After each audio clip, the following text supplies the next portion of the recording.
Oh, welcome everyone. Hi. Hope everyone's having a very good Friday tonight so far. Yeah.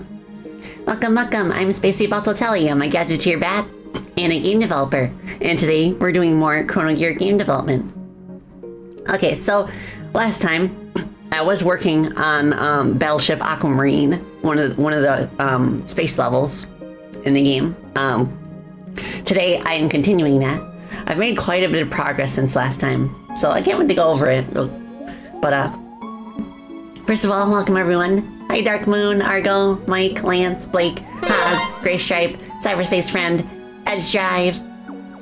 D-Birch, thank you so much for the raid. Welcome Raiders. We're just getting started too. Oh, Rollin' Rascal released our Kickstarter. Let's go. Yeah, that game looks really fun. It's kind of like a 3D platformer that takes after Sonic, for those who are not familiar with Rollin' Rascal. So, congratulations on that. I'll have to check it out later. Also, yes, Sonic fans are eating good this week.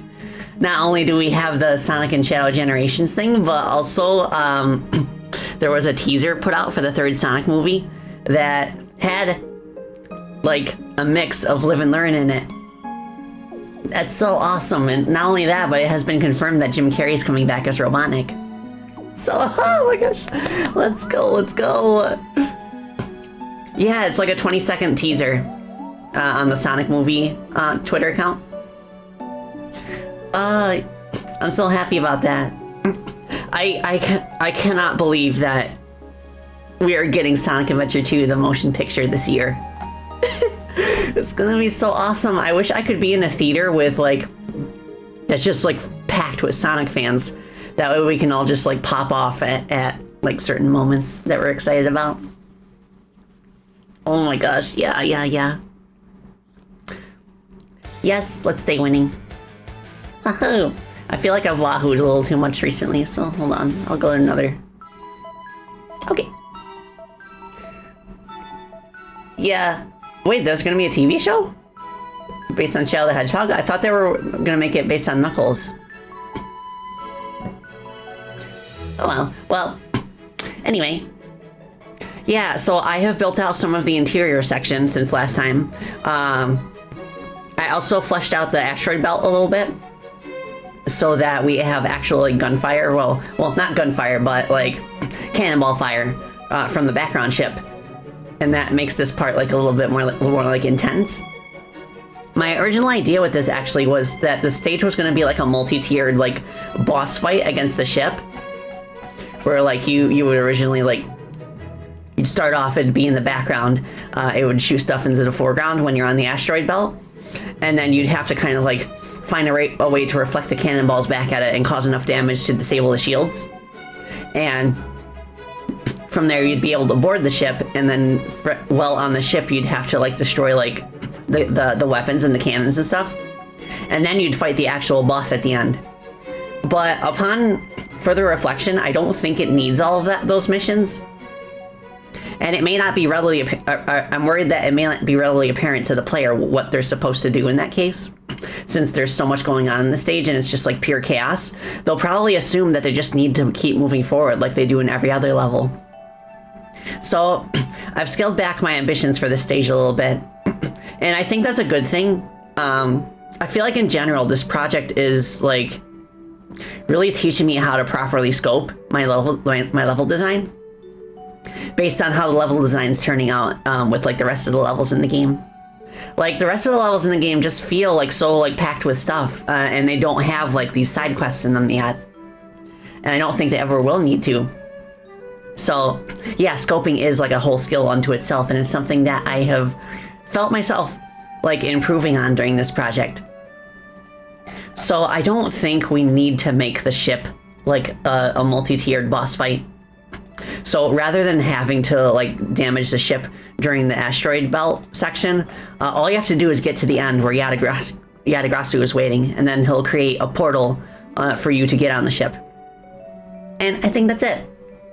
And then from there, your mission will be just to get to the interior section, make your way past like these cannon sections and then go like up a vertical ascent, and then you'll find your way at the very top of the ship where a boss will be waiting. So yeah, like I feel like this is a good sign, because I think because we've been like good about scaling our levels, not making them too long, not making too many like unique like gimmicks and mechanics for them. I think Battleship Aquamarine is one of the exceptions, because there's so many like pirate themed enemies in it that would not make sense to have elsewhere in the game. But I probably would try to find a way to reskin them for later levels, like to kind of like go away from the pirate theming for other levels. But yeah, like that's another thing that I feel like we've been getting better at, like reusing like scripts and enemies and gimmicks from past levels in a new context that still makes them feel fresh and interesting. It's all about trying like what you already have in different combinations. And I think that's going to be like my goal, like for future levels moving forward. Like I want to include at least one gimmick or enemy from a past stage in each one. And I think that'll help tie everything together and also make it possible to like complete the game in a decent amount of time. Because there's going to be something like 30 or 40 golden gears to collect throughout the entire game. Yeah, off and now. Purple Bat Musician VTuber Gang, let's go! Yeah, I'm excited for Sonic Adventure 2, the movie. They also announced a few new cast members, and there's quite a few female actors in there, which makes me think that maybe Amy Rouge is going to be in, and then of course Maria Robotnik. The other thing too, somebody pointed out that Jim Carrey mentioned in an interview that he would only come back for a third Sonic film if the script is good. So the script is good. Yeah. I wonder how they're gonna handle Rouge in Sonic 3. That's gonna be very interesting. Amy too, because I kind of feel like Amy's role in the original story of Sonic Adventure 2 could kind of be filled pretty easily by the human characters. But I do hope the human characters have a role in the story, because I've kind of taken a shine to them. You have to imagine New Rouge will be similar to how she is in Sonic Prime. Yeah, I could see that, actually. Exactly. Yeah. And I guess that would give Knuckles something to do as well. Like, in addition to kind of, like, finding the, helping Sonic find the Chaos Emeralds after they split from the Master Emerald.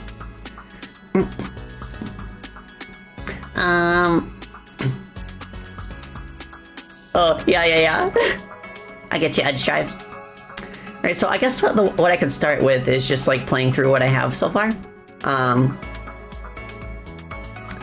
So I have to make sure debug mode's off. Yeah, it is. Now, currently, I am still working on the transition between, like, the duck area and getting into the interior. So I'm gonna have to, like stop at a certain point and then, like, resume with debug mode on in order to get into the inside. So let's see. Okay, that's set up. Papa. Let's go.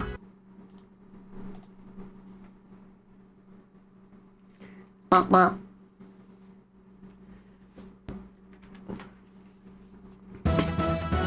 Alright. So, I finished this whole asteroid section. I think it's pretty decent.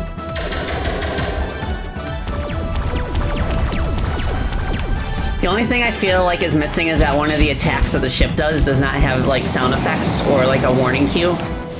So I have to polish that up a little bit more, but, yeah, this one with the Gatling turret. I think I just need to illuminate the part of the screen where the projectiles are coming in.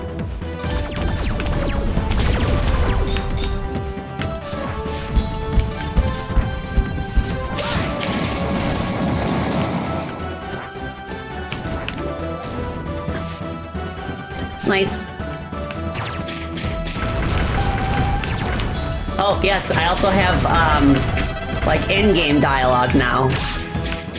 Where like, you don't get, the action doesn't pause, and it just kind of advances the dialogue automatically. I won't use that very often because it can be pretty tricky to focus on gameplay and also read the text. But for this stage, I think it fits the chaos.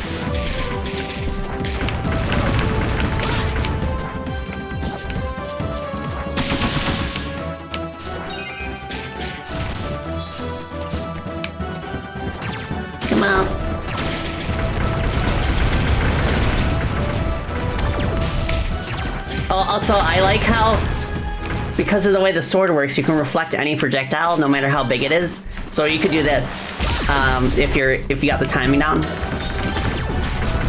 Destroy the turret. I'd love to have a piece of dialogue that kind of like reacts to that sort of thing. So this is all I have of the deck area. But I'm thinking that maybe we can kind of like go up here with some platforms or something. Yeah, okay. So basically my plan is that like you'd kind of go up here and then kind of like hop across these platforms, avoid the cannon fire or reflect it. Jump up here. There'd be some kind of platform here, like maybe like floating platforms. It'd have to be something that makes sense. But I'd have some floating platforms or something that kind of like get us across this area with this cannon. And then we go over this like piece of terrain and then like drop down here. We could either go through a door and that would automatically take us into the interior section, or we could have something blow a hole through the floor and then we like fall down into it. It might be fun to do that for the turret actually, because it is kind of like a hostile entity despite being a part of the terrain. So we could like blow a hole in here and the player would kind of like drop down in it and there'd be like a small room here with some goodies, and then you drop down some more, and then you get down here. Making the floating platforms drones carrying crates. Oh, Double Pantsu, that's a good idea. Thank you.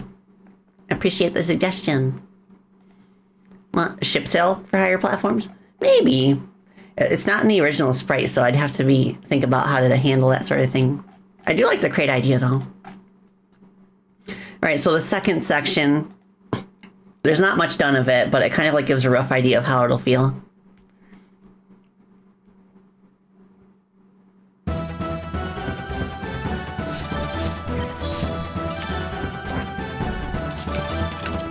Yeah, I made these new wheel turrets.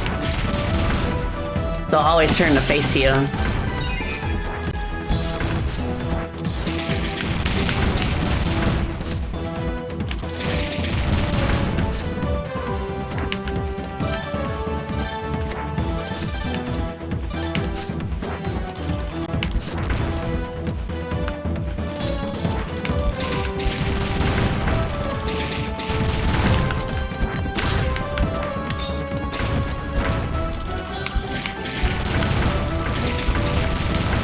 Nice.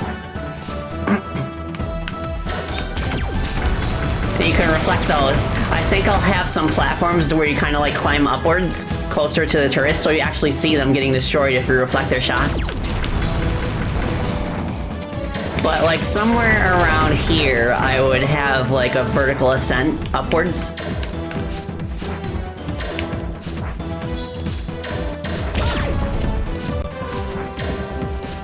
Also, if you fall down here, you'll go back. Whoops. I wonder why the offset is like that, where you get buried in the floor. Let me check. Maybe I could set a parameter on the camera hotspot that's handling that.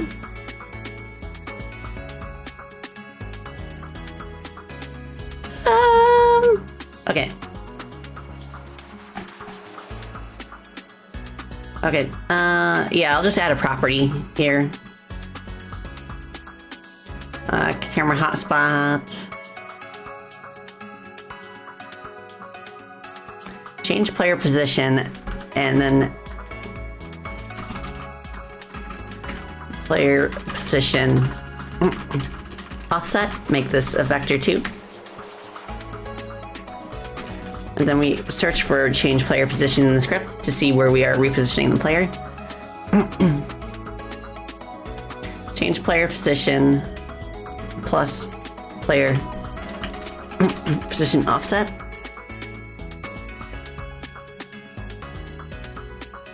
I think that's all we need to do. Yep, okay. So from here, I will add that offset, make it -40. That should be enough to keep us out of the ground. Oh, yeah, Avano, I thought about making it so that, because you can reflect the projectiles in the asteroid section. I thought about spawning like a background, like projectile when you reflect it and it leaves the screen. It's not a priority right now, but like I think it would be cool to have like some kind of reaction to that. Oh, Rob, thank you. I'll take Zippy. Thank you for the carry combo.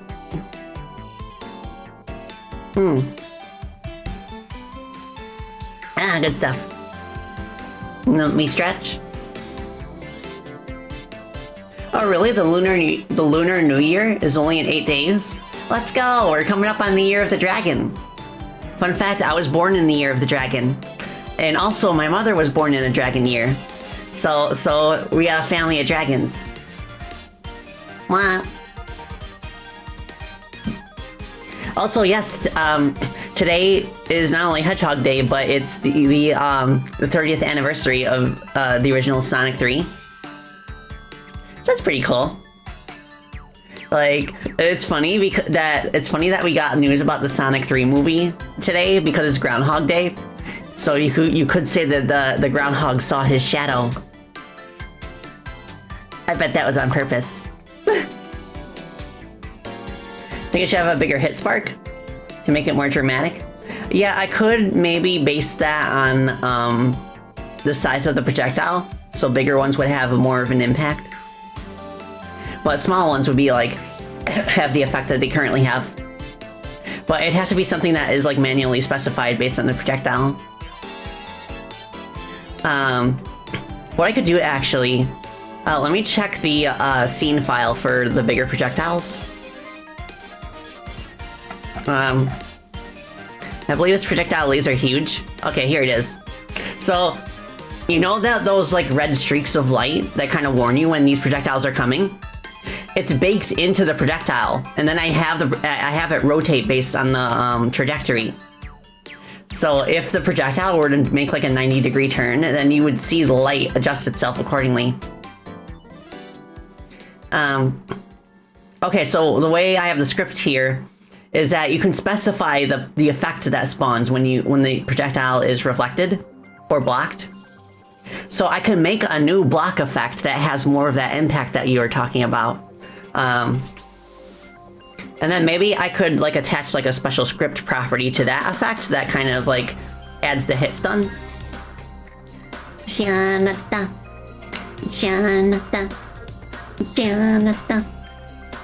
Yeah, I'd have to think about what kind of effect it could be. I would want it to have kind of like that light blue color that the original block effect has. So it's because if we open the scene here, yeah, it's just got this like simple animation here where it's like, bing. Yeah, it kind of resembles a shield. So yeah, I'd have to give that some thought.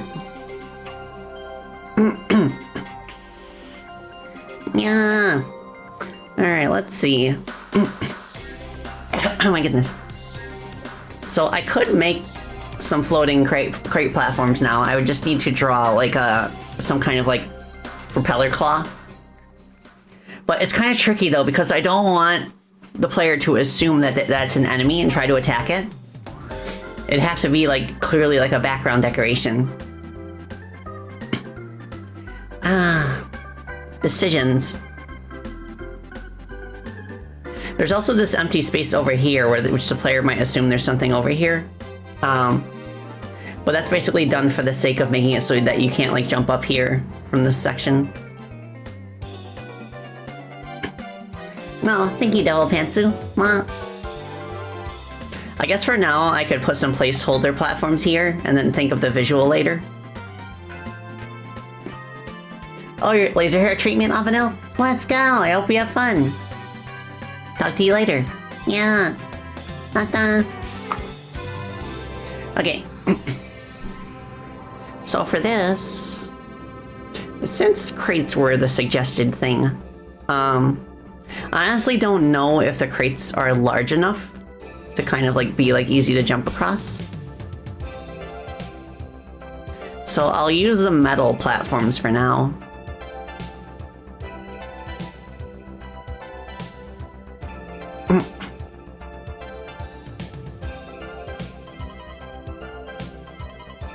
Huh, okay. Let me make this not part of the tile set, and that way we can have it like flow up and down. So I think I could go to the drawing board and then bring up the tile set for Marine's ship. Let me do that real quick. I'm gonna set it up.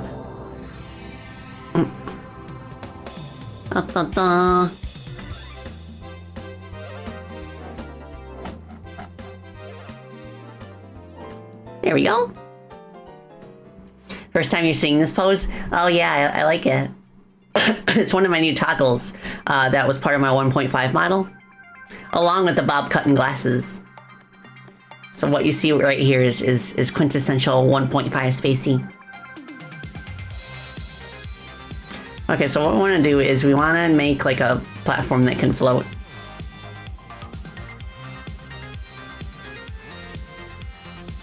Let's make it like 192 by 192. E.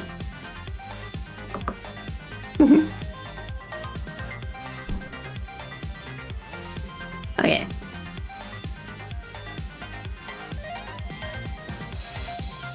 Gonna move this over here. Just basically do the same kind of tile building, but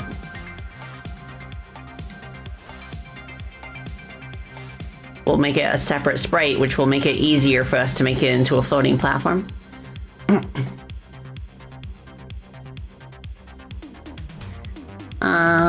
Okay. Edgestrive did such a good job on this tile set.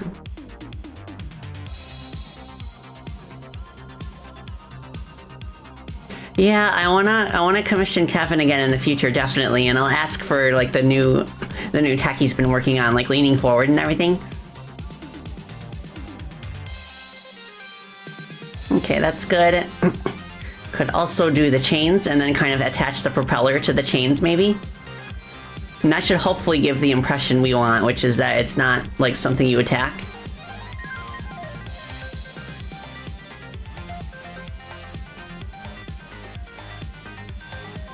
Okay, from here... 128? No. Let's make this... 92, 32... 224? Okay, so what I'm gonna do is I'm just gonna make like a circle. You'll see how this works when I put it together. Well, I'm just gonna do a circle like this.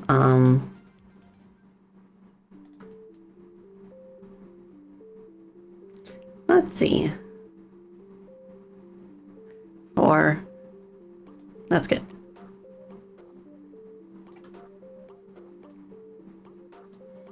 And then kind of like lighten it a little bit in the center, just for some variety.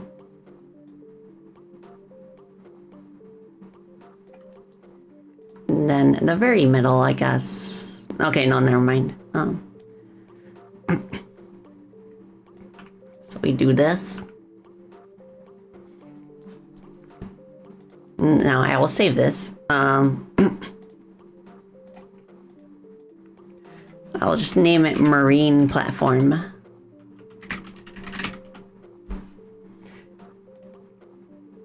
Oh, I can grab the blue borders with my mouse to manually increase the canvas size. Oh, yeah, I'm aware of that.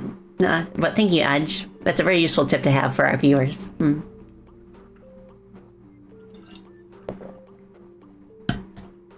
Yeah, something like that, double pantsuit, and I'll like squish it like vertically to give it kind of like 3D depth.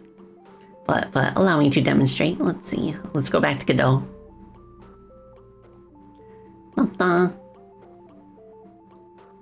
Where is it? There it is. Okay. So,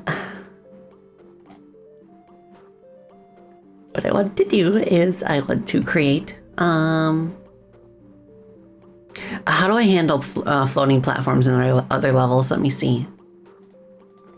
Do I have a template? I do not. But like, let me jump over to another level real quick. Let's do Belltown. Okay, here we go. I'm gonna copy this over.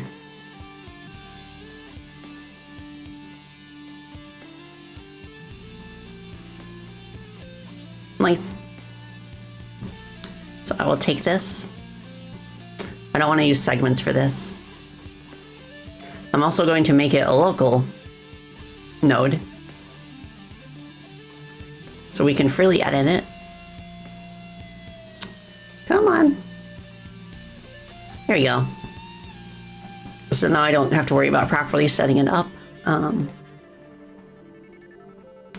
So let's do a new Atlas texture.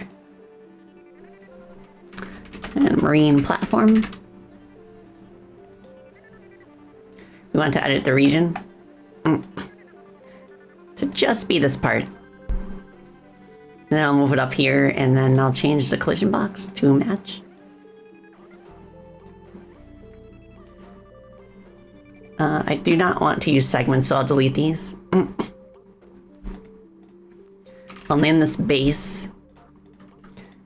And then I'll name this propeller 1. Actually, let me add like a a parent node, and then put the propeller in it. That will allow us to like achieve the effect that we want. But you'll see. Hold on, I gotta select this.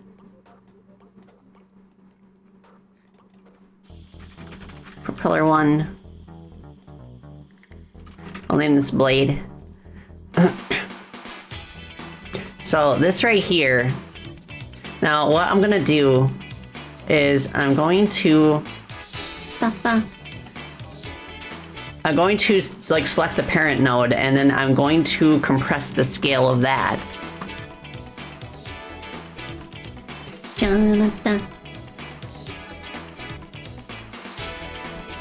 Okay, you see what I'm doing now? Haha.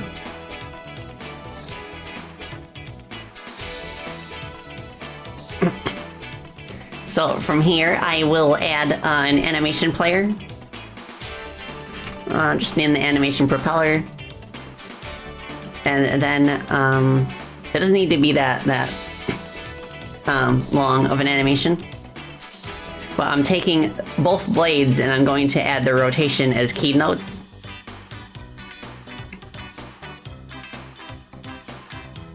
Hold on, let me move Discord to another window.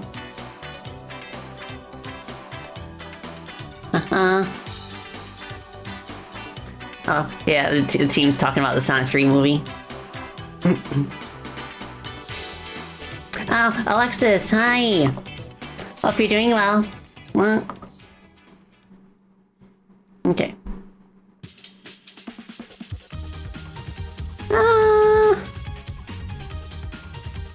Okay, so I've got these set up as key nodes. What I want to do now is I want to rotate them 180 degrees, and then we should have a nice propeller animation.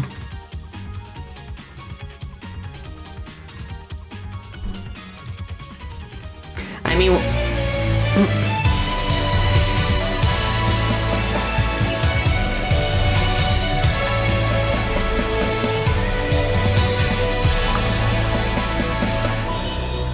What good gas? Thank you so much, Hazardous Night One, for the 10 gifted subbies. Thank you for your support. Hope everybody enjoys their emotes, and of course, ad-free viewing on the Spacey Balotelli channel. Thank you so much. But yeah, this is good. I like this.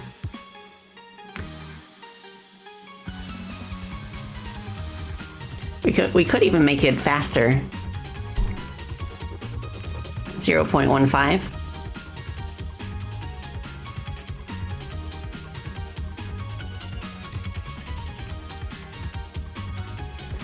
There we go. Nice. I mean, yeah, it's space. You would expect stuff to just like float around, but still, we're moving at such a fast speed on the ship that I think we can just like make an exception here. So from here, what we can do is just like set the speed like this. And we'll just have it move like up and down. We'll do like... Yeah, I think 80 pixels is fine. Maybe. We'll see. Yeah, okay.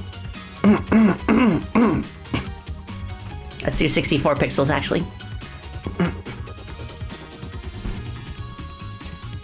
So we'll put this here. We'll put another one over here.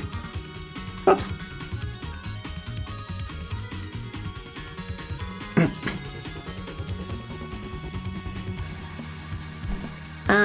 Okay, let me actually save it as a scene first. So that if we make changes to one, we'll be able to apply the changes to every single one. Tiles, marine. I'll name it marine moving platform. And there we go.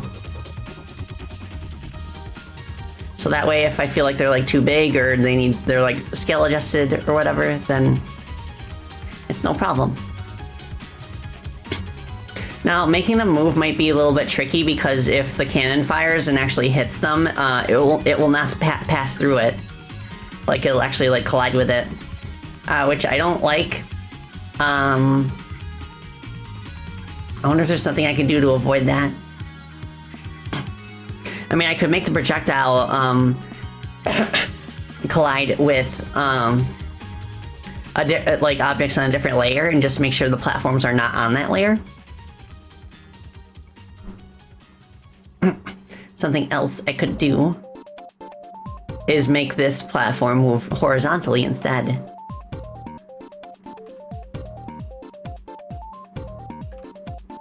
Let's see if that works. Okay, how long is it until... Okay. I'll make this 160, why not? Yeah, I wish I could figure out a better way to do like exclusions, like for specific objects, rather than layers necessarily. Well, like to be more specific, I wish I could figure out a way to do exclusions for like one-way platforms, I should say, despite them being on like the terrain layer. So let me do this.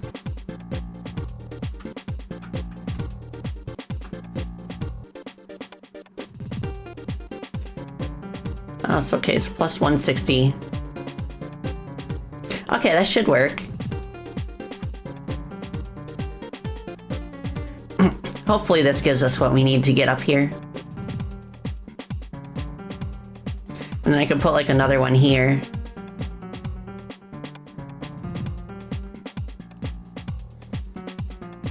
Yeah.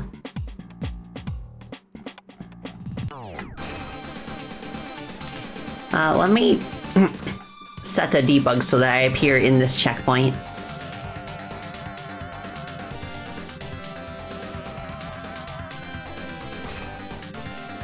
Nice. Okay, so now that we actually have a way to get over this cannon, the next step is figuring out how we're gonna get from here down here.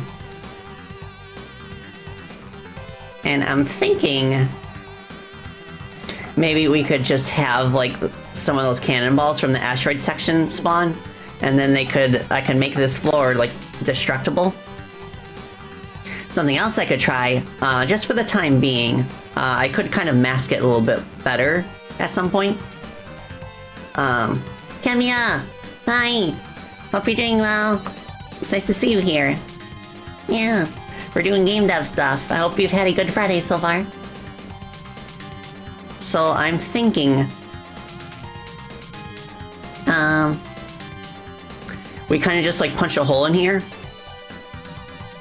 And I have these tiles. I've only used them in like a single spot in the level so far, but they're bomb blocks.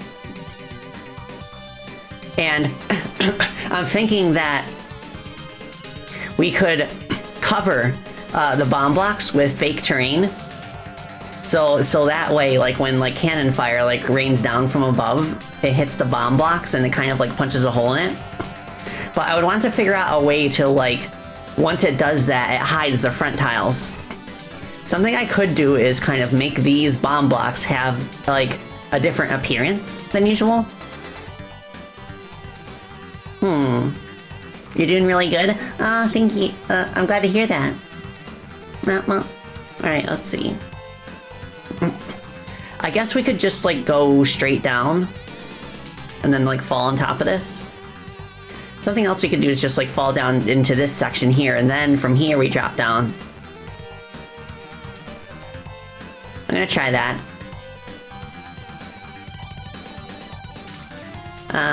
Where's my eraser tool? There we go.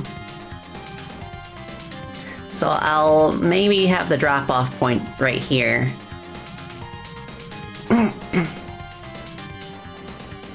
Nice.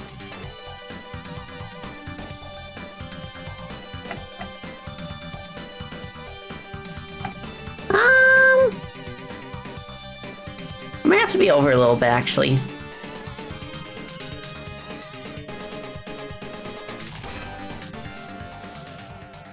There we go.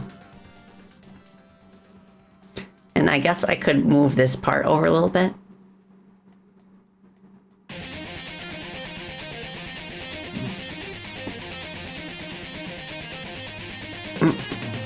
Move this here.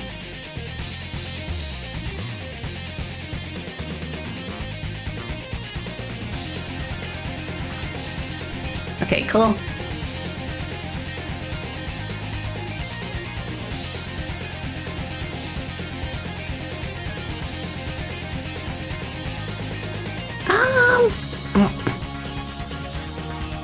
Yeah, that's probably fine.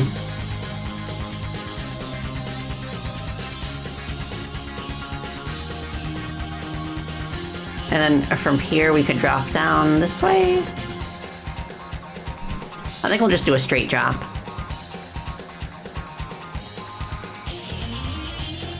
And then this gets cleared out.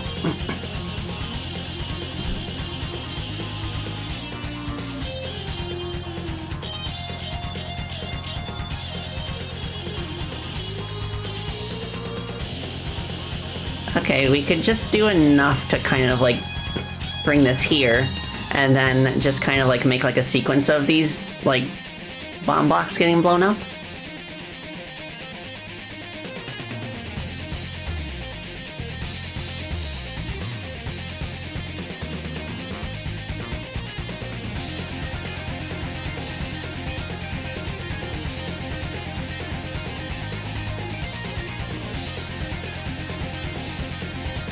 Nice.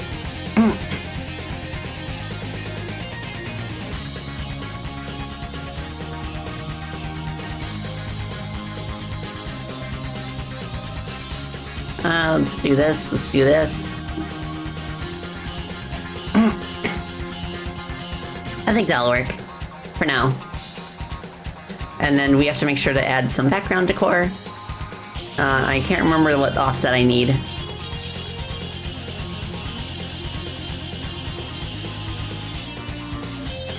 Okay, I think I need to push this over a little bit.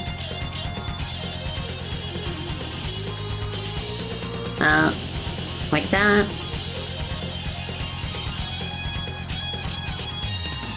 And then right here, I believe this is the section where we kind of like,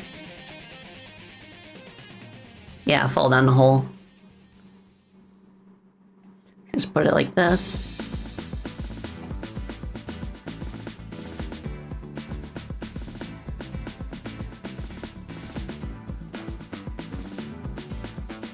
Like that. Does that line up? Okay, that lines up. So now we go like over here.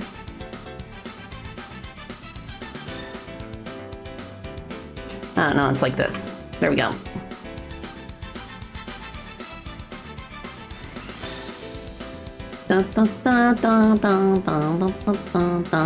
It's always tricky lining up like parallax backgrounds. with the location that they're supposed to appear in.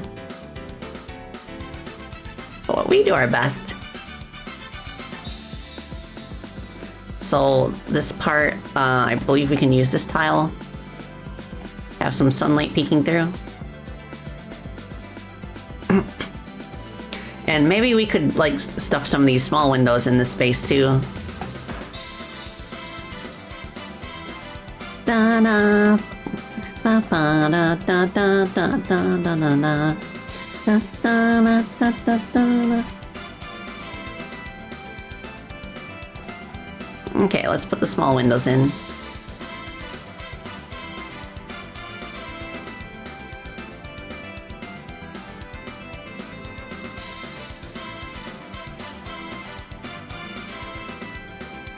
Okay, nice.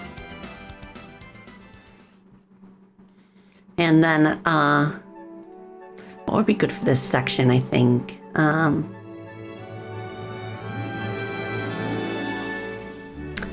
We could just do square windows. I could also do these slanted ones. I bet these slanted ones would look cool.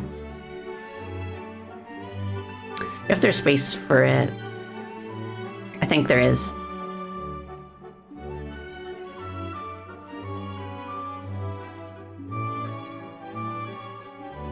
Almost. I do want to add the shadow up on top. Like that.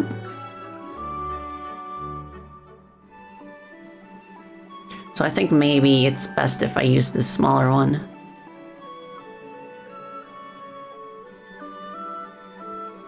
Like that. That way we can use this corner piece.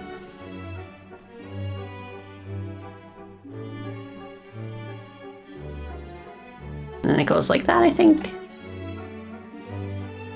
Yeah. Thank you for hydrating strats. Okay, I'll take it being stretchy.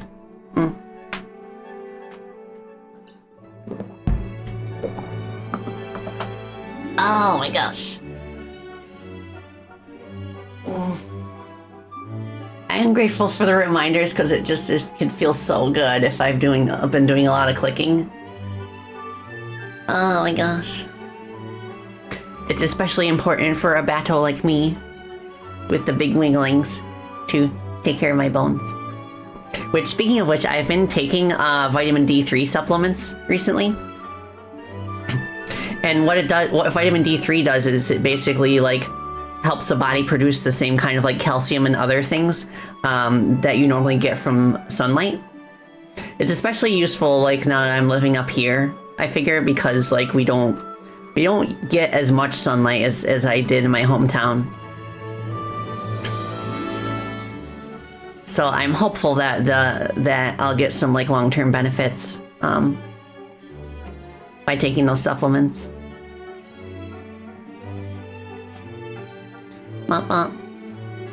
Okay, that's good. Now it's just a matter of like testing it to make sure that the background lines up and everything. I could also put some enemies right here. Yeah, why not?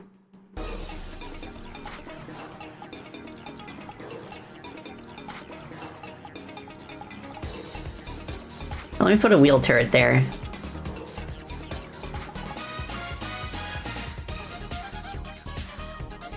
Yeah, T-Lopes went hard in Sonic Superstars.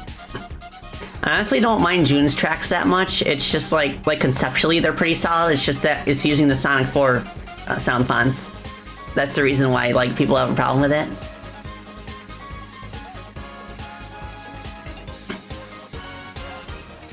Let's see. T-Lopes music inspired you so much for this tile set. Let's go. Let's do a start angle of 180. So this is a good place to like teach the player in isolation how these enemies work. Let's edit.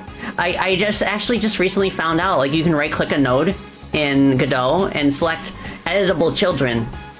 That makes it so that it's still affected like when you like make changes to the scene it's based on, but it also makes it so that I can like I can actually like edit the children like independently of the base object. So I'm looking for the sight box because I don't want this to detect the player until it actually drops into this room. I don't want it to react to them otherwise. So let's do make a new rectangle shape for this. And we'll have it cover the room. Let's go. That should work.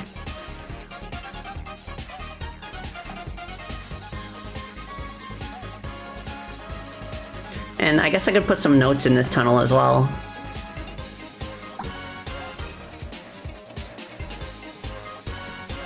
I could put, like, I could make this look kind of like a hatch that's open.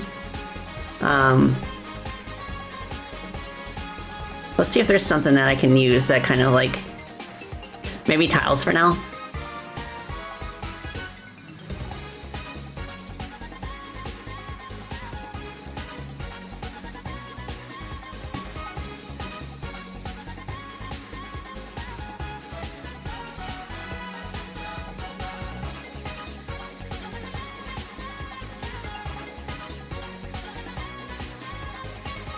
Nice. It about matches the size of it.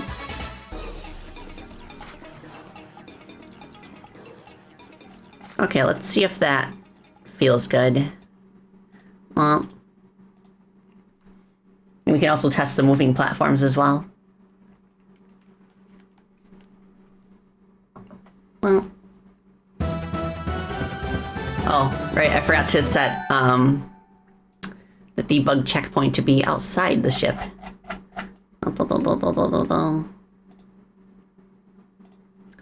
Okay, is this supposed to be checkpoint 2? Okay, let me rename the checkpoints to be more indicative of where they are. Checkpoint outer, and then name this one checkpoint interior. Okay. Oh, thank you for care combo, Rob. I'll do Sippy and Stretchy after this test session. Well.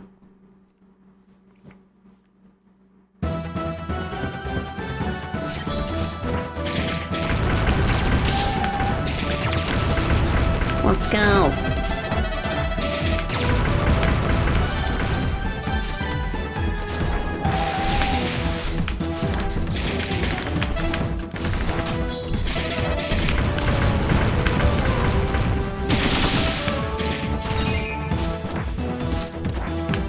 Something else that I gotta figure out is I want to figure out how to make it so that the sound effects of certain objects that spawn, like explosions, don't overlap each other.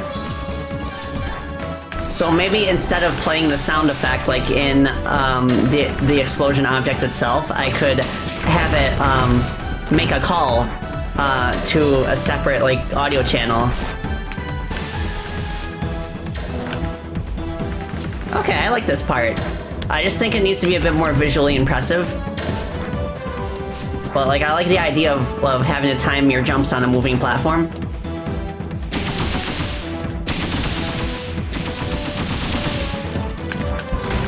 Okay, this almost lines up. Why is this not being heard anymore?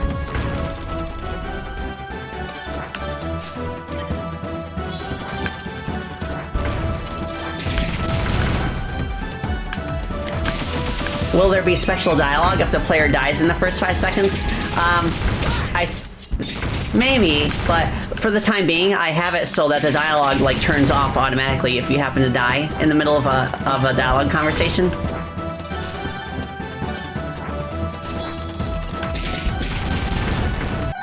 Okay, so I don't know why, but after the first hit, this wheel is not taking damage. Also, I need to... Oh yeah, Shadow the Hedgehog. I want to play Shadow next week. If I got space for it. Because I have my collab with Yomi. I also want to finish my Itchy playthrough. Maybe I could stream for 4 days next week. I don't know, we'll see. I could also forgo a dev stream for a week. Oh, hail, Shadow. I feel like I need to hop on the Shadow train while it's still hot. Everything that's not your friend. Nothing can stop you now. No ghosts bring you down. Take or lose. Yeah, we'll see. I'll have to give it some thought. I could forgo a dev stream for a week, or I could just put another like stream day in. A skipped dev stream would be fine. Yeah, honestly, I agree. Okay, so the background I noticed was a little bit off. The strength we need.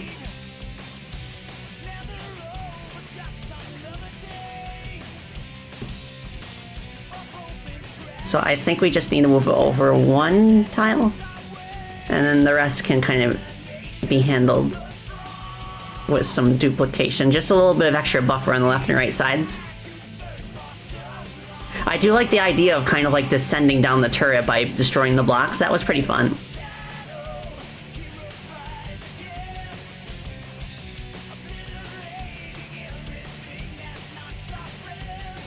Why is this on the back layer?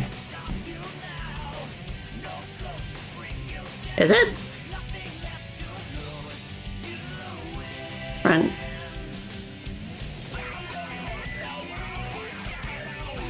No, this is on the main layer. Okay, never mind. I don't know why this is like that.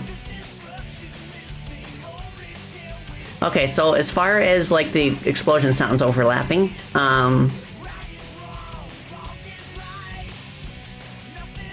I feel like either in the game or in like the HUD,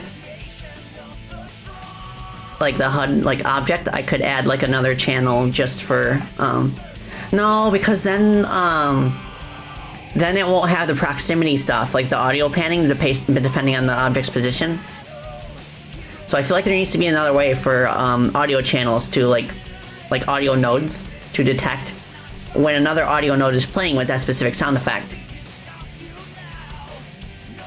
I'll have to bounce some ideas around with the team later, see if we can figure that out, because the overlap does feel kind of loud. Rudy Jess, thank you so much for the follow. I appreciate it. Welcome. I'm Spacey Batelli. I'm a Gadgeteer Bat and a game developer.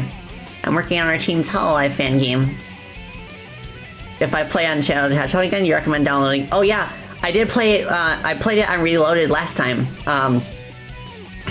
That's the reason I haven't experienced all of the stages yet, because I only needed 3 endings instead of 10, thanks to Reloaded. But I've heard that the stages that I did miss are some of the best in the game, like Gun Fortress, for example. So I want to give it another run through just to experience those. I also did not play through Lava Shelter either. I've heard that one's pretty iconic too. Oh, no problem, Lance Charleston. Thank you for reminding me. Okay, so in this, I really want the glass to be breakable, but I'm trying to think of the best way to handle it. Oh, wait. I could make them the same, like give them the same script as the bomb blocks, except like give them a glass shatter effect. That would be so cool. Oh, let's go. All right, so where is the template for the bomb block?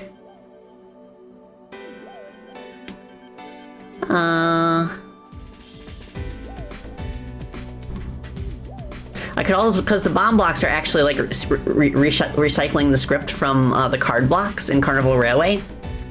But it's so cool how I can just kind of like swap the animations to make them look like exploding crates. But they do have like the respawn behavior. Whereas with the glass, I do not want the glass to respawn. So maybe I could expand the script to make it so that like make it possible to make it so that it does not respawn. So card block. Okay, the property is based on hide length.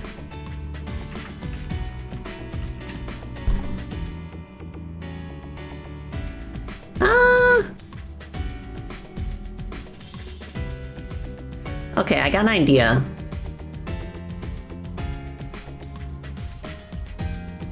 Where do we go to respawn? Oh, I see, it's right there.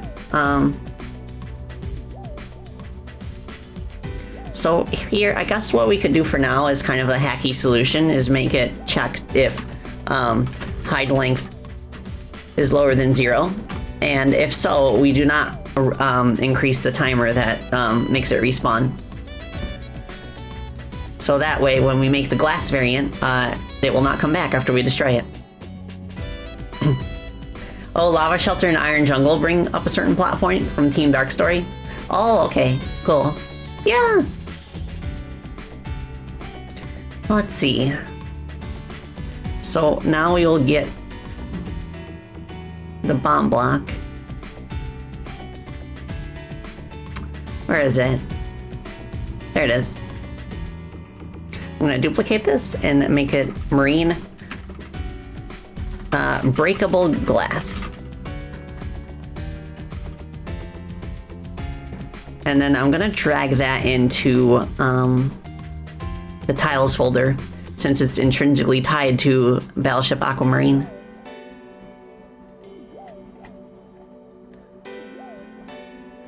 Alright, let's go here. Okay. So we got this here glass. And this is the effect that normally plays with the bomb block. But we're gonna change that to make it feel like glass is breaking. I guess the first thing I can do is I can make this like dust. Like a dusty color.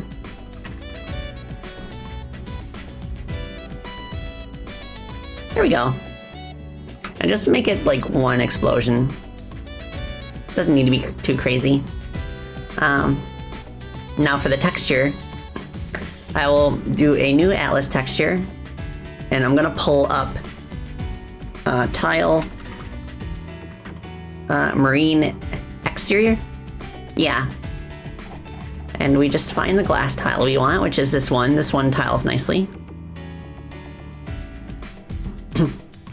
Maybe I could make a unique one, actually, that has, like, cracks in it. That way the player, like, knows which glass tiles are breakable and which ones aren't. But for now, I'll just use this one. So that's good. And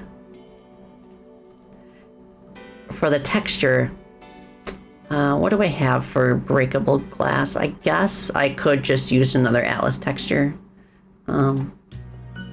And base it what's already there. Oh yeah, okay, I got an idea.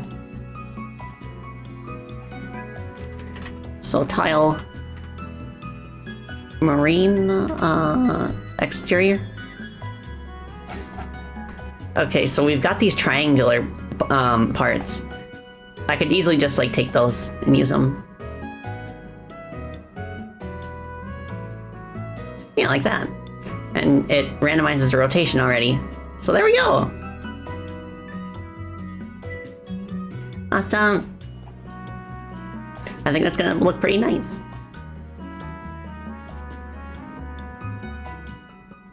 Pew.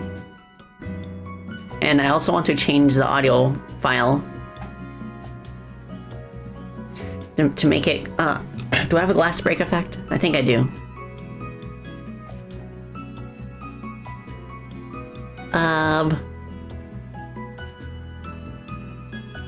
Shatter, maybe? What do I use for, the icicles in Jewel Cyclone? Let's go to that level real quick. Okay, here we go. Icicle emitter.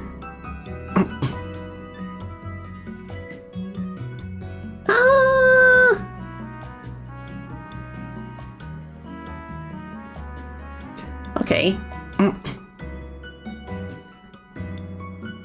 Okay, spawn on impact. Okay, we're really like... We're really doing some deep diving here to find this. Okay, it's called Crystal Burst. I do not know why I named it that instead of glass shattering. Okay, close this. Okay, crystal burst. Ma'am, are you aware that you're a bat? Bat!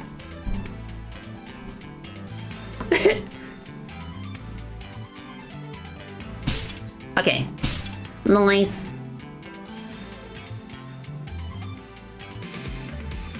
So that feels nice. And let me rename this. Breakable glass. I'm gonna close this for now. Okay. So now what we can do, so I can go into the tiles, the tile map, and in the scene collection we can add our glass block.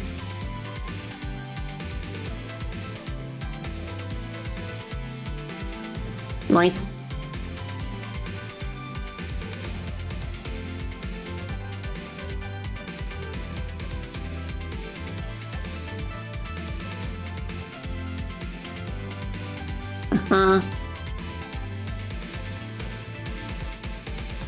So I can just kind of do this, I guess.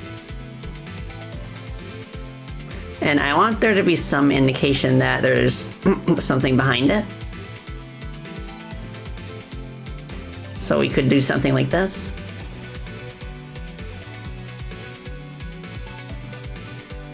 And then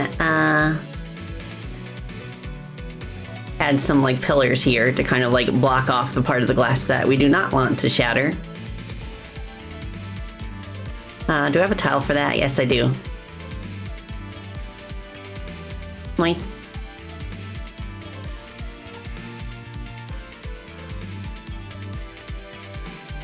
Oh wait, that's rounded corners. That looks kind of weird. Never mind. We'll do this. Nah, that's fine. Can I do this? Sweet.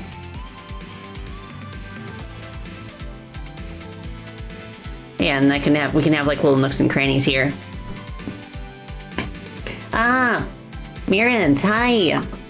It's nice seeing you here. I love your emo. Oh my gosh, it's so cute. You're so cute. Oh, thank you. Thank you so much. Yeah, it's nice to meet you too. Is this Game Maker? No, this is Godot 4. I'm having so much fun with it. This is like, I guess this is kind of my first Godot project. I came over here after like around 8 years of using Unity. And I really like the node system. It just makes like editing stuff later on so much easier. So I have a feeling it's going to serve us well for like more complex projects. But yeah, I do highly recommend checking it out because it is free and also open source. So like I've been getting by just fine like learning GD script and then coding everything in GD script. But it also supports C# out of the box. If you're more of a C# coder.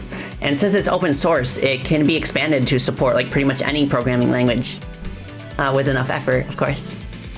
You want to learn Godot? Yeah, I definitely recommend like checking out some like step-by-step through tutorials on YouTube. There's quite a few that like help you kind of like guide you through the process of like setting up like basic games, like platform games and stuff. And I did one of those at first to figure out how to do like collisions and stuff because the way it handles collisions in Godot is quite a bit different from what I'm used to. Like it kind of uses like you have to attach area 2D nodes to certain objects. Like this like blue box here that this enemy is surrounded by is in area 2D. And that basically like the specific area 2D is like for like detecting the player when they're in this area. So you can use signals, which I think is the most efficient, or you can also do an overlap check in the scripts. So just little stuff like that is really neat. You're learning Godot this year, Mike? Let's go! Taking online classes? Awesome! Yeah, for the player objects especially, they have a lot of area 2D detectors. I have like a whole like node tree in here specifically for the sensors that the player uses, which are area 2Ds.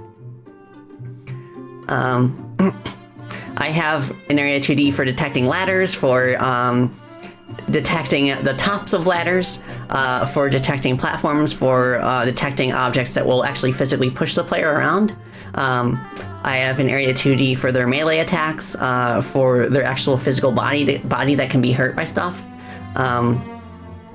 One for like coming in contact with spikes, and then a couple more for like clipping upwards or downwards, for like a staircase effect, for example. But yeah.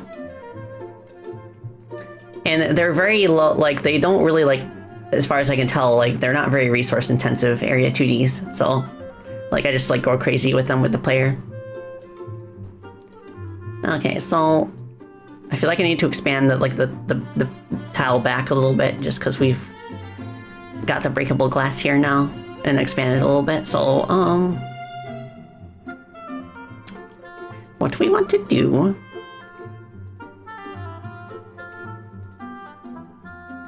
Is just move this over a little bit. Same thing over here. And that should be sufficient.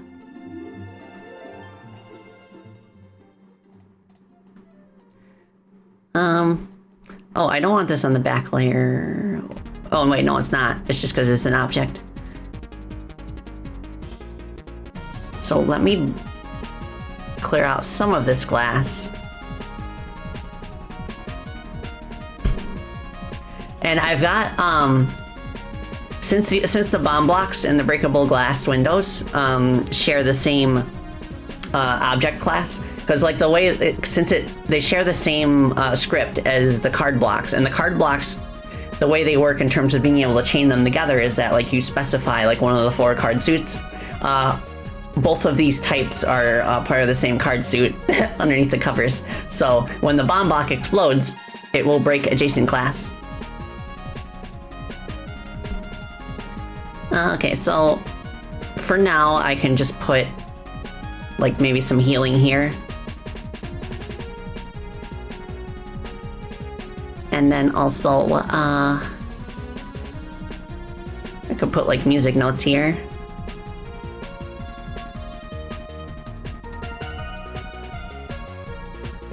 Oh, this works out pretty well actually, because the player is going to drop down here. The wheel turret's going to turn towards them and fire. If they dodge the shot instead of reflecting it, it will hit the glass and break it and kind of demonstrate that, okay, you can smash this glass. I do kind of want to cover this glass too, just so we don't get the wrong impression. Something else I could do actually is open this spot up a little bit. So that way, if the player takes the Chrono wheel across the entire floor, it will smash through this. I might do that actually, okay?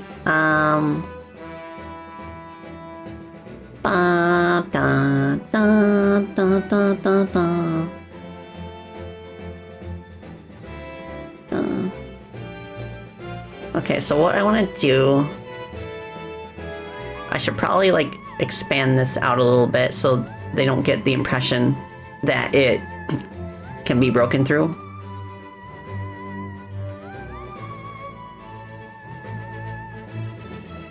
And then we can do this. And then the same thing for the opposite side.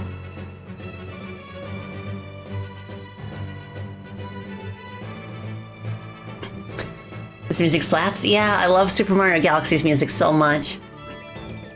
Is this some kind of ship level? Yes, this is a pirate ship, but a sci-fi pirate ship in space. It's called, the name of the stage is Battleship Aquamarine, because it's shared by 2 hololive characters, Hosho Marine and Minato Aqua. Yeah, I highly recommend playing Super Mario Galaxy. There's just something special about its atmosphere that has like stuck with me for many years later, despite me only playing through the game once in my life. It's just one of those games.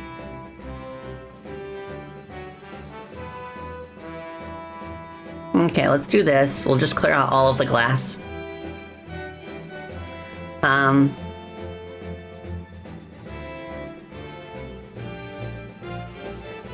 Okay, Then in scene collections, we'll add breakable glass blocks.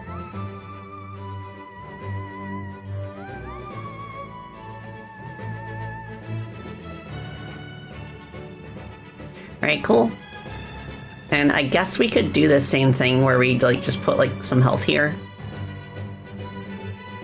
Wait, there's health already over there. Never mind. We'll do music notes.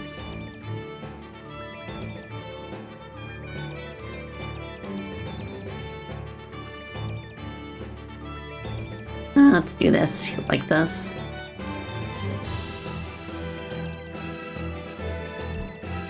Yeah, something like that. I do hope it's not too confusing in terms of, because the player's going to bust through this glass, collect these notes, see that there's part of the ship over there they can get to, but then they're going to like try and climb up here and see if there's some way to get through this. But they'll see that it's blocked off, and hopefully they get the hint that they're supposed to like jump across these platforms to the left. They gotta go up here, climb up these floating platforms here, go up and around, and then like break through the turret and drop down this way. Are there any Star Fox games I might play? I'd love to play the 3DS version of Star Fox 64. Make exploding foreground tiles? Maybe. I guess it all depends on how everything's conveyed.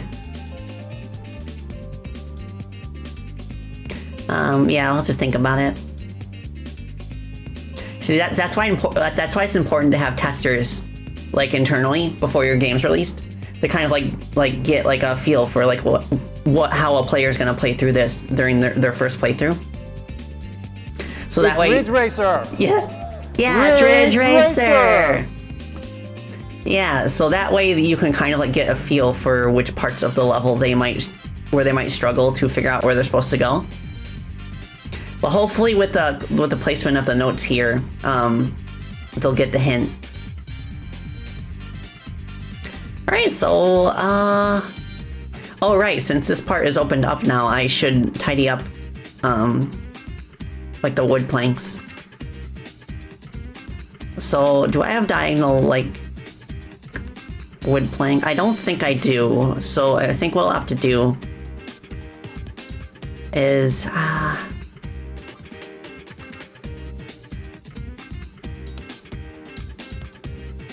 okay, like this.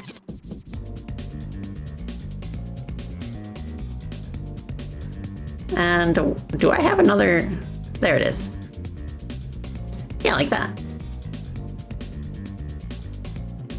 And hopefully that is enough to like look decent. Oh, thank you for care combo.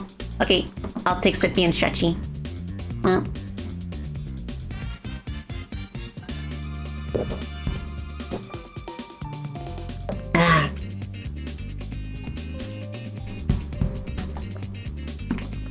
I feel like I should probably reduce the number of channel points needed for the care combo.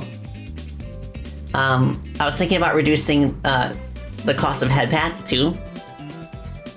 But I think I would do that after I can figure out like what other kinds of channel point rewards we can have. So that way there's something to kind of like fill that middle ground. It's something that I've been meaning to talk to my friend Yomi about because she's got some really cool channel point rewards on her channel that just like make her stream like so interactive. But yeah, I think... Wait, what? What's going on there? Oh, right. I need to get rid of this or else we won't be able to go in here. I just did get an idea as well. I could cover this part up a little bit with these kinds of tiles. So, oh, wait, no. Okay, like this.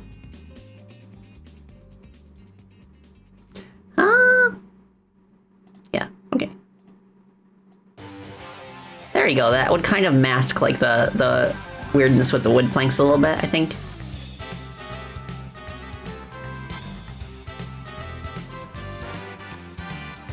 Da-da, da-da, da-da. Could you get a channel reward where you play an air horn? I could add that as a sound alert if people want. Pew pew pew pew pew pew. Alright, let's try it. Well...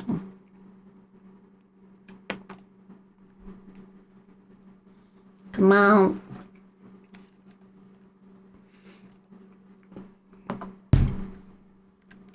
Just waiting for it to load. There we go.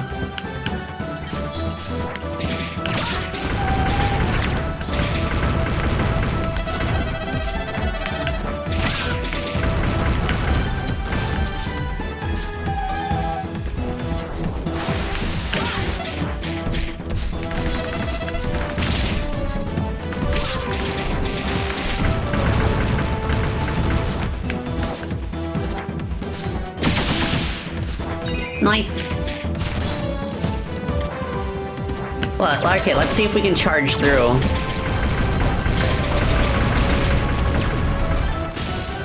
No, it won't break the glass, but we can break it ourselves.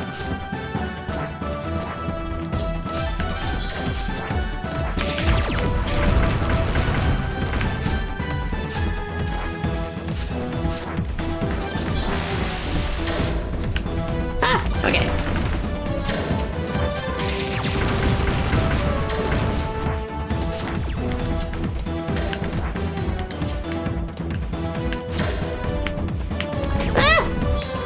Okay. Let me try again.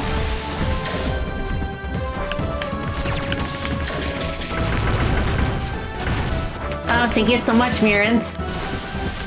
Yeah, we've been working on this for about 5.5 months so far. It's been so much fun. I originally worked on it solo for like the first month or so. But thank you so much for the Prime sub. Thank you very much. I appreciate it. But yeah, like after a month or so, I felt like I could not by myself finish the game at the scope that we wanted. So we made a team.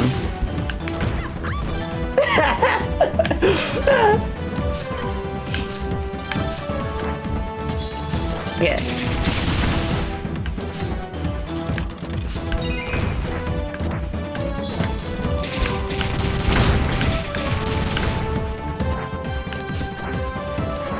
Yeah, you can, if you subscribe to Twitch Prime, they give you a free subscription that you can give to anyone you want every month.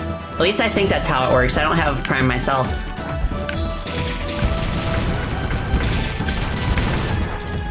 Well, thank you, Ultra Falcon. I appreciate it. Ward, hi! Hi, I didn't see you come in. Hope you're doing well. Yeah, I really like how Edge's tiles look in motion. And I love how your animations look in motion too. Ward is one of our other pixel artists. Oh yeah, there's extra dialogue if you stand in place for long enough. But yeah, Ward and Edge are two of our pixel artists. Alright, so I did notice a couple of glitches that I'm not sure how to address. So one thing that I noticed is that these tiles, they still block projectiles even when they're destroyed. So let me see if there's something I can do about that. So I'm gonna go to the bomb block script.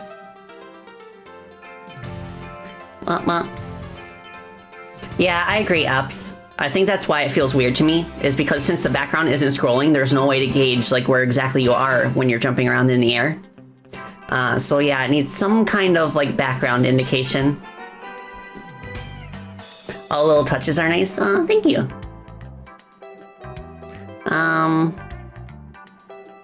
Okay, bomb block.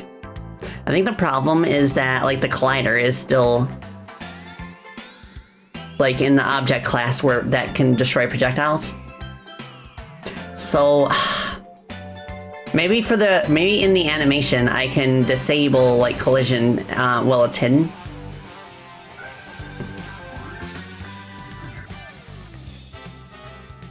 So we do this. Yeah. I'll try that.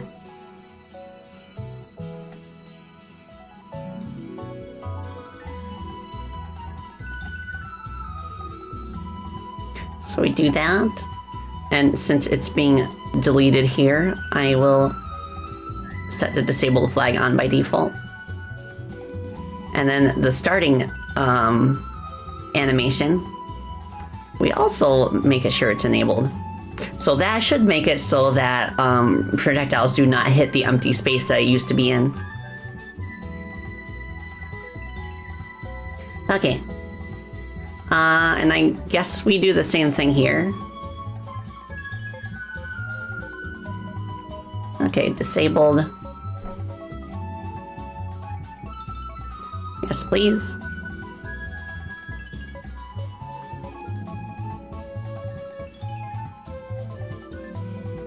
Kaboom!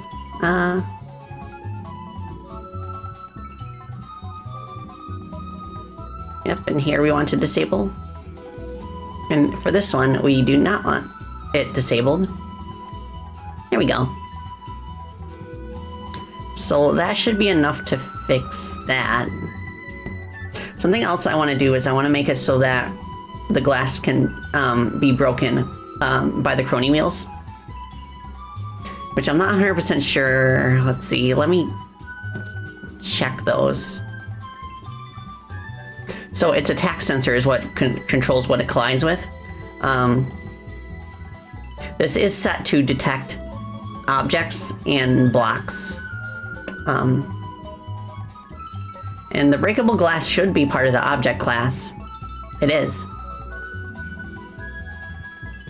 Oh wait, hitbox. Okay. Let's detect the block box and see if that's enough.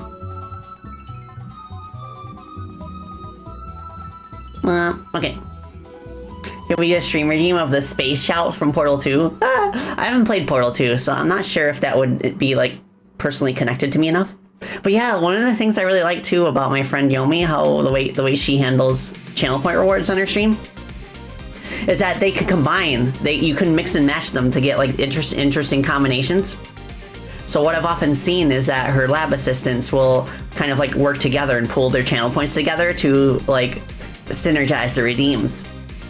So like they might like combine like the shrink potion that she has into like the purple potion and make her like into like purple mini Yomi.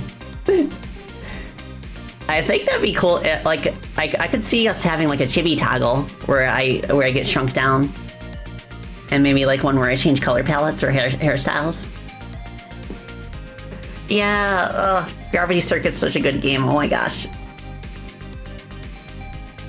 So that's that. I don't know still what's going on with that wheel turret. Like right here, in terms of the fact that it cannot be heard after you hit it for the first time. Let me try disabling, making it editable. That will revert it to its default state, and from there, hopefully,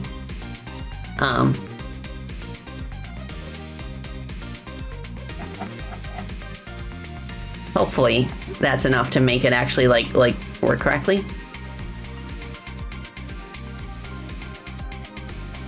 I didn't notice that this doesn't stretch out far enough either, so I'm gonna do that real quick.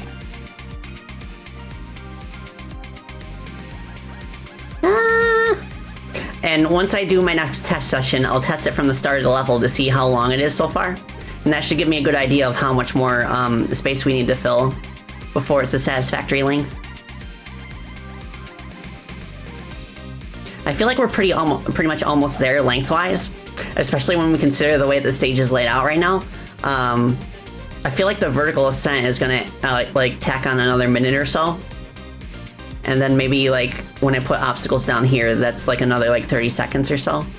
So that's like a minute 30 there. And I'm guessing that we have like 2 minutes of level so far. So like a 5-minute level, it sounds good to me.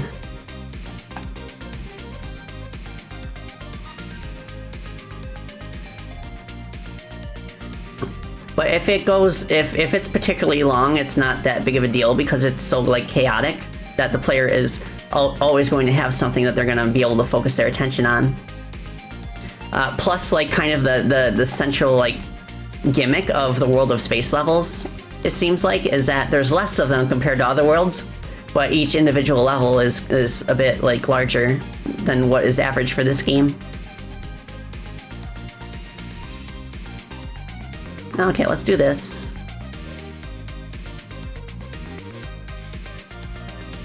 I think that should be good.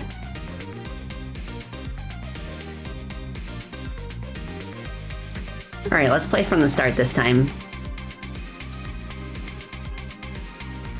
I cannot wait to show this footage of this level off on Twitter. I think it's gonna pop off. Especially like once I start working on like the boss fight and stuff, because like the stuff centered around the boss, it has cutscenes. But I don't think I'll get to working on them during the stream. Like my focus for this stream is with level design. Like once Marine is in like a good enough place, like in terms of its overall level structure, then I'm going to pivot over to Hoshinova Castle, which is a level that is right after it. And that level is actually like a tag team between myself and Chapman. I'm in charge of making the beginning parts of it. Whereas with Battleship Aquamarine, I'm in charge of the whole thing.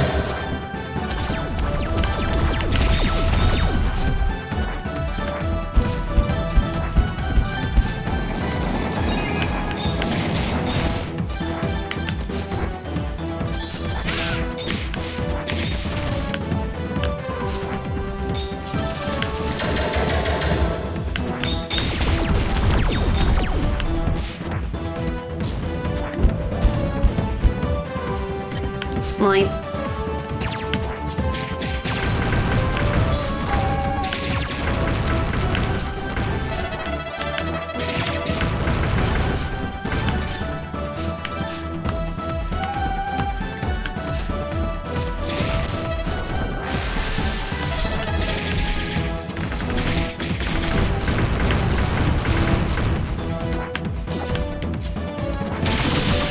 Oh, right, I forgot I have a window here, so maybe I could replace that with breakable glass, so they can, like, take a shortcut by busting through it.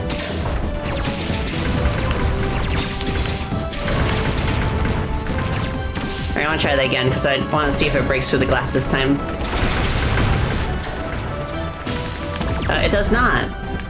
I wonder how I could get around that.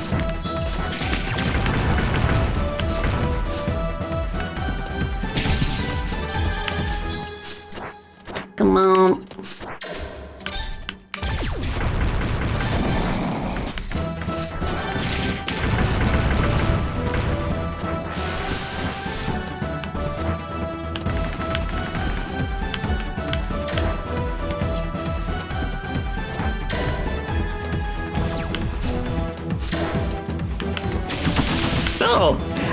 Oh, so during the recoil of the cannon firing, if you jump at that point, it carries your momentum. Okay, I noticed the projectiles are still breaking in thin air, but this is being properly destroyed now.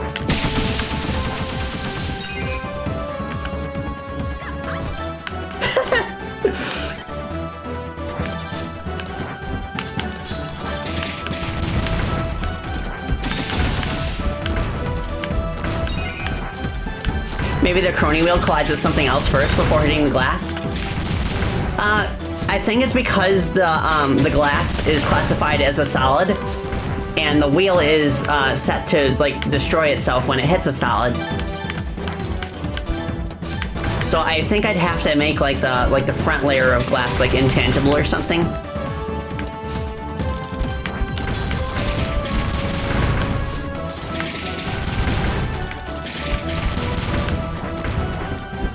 Alright, so we have about 3 minutes of level created so far.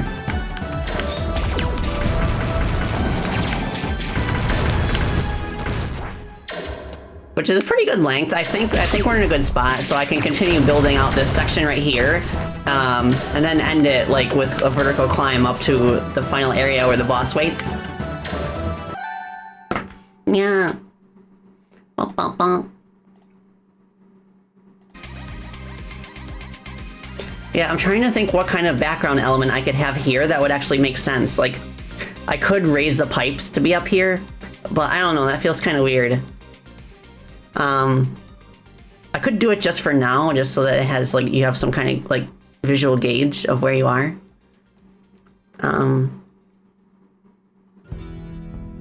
Okay, where's the pipes? There they are.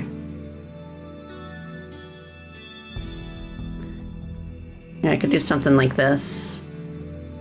Make it all fancy and slanty.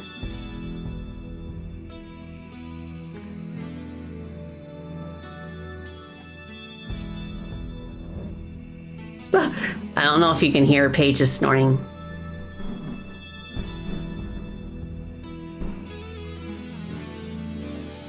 Oh crap! I moved the mic closer to her closer to her mouth to see if y'all could hear, but she woke up when I moved it in front of her. She hasn't moved though, so I'll keep it there and then see if she falls asleep again. Yeah, I guess this is fine for now. Like, it's not something that you actually see on the ship, when it's in the background. But we can make an exception for gameplay reasons.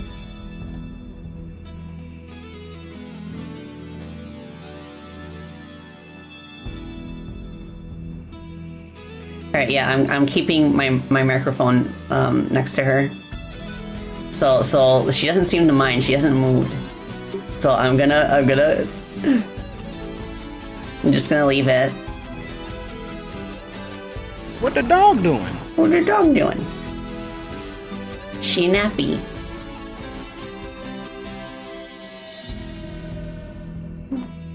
Ah, okay, we have a T-junction. Perfect. I guess that's fine. And I could kind of move it up here a little bit, too.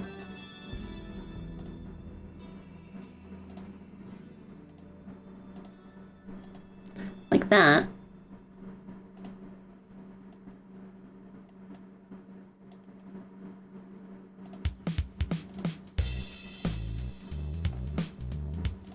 Perfect. Oh, can y'all hear? Can you hear her?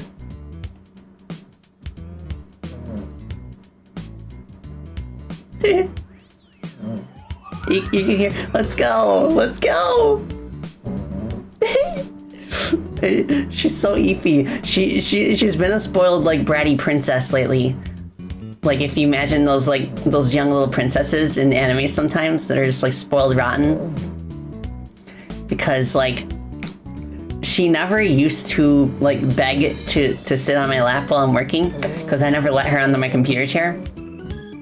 But last week, for the very first time, I just put, like, a throw blanket on my lap and then, like, beckoned her to come on. Ever since then, she has always, like, wanted, like, she's just always, like, stared at me while I'm working to see if I would let her sit on my lap while I'm working. Like, granted, I could just, when she does that, I could just go into the living room and sit with her there and just, like, play on my phone, just to take a break. And I still do that sometimes, but it's just, like, nice to kind of, like, have her close to me while I'm working. Especially for, like, her breed of dog, they're, like, very social. So it's very good to kind of, like, have that physical contact with them. It's good for their health.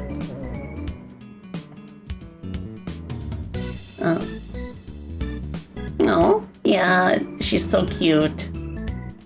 I love her so much. She may be a spoiled princess, but she's my spoiled princess.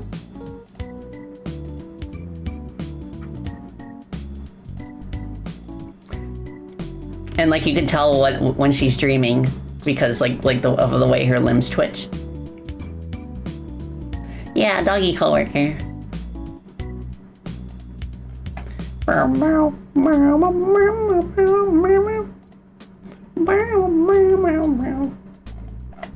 Okay, that's probably fine.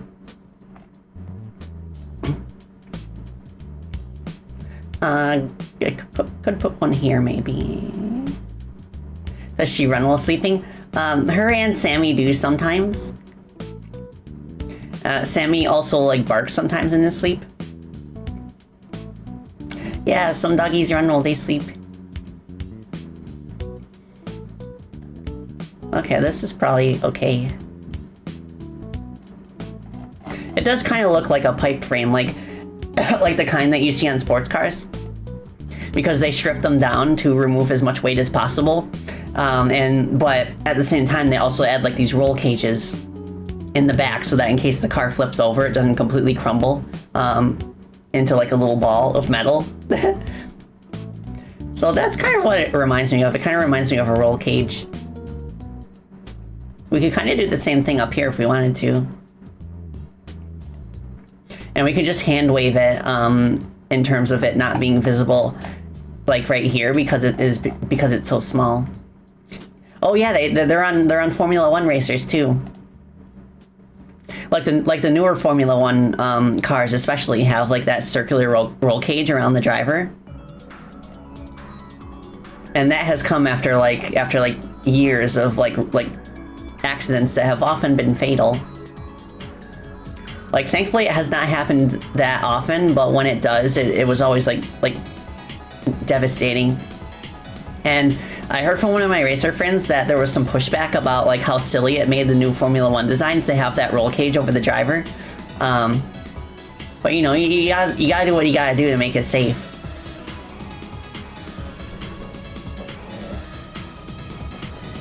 Yeah, I have racing friends. It's so cool. I gotta play more like simulation racing games to get some practice in. But yeah, like one of my best friends in the racing community is Layla Wilson, who's also known as Woofle. She is the main composer of the Freedom Planet series. Like, we've collabed on a bunch of music tracks, but she kind of like carries most of it, I think. Like, case in point, Thermal Bass that's playing right now. That is a song that we collabed on. I usually contribute like the melodies and the chord progression, and then she just makes it dance. But yeah, in real life, she is a sprint car driver. It's so cool. The last time that I was in the Northwest, I went to visit her in Seattle, and she took me to like one of the racetracks that she races on, and I got to see her in action, and it was so cool. She travels to New York State sometimes as well to see all the tracks out here, because upstate New York has a lot of like local racetracks.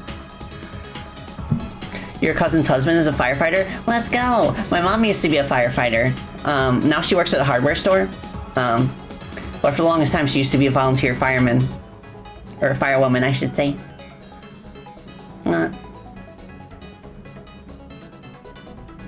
Okay,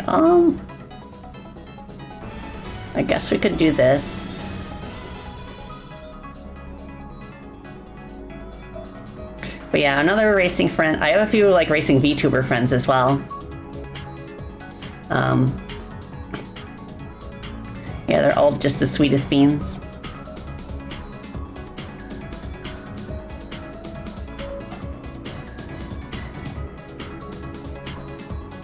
Ba, ba, ba.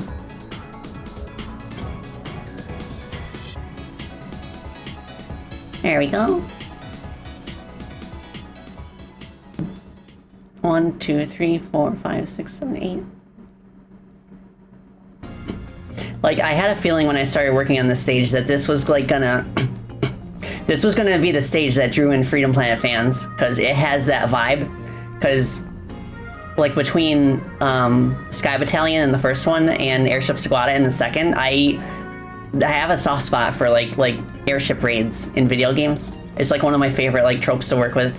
So of course I gotta have one in this game, and this is that stage. Yeah, Space 2. The thing is that I didn't really have much opportunity to directly work on space levels, like in the Freedom Planet series. Like the closest you would get is like being in a spacecraft, but not like actually exploring like outer space like you are in this game. So this has been a really like cool opportunity for me to like finally to have a game like actually take place among the stars in certain sections. Oh, Edge Drive, you got inspired by Sky Battalion for the tile set? Let's go! Very good choice.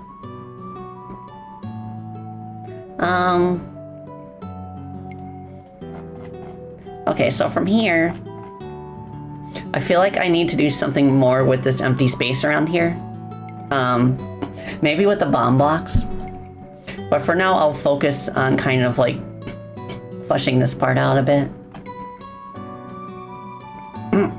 So I think to make this more interesting, I could have the terrain elevated right here. And that way the player has to do a little bit of jumping to get up there. And they kind of have to like time it with the cannon fire.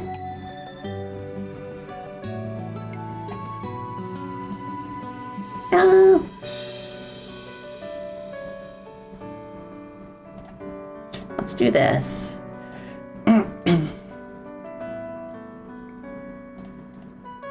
You relate? Airship raid levels are so cool. Your first level was Storm Owl from X4. Oh yeah, that's such a good level. Like, I think X4 is probably my favorite now in the X series. Because it's the one that I felt the most compelled to replay over and over again.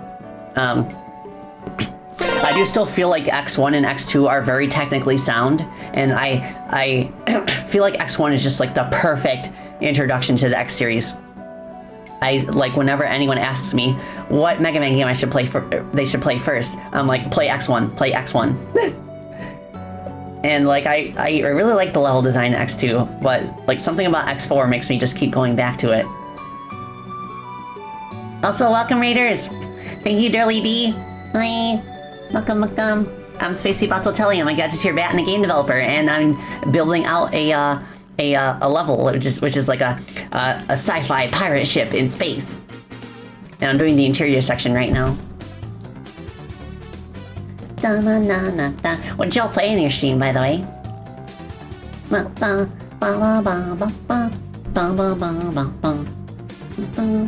Oh, you did game dev too? Let's go! I love seeing more game devs on Twitch. I don't really know any other game dev VTubers who actively do game dev streams. I know a bunch that do game dev on the side, but they don't stream it. Like the only other one I can think of that like streams it like the way I do is Diki64, who is the creator of Lunistis. A very good 3D platform game. Highly recommend trying it out. There's a big like 1.5 update coming soon that will add a new character. And he is really fun to play because I played the demo when it came out. Now, a bit of a dilemma with the cannon fire here is that it will collide with jump-through platforms, so I cannot put anything here. So I kind of have to just, like...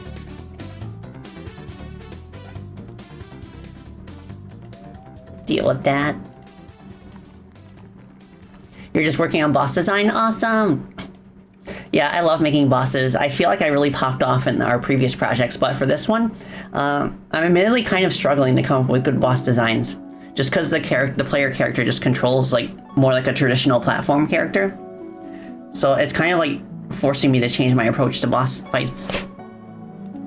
Like especially with this stage, I'm like struggling to think of a way to make the boss fight feel unique. Compared to previous bosses that you fight in this game.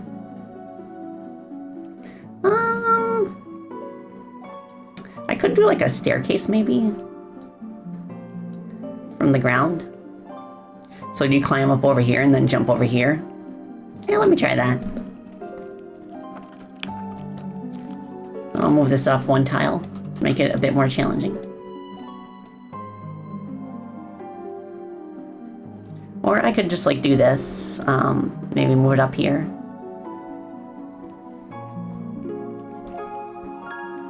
Yours is a brick breaker roguelike, so it's a hard time thinking of bosses. That sounds really cool. So it's like a Breakout clone, but it has roguelike elements.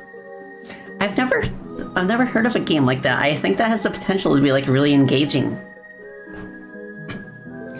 Yeah, the boss fight is the defense core. That's its name, and I have it like designed and I have it animated. But I don't know, something about it is just like not fitting the way this level is turning out. Hold on. Yeah, this is the boss, the defense core. And I've rigged the eye so that it can like move left and right. So if you kind of zoom in here, you can see. It feels really nice and intimidating the way that it turns its eye to face you. But it's also got like, you know, like walking animations and all that. Pew.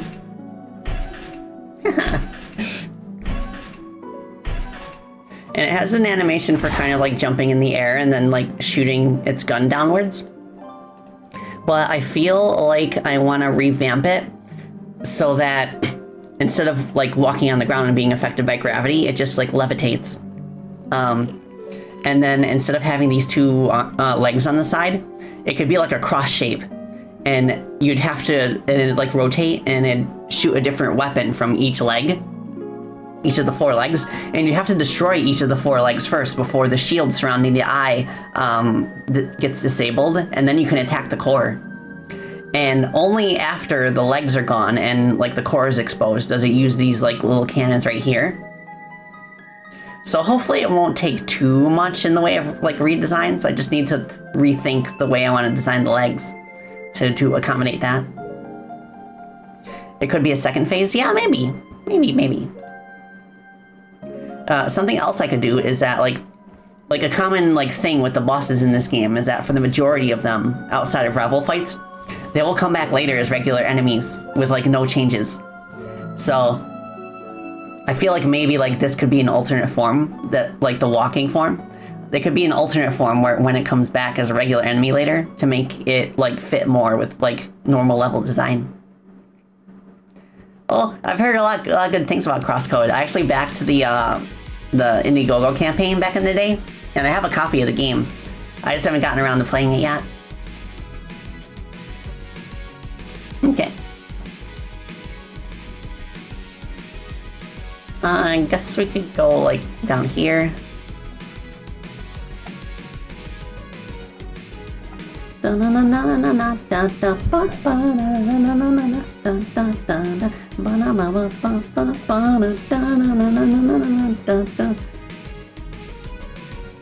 Huh, why is this not lining up? I think I know why.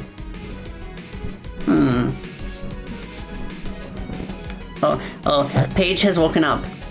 She's now wondering why there's a microphone in her face. She was sniffing it. I don't know if you heard that. Okay, I'll move it. It's okay, Paige. I was just being silly. Hi, Paige. Hi, pretty girl. Let me see if I got a photo of her I can share for people who are not familiar with what she looks like. Nah.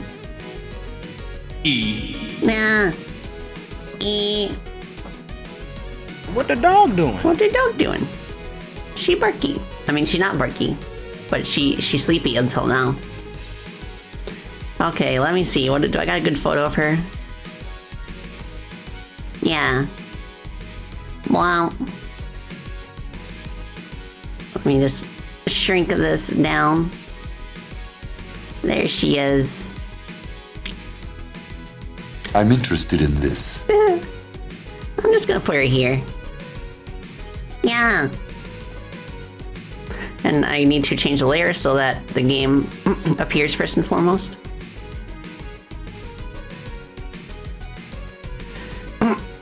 Okay. Oh, no, that's behind. There we go. Yeah, that's Paigey. Yeah, she's a Cavalier King Charles Spaniel. And she's 3 years old. Yeah, she eepy. Hi.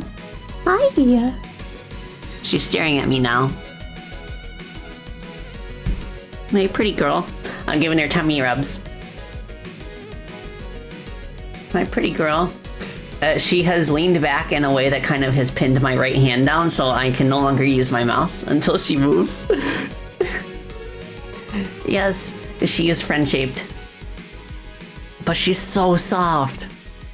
Like, you can tell, like, she's kind of, like getting older because her fur isn't quite as soft as it was when she was a little puppy, but it's still so soft. You have a cute voice when talking to Paige. Oh, yeah. That was actually like when I was practicing with my voice before I started streaming, because I felt like I needed a bit more practice to get kind of like a voice that would match my character.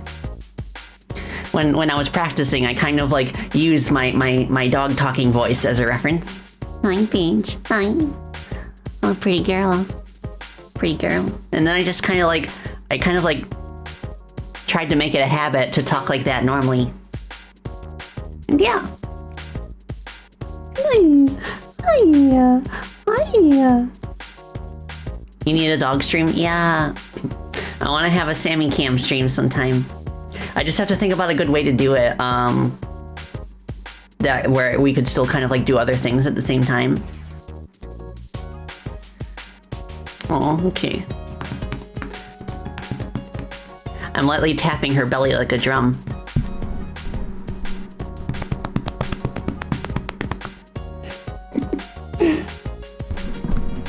You vote for doggy cam? Yeah. That was actually one of my first redeems, was to have a salmon cam. But I had technical issues in terms of like positioning it to where there was adequate lighting, as well as not being like in the way to the point where I might accidentally trip on the cord. So I settled for just sharing photos of them every now and then. You hear the drum? Nice. Her head is taking up half of my mouse pad, but it's fine. Okay, I don't know how I'm gonna deal with this arm here. Maybe I should just like have this hover. Get rid of the leg here. Something else I could do actually. Okay, I just got an idea. Move this down here.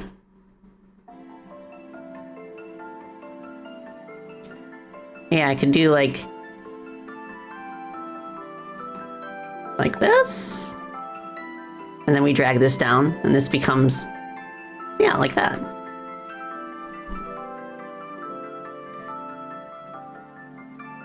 Da da da da da.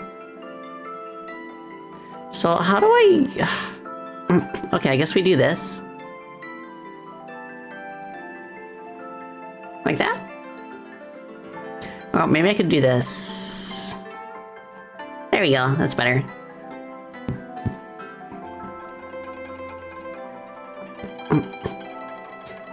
Yeah, I like the daytime version better too. I just felt like this was a bit more like zen for the stream, so it didn't like take front and center. But then again, I do also have a lot of hard rock on this on my playlist.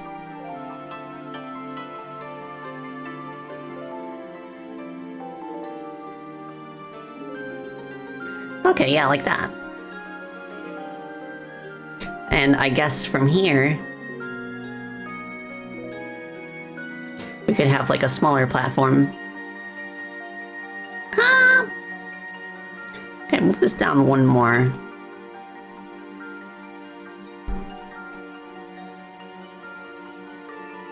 Like that. And can I do this? Yes, I can.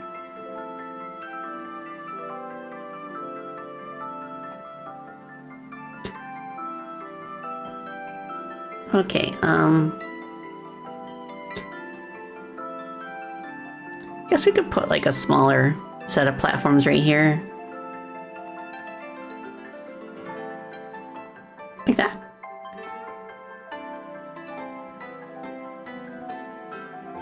Yeah. Me gusta. Move this up like this. That's good enough for now. Just to like get like a sense of level of progression. And then we just kind of like do some stuff up here, maybe go down here, and then you're kind of like, huh, let me think. How can I make this setup a bit more challenging?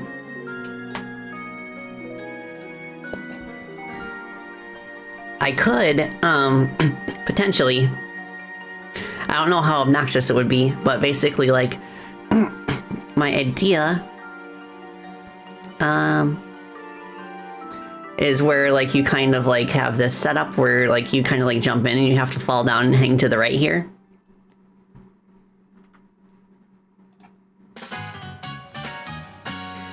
We won't know until we try, so let's try it.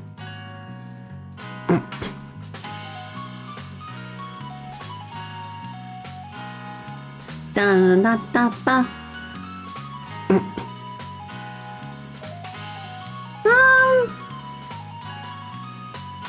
We could have a catwalk here. I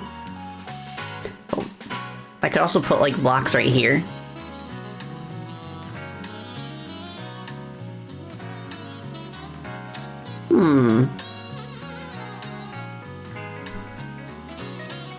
I'll make this double wide. It's just easier to set the blocks up with it.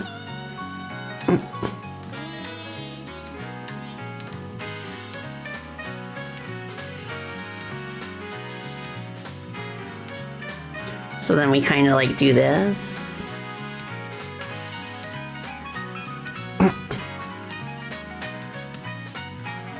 Let's go. Okay. Well, that's an interesting thought. We could make it so that the player can either go up or down.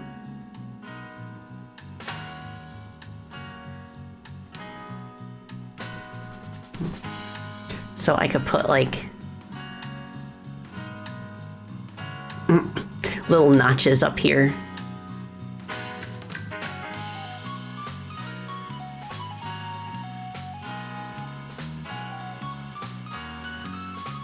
And then I just kind of dip down here.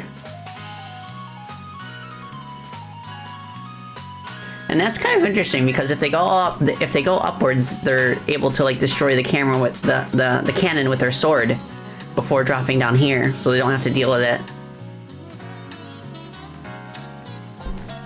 Ah, prismatic cobra. Hi. Who's this cute and amazing bat from space? I'm not technically from space. Like the spacey and spacey bat is actually more of like, you know, I space out sometimes. But thank you. Well, that's not 100% true because like it's kind of based on like my very old username back in the day, where it did have to do with space, but I kind of retooled it into spacey and kind of made it like the first name of my VTuber persona. Yeah, and I kind of like, if I get like a fantasy outfit in the future, I'd kind of want to have it in like have it be an astral themed one, so that way like there is a bit of spacey.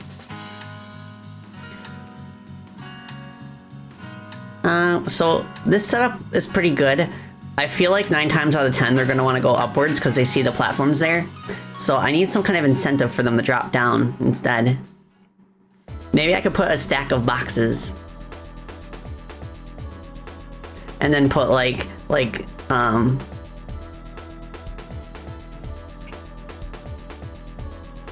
notes on top of them.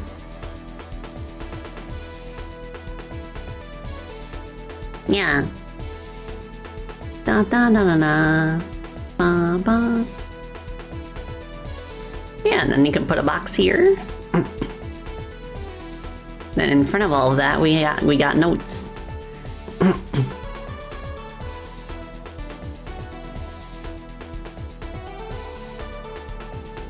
Cool. And then here, I could bring back some wheel turrets.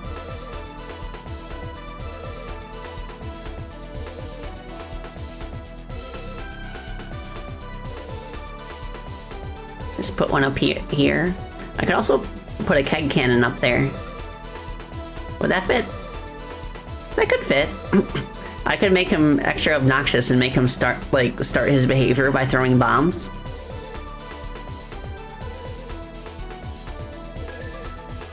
And then instead I could put the wheel turret right here.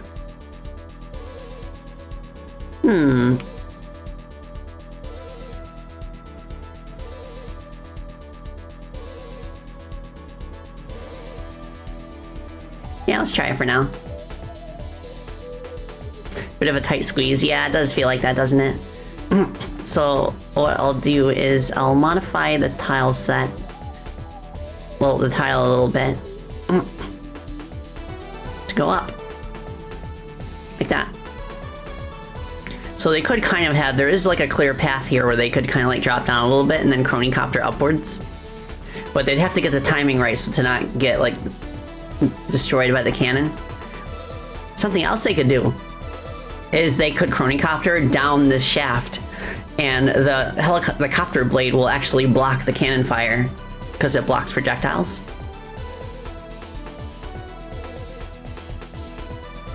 Yeah, speedrun strats. I'll put some notes up here too, just to kind of give people some kind of reward for going up there.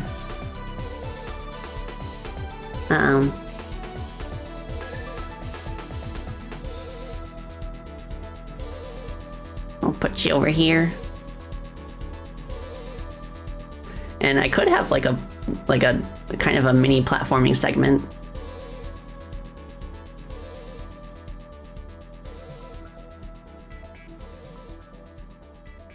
Although I feel like I'd want to do that in the final section instead, so I'll save it for that. Oops.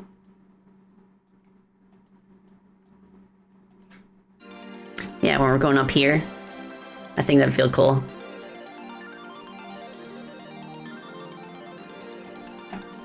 And I could have some kind of enemy that kind of like moves left and right in the air and like shoots stuff downwards.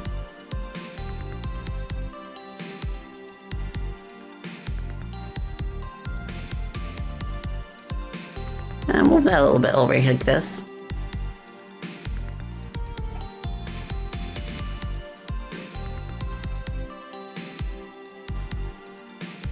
2, 3.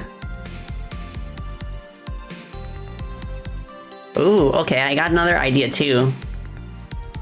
Is I could have like a cannon, another one of the cannons like all the way up here, and give it an activation zone that like stretches throughout this entire vertical section, and just have it shoot like cannonballs like down here in this center area. How many tiles long is this? 3. Okay. So if this space is 3 tiles long, I could do this, but then it's not symmetrical. I'd have to like nudge these forward a little bit. Paige's photo is still up. Ah, that's fine. You can show everybody cute doggo. Well, I could shrink it a little bit actually. Paige. There you go. She-Barky.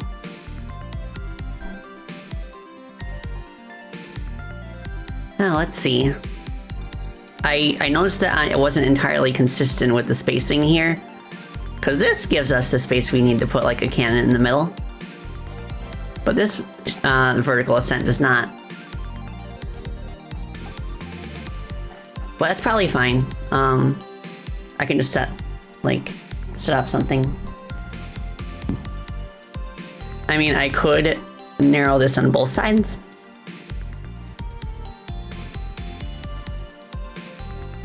I could also like vary it a little bit so that it doesn't feel quite as odd.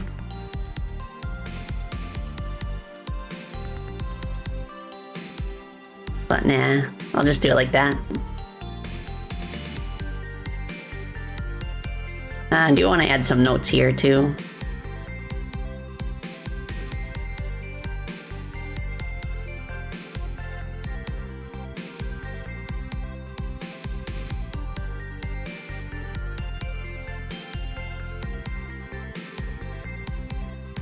No, actually I want to have it lean this way, just so that we got that incentive.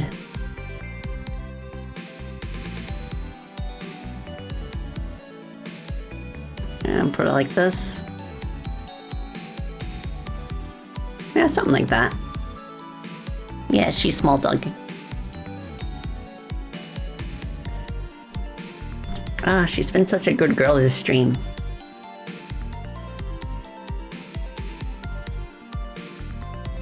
Okay, there's that, there's that. I should probably move this down a little bit.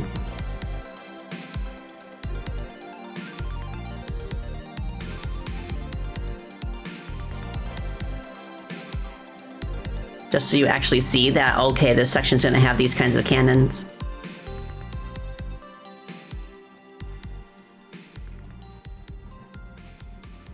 So I'll do this. I'll bring this up here.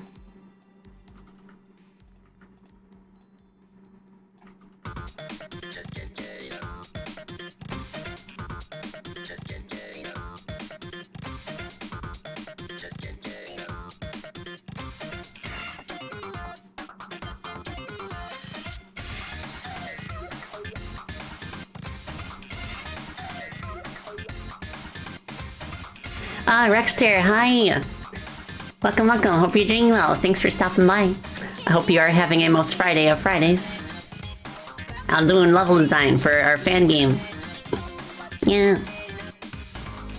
Okay, so that's set up like that. So that way they have to go here and they'll see that, okay, this part's gonna involve dodging vertical cannon fire. Nice. Okay, this part's here, this part's here.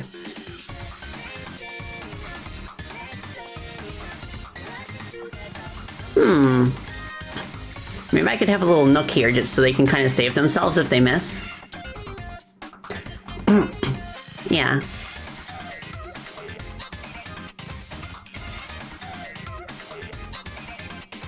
Ba ba ba ba ba ba ba.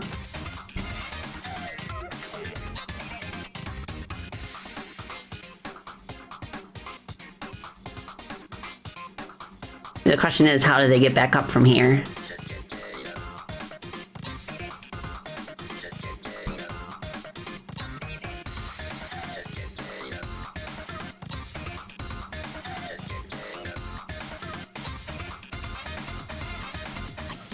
Enough for you. Okay, do I have a floor tile that also has, there we go. Perfect.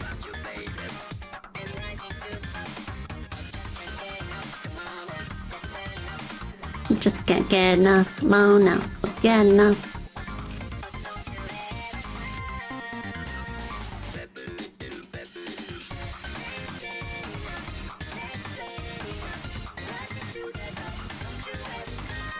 Yeah, that's kind of a tight squeeze.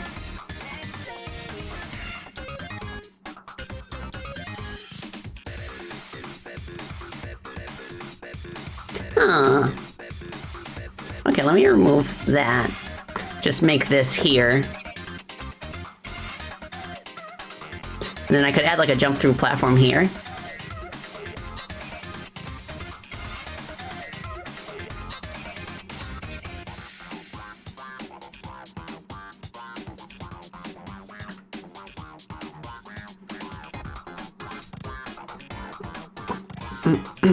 Oops. There we go. Move this up here. Yeah. And then put like a box there.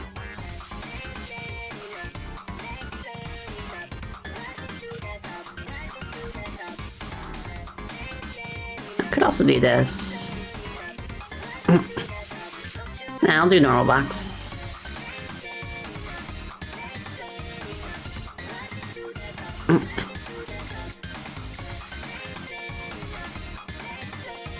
Nice.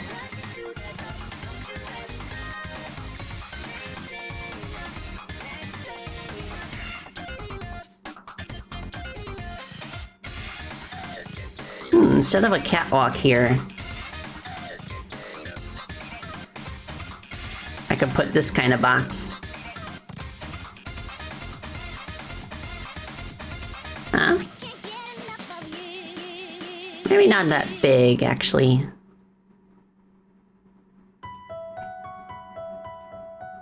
Could do something like this instead.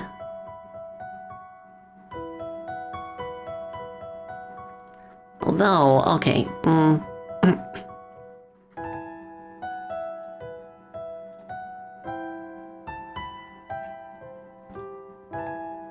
Okay, that's probably a bit easier.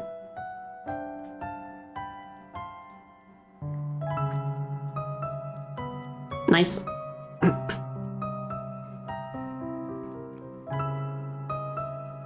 Okay, so...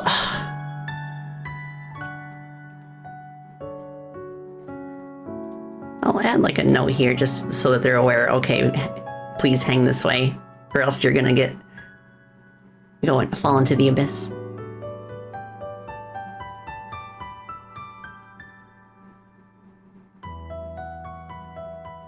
Oh, looking pretty good.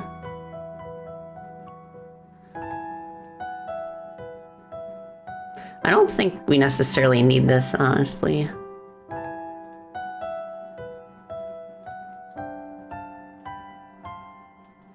I feel like I'd want it to like be consistent. in terms of like both sides of this like cannon being symmetrical. So they could kind of go up here, and then okay, I have an idea. I have an idea to make this flow nicer. So basically, oh, I appreciate that, Lance. Yeah, for my dev streams, I feel like I don't want to spend most of my time typing code, because I feel like that's not like a very good opportunity to like show people like my workflow and design process. Like a little bit of code like every now and then during my streams I think is fine to kind of like demonstrate how to do certain things, but it's not the focus. I try to make the focus on like artwork and level design, that sort of thing. I also thought about making like doing like audio design as well on my streams sometimes, but I'm still kind of shy about like my work in progress music. But I have talked to Alvanil about maybe like collabing someday in the future on like a music stream, and then like the Purple Bat Musician VTuber gang can finally like do like a music related thing together. I think that'd be really cool. I just still think it's so funny that we're so similar. Okay, so the idea I have is that basically you could jump like right up here, but then like you're just kind of boxed in. So it's just kind of like a little nook you can get to in order to be like safe, while you kind of like plan out how you're gonna like hang down here and go over there.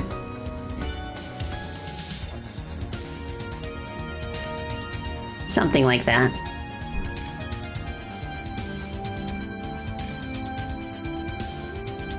So I could like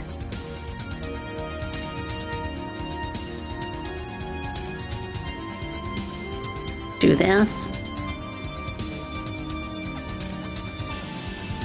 Well,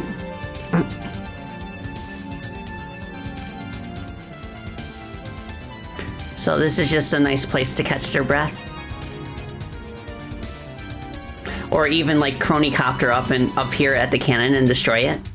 So that way they can just like go down there safely without having to worry about the cannon fire.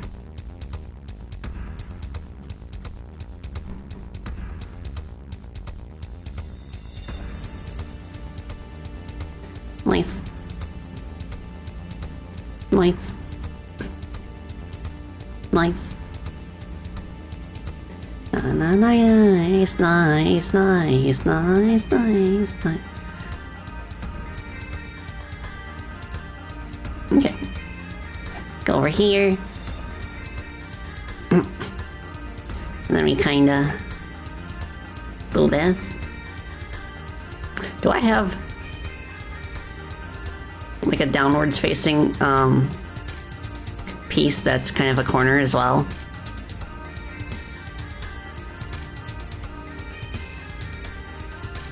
I think I should. Yeah, right here. Let's go.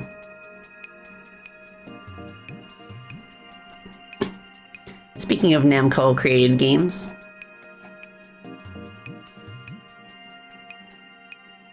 Yeah, okay, so they're gonna drop down here and then the keg cannon will start firing at them. That'll be a nice challenge, and we'll give them a breather here where they can just like jump through this part.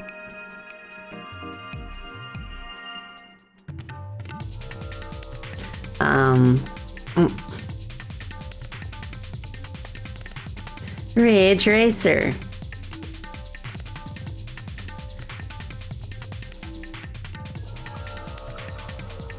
Okay, go like this. You're gonna go eat, Mighty? Yes, please. Go get some good food.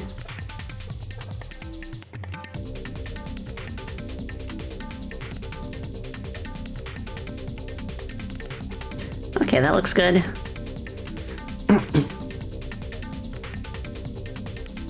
So I think I'm getting a little cramped, and I want to give him some breathing space again.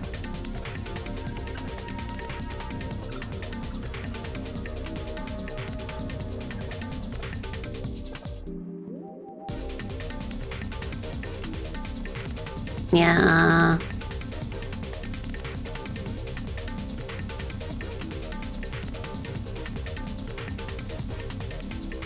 You've been watching for months and you don't know where the sound alerts are? If you scroll down, there is a panel along with all my other panels that is specifically for sound alerts, and those ones are redeemed with bits. It's Ridge Racer. Yep. Ridge Racer. That's Ridge Racer.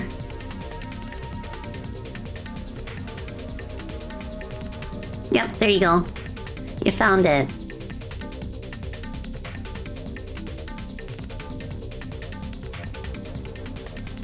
Guess I could just do this.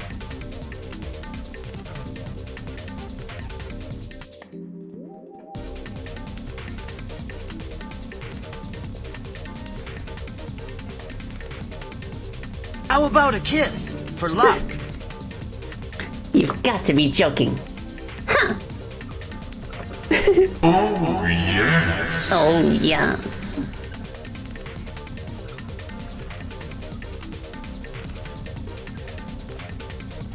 Well, you can go ahead and get in the pond if you're gonna act like a silly goose.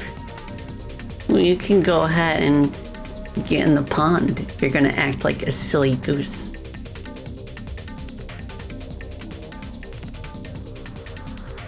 Okay, here we go.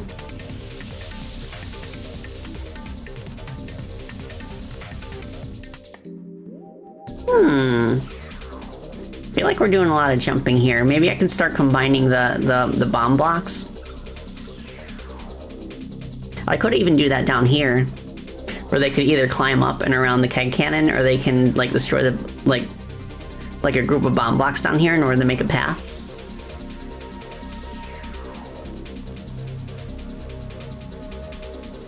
I do feel like I need like a platform right here at least.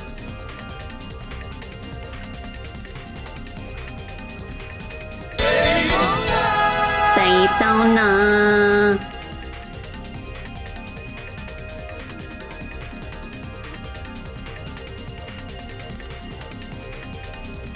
Yeah, let me try that.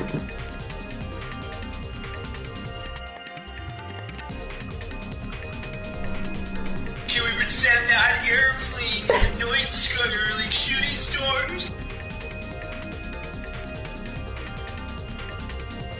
Bump, bump. Oh, thank you for care combo. Alright, I'll take Sippy and Stretchy.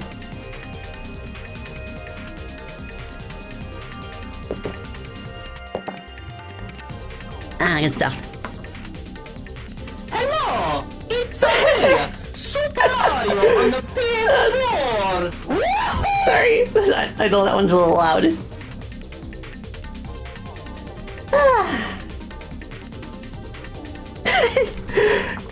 It's a me, Super Mario on the PS4.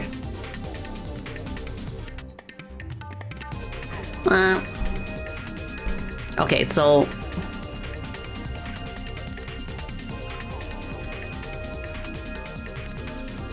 bomb blocks down here. I could, oh, that's an interesting thought. Having the wheel turret turn and destroy the bomb blocks for you. Hey,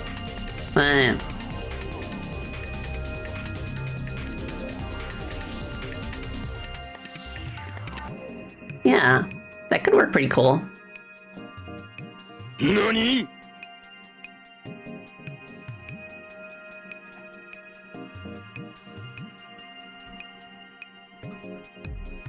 So we do that, and then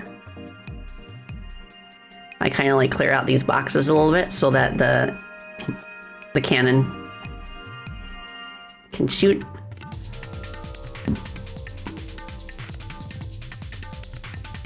Yeah. I'll steal it! No one will ever know! Okay, so that's what's gonna go on here. It'll turn and fire. I mean, the player can also crouch and hit him. Why are you so bad?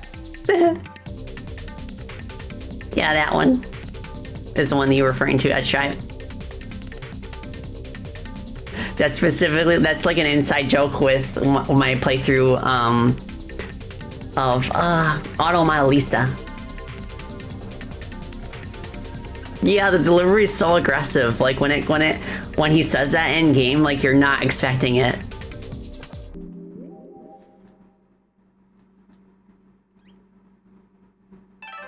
Okay, yeah, I could put notes down here just to tell him that, okay, it's actually safe. You don't have to worry about the bomb blocks being destroyed just yet. But we could be mean with that later on.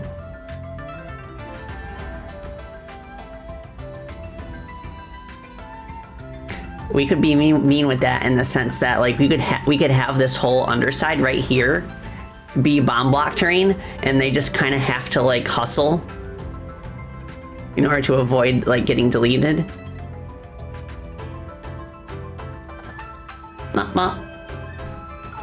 No, it's, I think, like, the sight range for the wheel turret is circular by default. So I think that'd be a cool change of pace. And this kind of, like, teaches them that the wheel turrets can destroy the bomb box in the first place.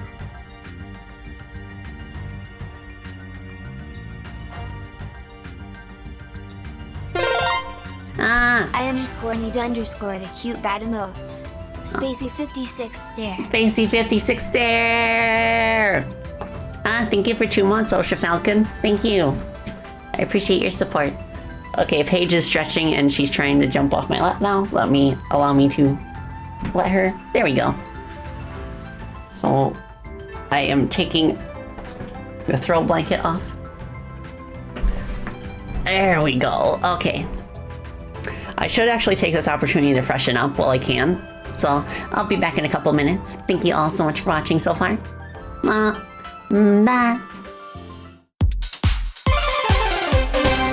Spacey Bottotelli will return after the break.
I'm back. I'm back. Thank you for your patience. Well, alright, so we can get a little silly now. So I think what I'm gonna do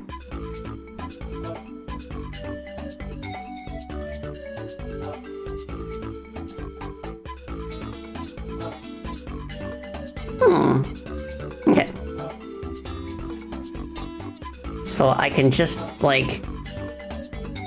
Oh no, this is the part where they have to start going upwards, so it needs to happen sooner.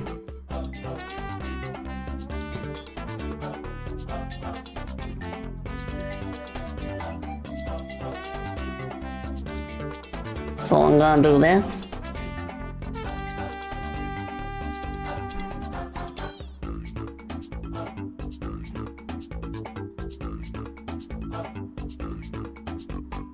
Are there any composers I would love to work with in a future project? I think it'd be really cool to work with Jake Kaufman.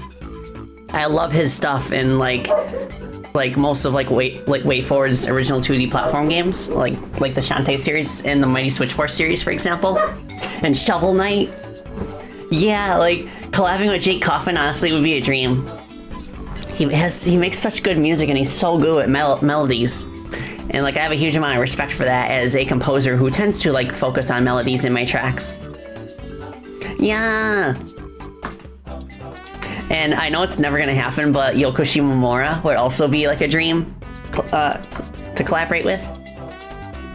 Even if it's just like commissioning her for something. Never say never. Yeah, like before I even started this project, I kind of like doubted if I could make this much progress this soon. But thanks to our team, that goal has been achieved. And I can't wait to make even more progress. Alright, so now we're gonna do a silly. And we're gonna put bomb block platforms here.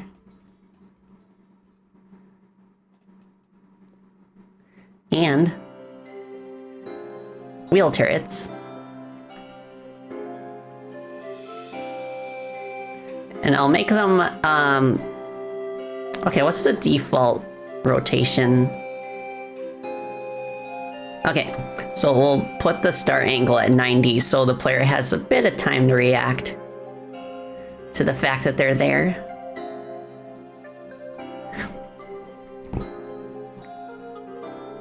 And we'll make this part of it a bit lenient, so we have like a platform right here.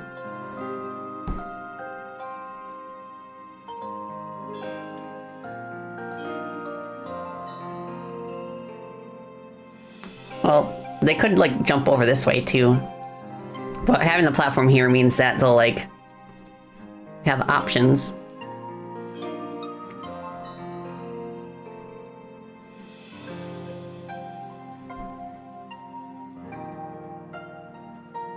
And I guess we should move this up here. Oh, okay. I got a cool idea right here now too. So they'll see like a wheel turret. When they go over here and jump on this platform, the wheel turret here will turn and try to shoot them. But I can't because we're through a wall. So we kind of have to like time it properly.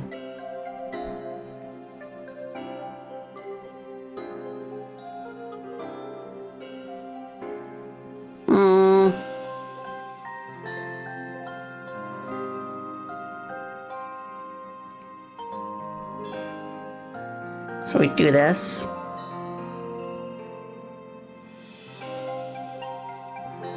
Oh, where's the... Okay.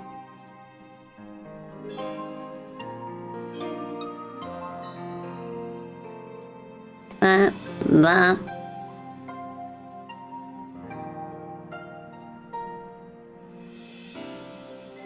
T-Lopes would be another good choice for me. Another dream choice, I would say.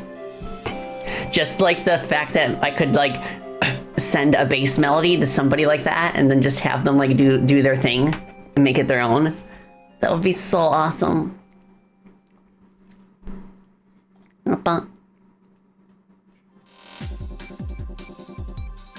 Lena Rain too, yeah. I love her stuff.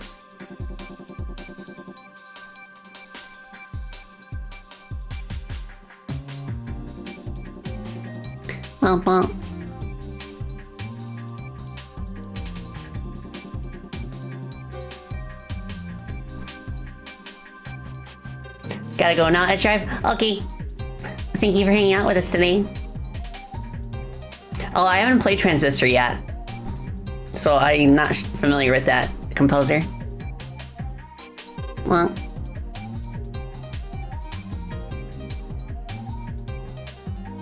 Okay, so now we can do this.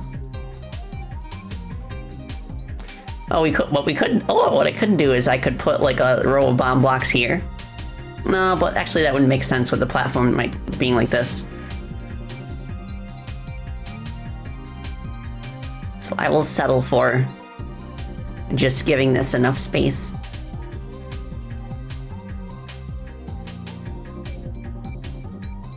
And we can make this like that. Do I have a corner piece that works in this context?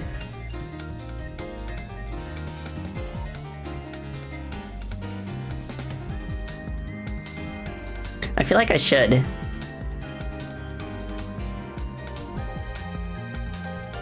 It's like an edge piece, but like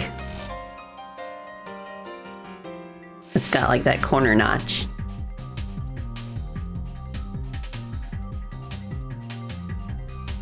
I do want like a part there.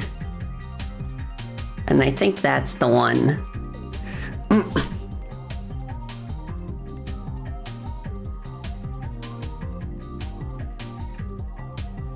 That's not quite the one actually. I need it without the corner.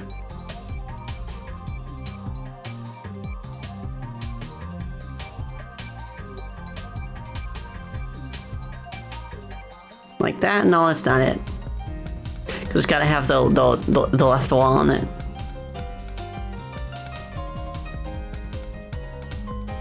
Yeah, that's fine.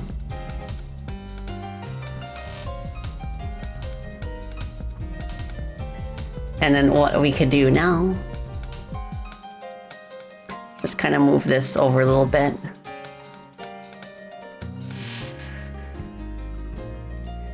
Noise.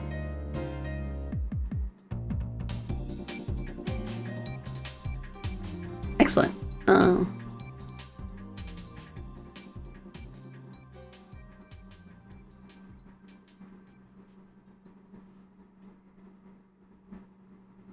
So we jump up here, it's gonna shoot. Then we kind of like have to leap over here. Alright, and then we kind of like make an ascent up this way. So we can wall this part off safely.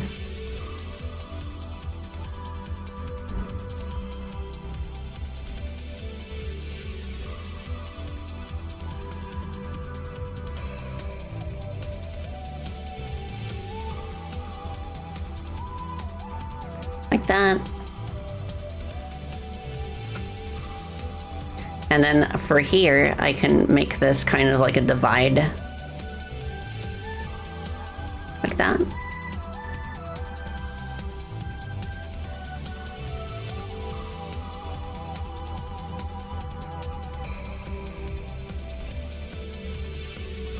There we go.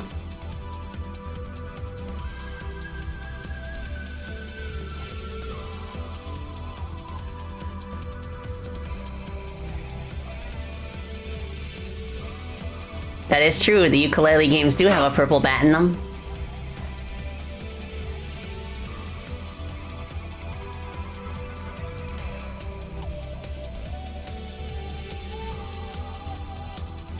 Okay, cool.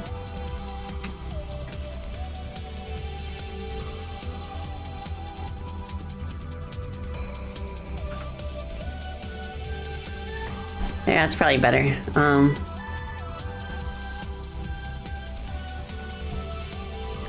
And I could stretch this over a little bit, this camera hotspot.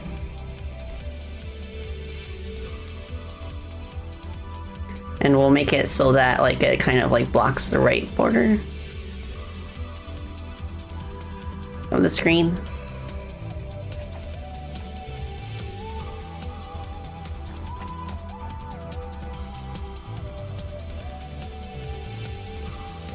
There we go.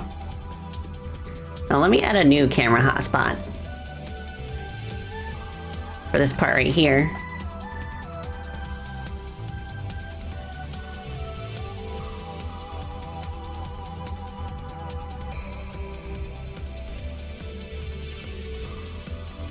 Okay. So we don't want the top or bottom to be obscured. Okay, that's fine.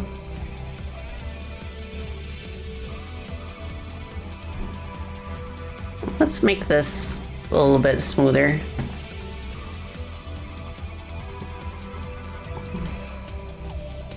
Okay, make unique.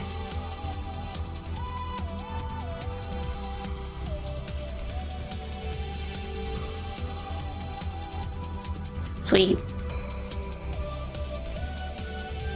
Okay, I'm gonna duplicate this. Make it unique again. What does camera hotspot do? Okay, so basically what it does is that it locks the screen boundaries within like indoor areas and stuff, for example. So that way we don't see any of the geometry outside, and it's a good way to kind of like focus the camera on what the player should be like focusing on.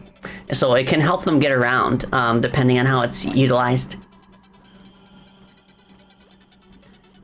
Okay,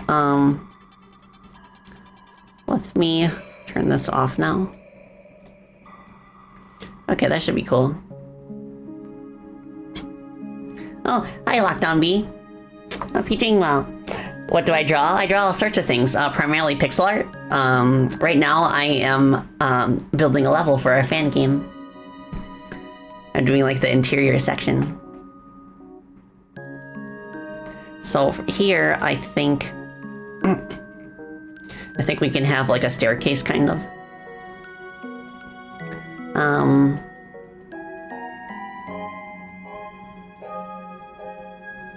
So if we do like this, on either side.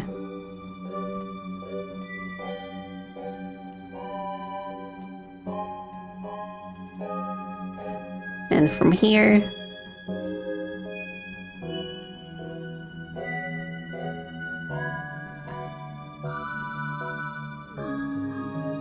that's good. Oops, there you go.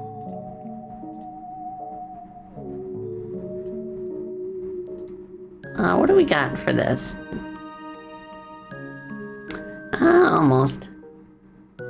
Yeah, pixel art is quite amazing. Okay, let's make it like a zigzagging catwalk upwards.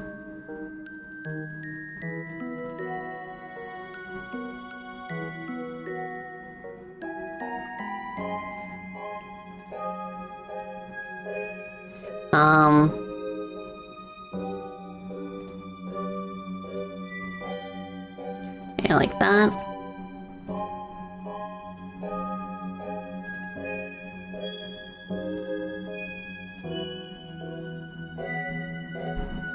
Cool.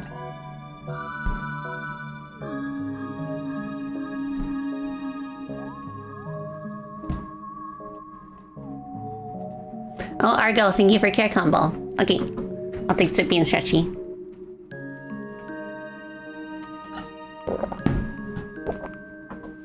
Ah, good stuff.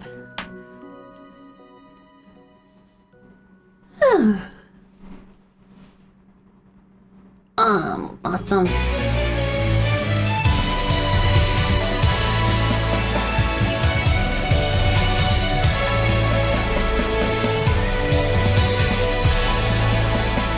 Waggle gas! Waggle gas! Thank you so much, Mike, for 10 gifted subs. Thank you for your support. I quite appreciate it. And of course, as far as anyone who... My stones! We have a new record! As far as anyone goes who like gives subs, like make sure that you take care of yourself first before you take care of others, including our community. But yes, thank you very much. I do appreciate it so much. It helps support what I do in terms of being able to share like game design stuff with y'all. Also, yeah, that is true. They really want me to play that horror game, don't they? Oh yeah, we already reached the incentive. I just have to figure out a good way to set up the poll so that only like underwings can vote on it. And that way, like, we have like a community's choice. I have a list of horror games that people have recommended to me. So I just need to figure out a good way to like set it up in poll format in the Discord server. And then y'all can like vote and see what game we're gonna play. But yeah, I think the next tier is where I play one of my cringe old projects that I don't like, am too embarrassed to share. But that's like way, way far away. I don't expect that we're gonna reach that. Unless I like really pop off and like maybe become Twitch partner in the future. I don't know. Well. Okay, so now we want to bring stairs up.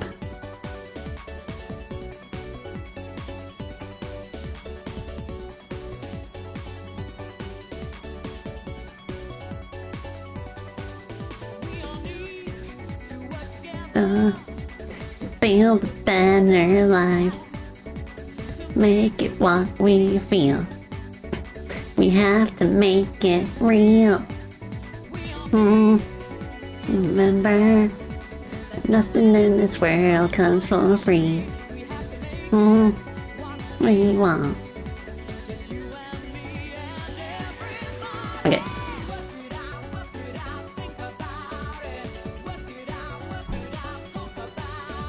Pikmin 2 is a horror game?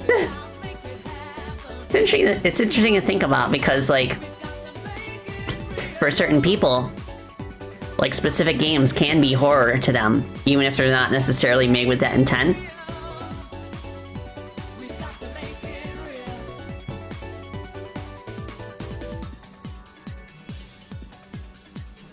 "5D chess with interdimensional time travel?" I've heard of that. It seems quite interesting.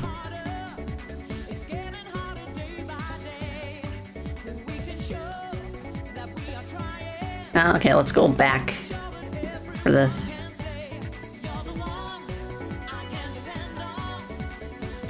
Yeah, that would be an interesting category, wouldn't it? Unintentional horror games.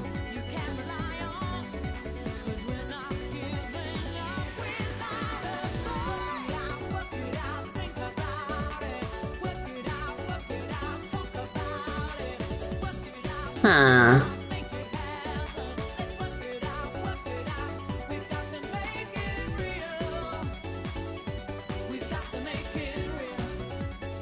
Something like that, maybe.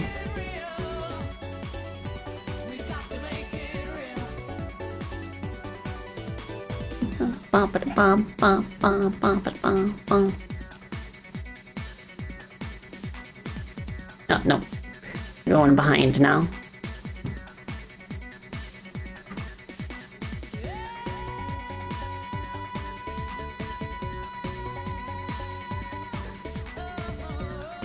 Okay, I guess we do the same thing here.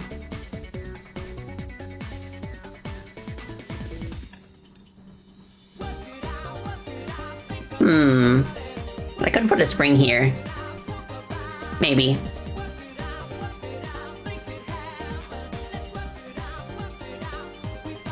Okay, let's just do the same thing for now.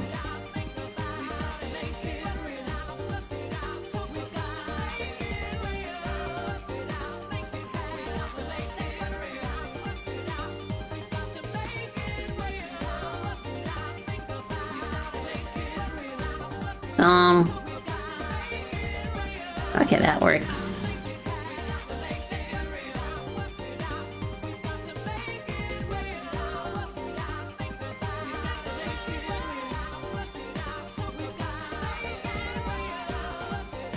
Cool.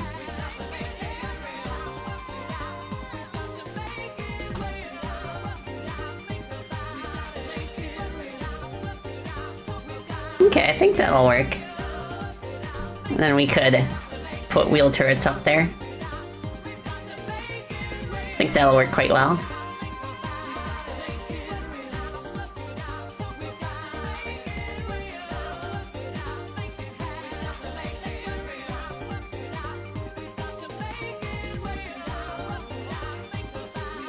Oh, okay. That is obstructed. Is it on a different layer? That's why. Okay. There you go.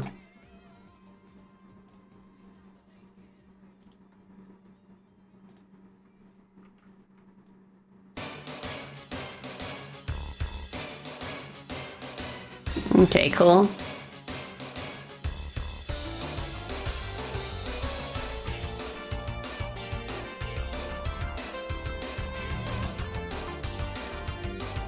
Huh.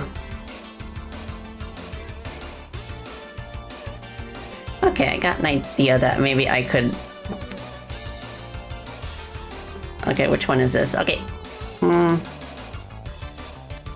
Let's put this up here for now.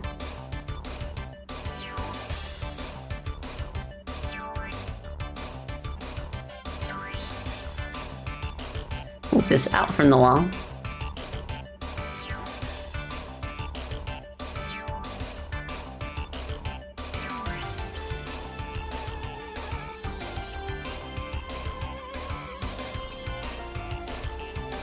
The very beginning of Kirby 64, the Crystal Shards. Yeah, Kirby games tend to have surprise creepy. It's done in a very interesting way that I feel like benefits how endearing the Kirby is. And it's kind of funny because of I remember that meme back when Kirby 64 was released on Nintendo Switch Online, and the game's rating was updated to, I think, teen. And then it had the warnings about violence and blood, and then people just ran with that. They drew pictures of Kirby next to the ESRB rating with him smiling and holding a knife.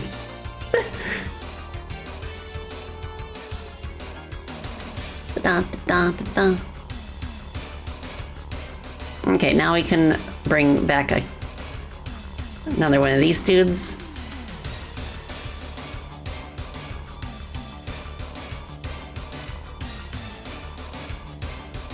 Cool.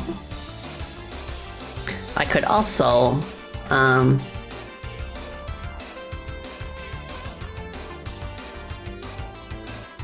another root beer walker.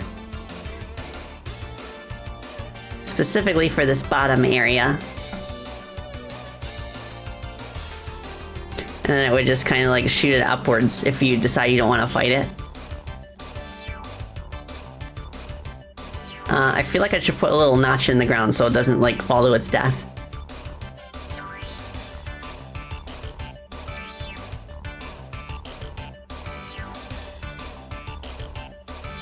So I'll do this. Move this down here. Do the same with these.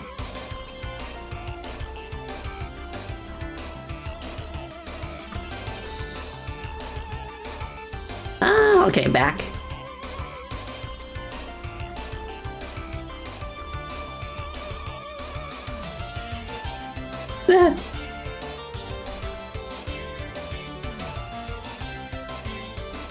Okay, there was a scene in it where you got so scared that your skin instantly turned pale, your soul left your body, and then just returned to it to scream at the top of your lungs. Oh my gosh.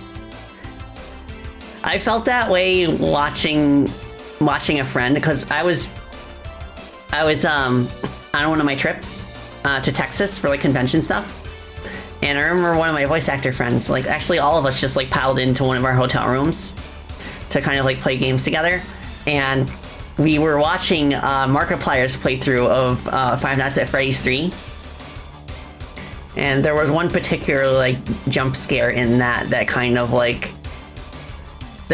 gave me that effect where I felt my soul leaving my body for a second. It wasn't Springtrap, it was one of the other animatronics that can appear sometimes as an illusion to kind of throw you off.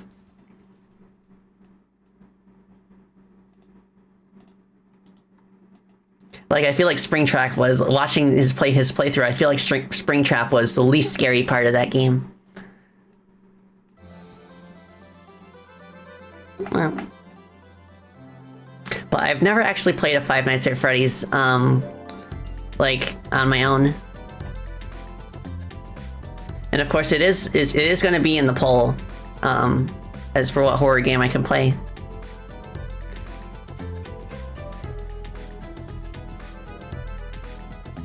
Yeah, Mike, for that reason, I do not know how I feel about playing horror games in VR either. Because, if you have, a really bad reaction, to a horror game in VR, you could either seriously damage the VR device itself or yourself if you fall over. Because, I saw a few, pieces of video footage where, people let their older family members play a horror game in VR, and it's just, it feels awful to see people react that way.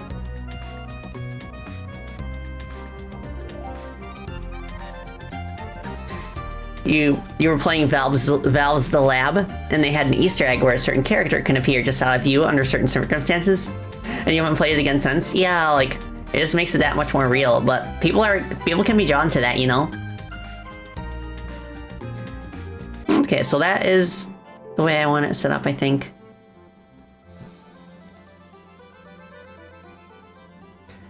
Okay, we don't have a lot of notes here yet.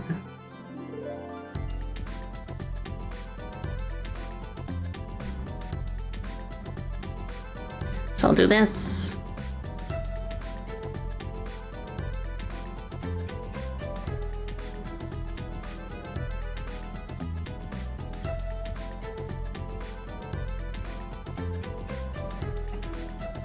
I'll do this and this. I feel like I need to move this. Put it there. Actually, having it here is probably fine. I could also put one of those propeller platforms up here, just to make it a little more like, to convey a little bit better that you're supposed to ascend. Yeah, I'll do that. And I will move this wheel turret further upwards.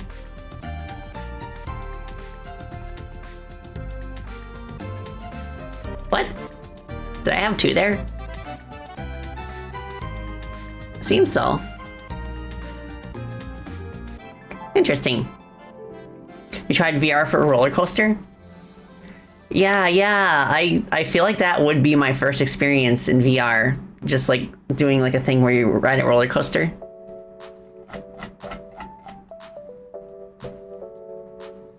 Okay, I'll duplicate this.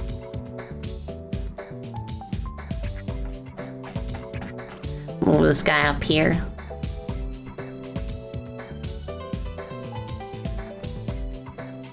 It's Ridge Racer.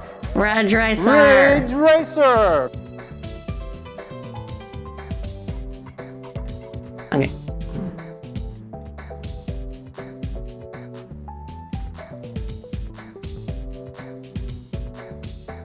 Okay, let's do that and make it like 56 pixels. That should be good.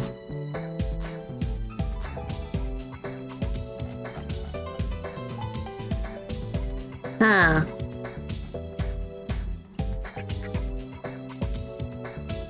It might be neat to have like a Mega Man X style thing where you know how in most of the intro stages they have like the walls closing in around you and you have to ascend very quickly.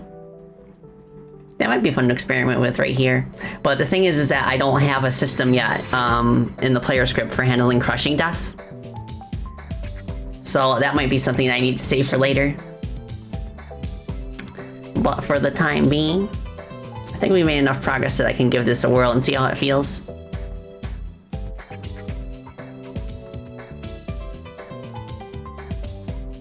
Nice.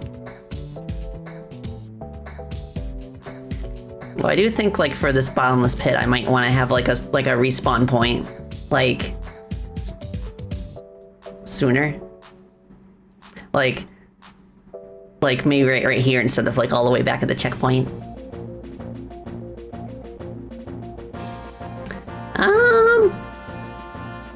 I'll just add like a node inside of the camera hotspot.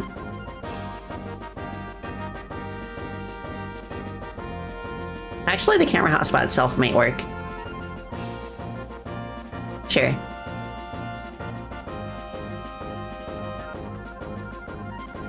Camera hotspot 3.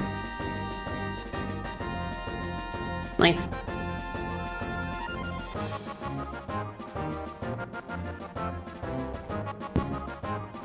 Where's a good spot? I feel like I need a checkpoint somewhere around here, but there's no safe spot that like the player has to come across. Like I could put it here, but then they would have to go out of their way in order to reach it.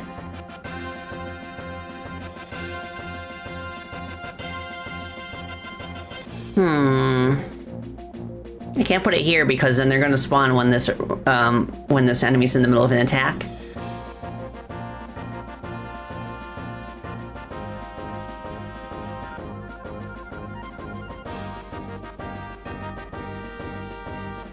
put it here, maybe, but then the wheel turret's gonna turn and try to shoot them as soon as they spawn in.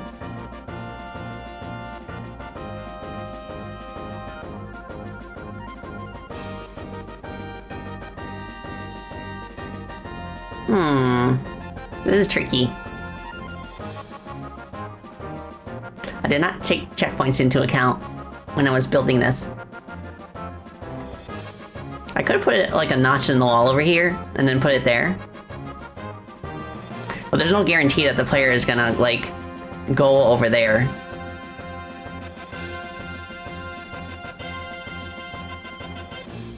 Like it's quite possible that they'll like the little chronicopter up here and then just like skip this entire part down here.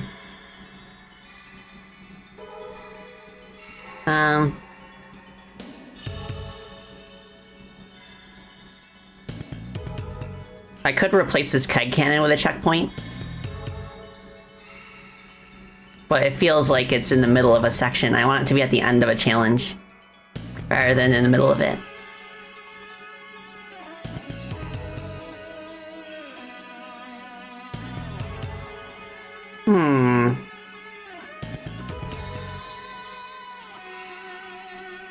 I could do something like... Yeah, that song. I could do something like I could have players like climb up a ladder here, and then there's a little like cubby hole with a checkpoint and where they can drop down into the next section.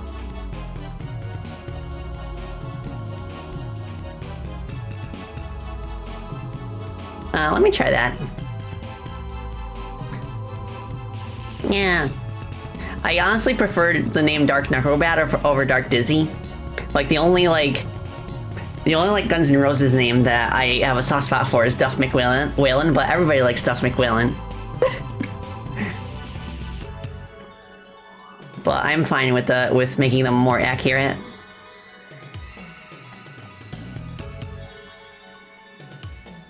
Because I feel like maybe Duff McWhalen could be his actual name, but his alias is Tidal Whale.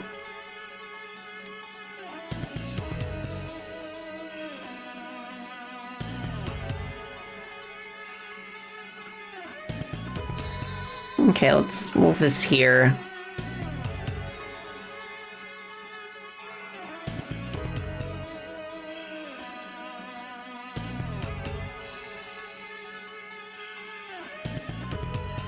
There's some very fascinating stuff in the prototype of X5.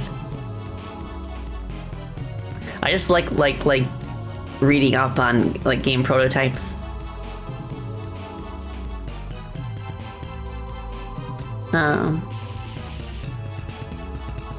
That's probably fine, I guess. If I do it like that.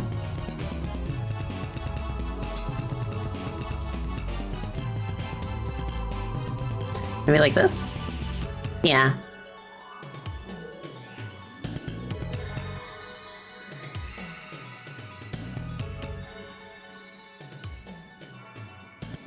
So we kind of go up here, and then...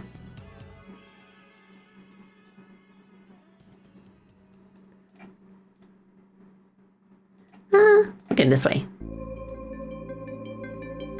Speaking of prototype stuff, it's Tidal Whale's old music.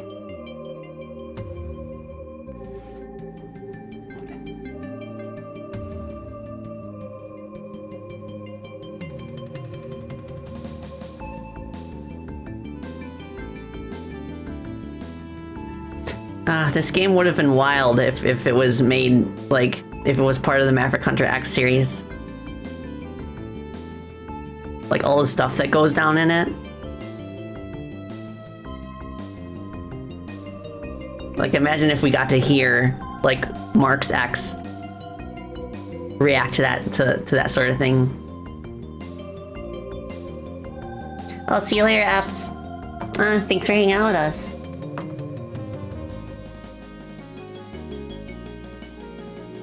Do I have ladders? I feel like I do. Yes, they're just not set up yet.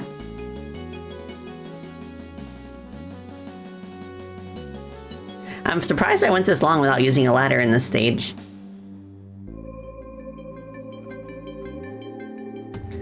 What is the physics layer for ladders? That's for attack. Okay, it's the third one. Save? Oh, it auto saves. But I'll go ahead and save it.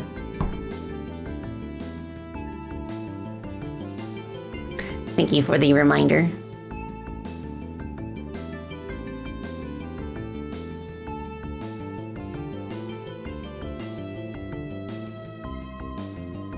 Okay, let's do this.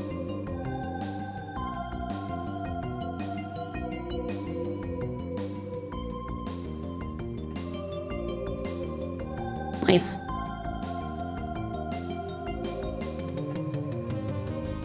So I guess we are gonna draw a ladder upwards.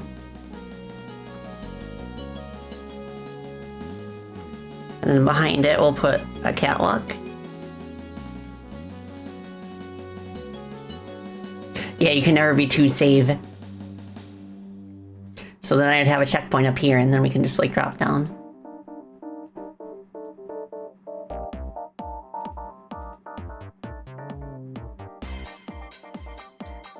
I'll do this.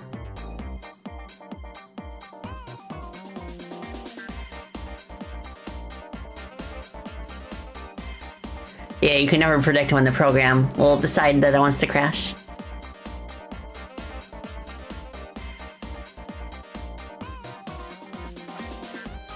Okay, that's good. I could probably have a ladder here if I wanted to be cheeky.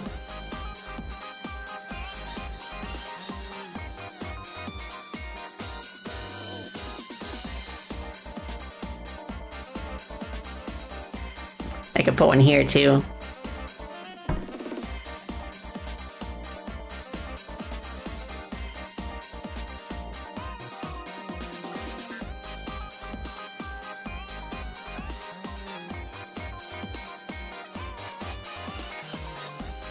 Cool. Oh, thank you for care combo. Okay. I'll take Sippy and Stretchy. Ah, good stuff.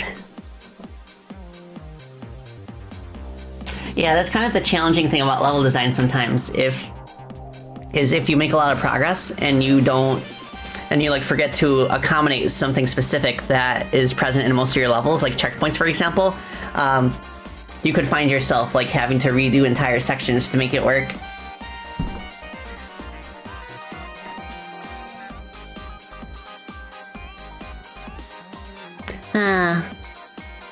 Not sure I like how this feels though. But I could still put something cool up here. I just wouldn't make it like absolutely necessary to have to climb all the way up here and then drop down.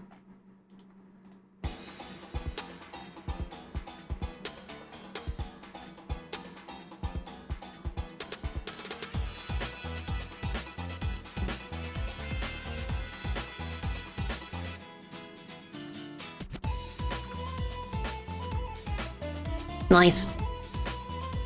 Oh, Misaki. Hello. Hope you're doing well. Hope you're having a most Friday of Fridays.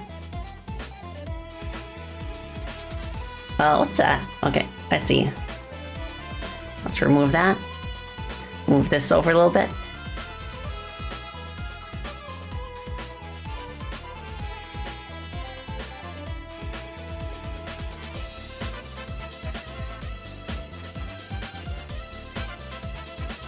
Okay.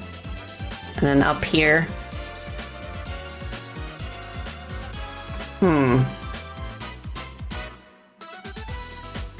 Now that's an interesting thought. What if I had like a sequence of like ladders that you had to jump across and there's just kind of a bottomless pit underneath?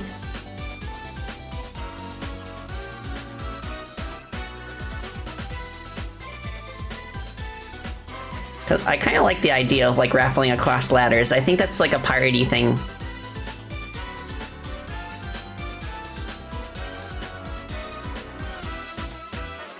I also forgot about the swinging platforms. But at the very least, I could put a few of these down.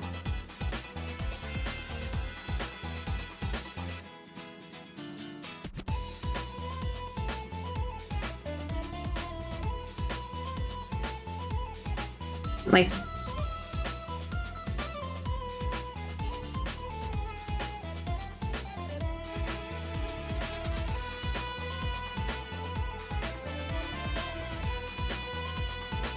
Yeah, okay. So you can kind of like swing across here, jump here. And then there's a little platform up here. Maybe this could be where I put the CD.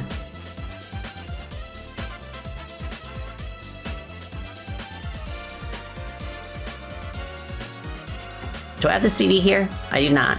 Let me add it.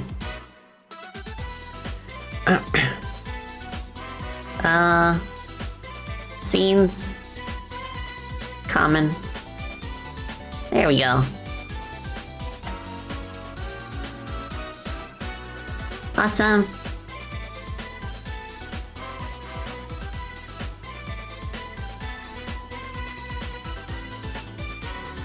Da da da da da da da da da da da da. And instead of the platforms here, I could have ladders. Just to vary it up a little bit.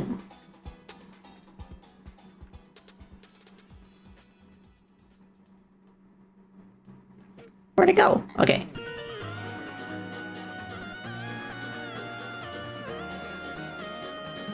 I'll make it close enough that we can actually like attack the enemy by hitting it with our sword while we're climbing.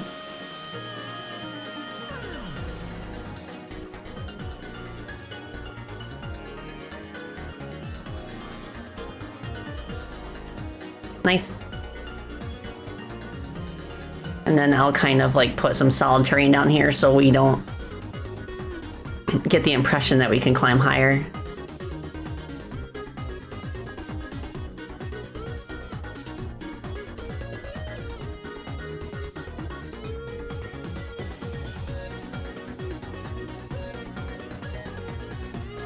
Ba ba ba ba ba ba ba ba.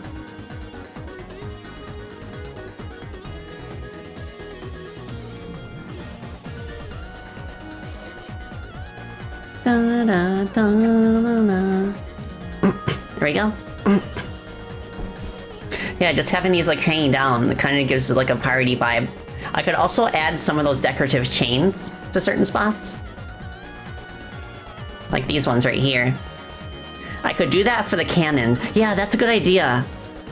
I'll have chains coming down from the edges of the cannons so that you know like where the safe area begins. Let's go. Oh yeah, it's all coming together.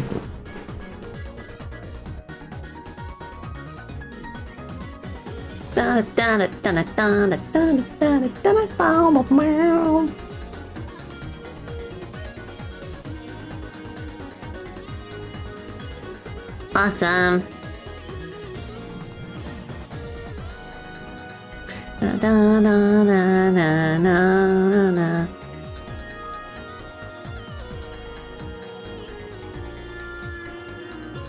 So we'll do this, and then since this one kind of like is over bottomless pit, we'll kind of make it dangle like that.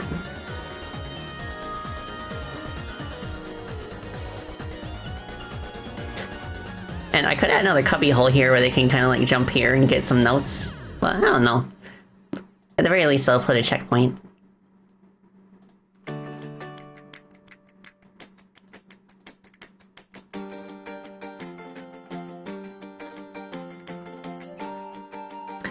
I mean, I still don't like how it's in an optional place instead of like along the path. But that's gonna have to do for now. Because we've got too much going on elsewhere. It could be a nice reward for people who like decide to explore. That is an interesting thought, like having checkpoints as rewards. I feel like that's something that is not really done that often.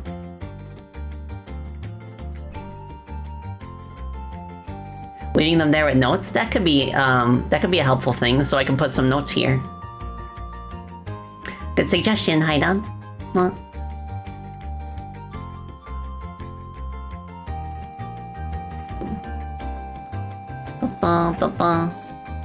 There you go. Hopefully that's enough. Okay, we're gonna do this again. We're just kind of dangly.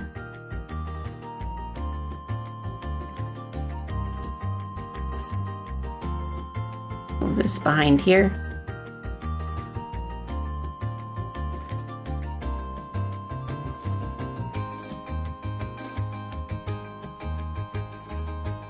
Nice. Yeah, this is coming along quite well. The only thing left to do is just like test it. I also want to redo this section to be like a little less like open, because the players not gonna really know where they're supposed to go. They're just gonna keep going like right across this empty space and miss all this stuff down here until they drop down. You gonna head out, Robin Mighty? No problem. Hope you enjoy the rest of your day. Hope you have a nice weekend.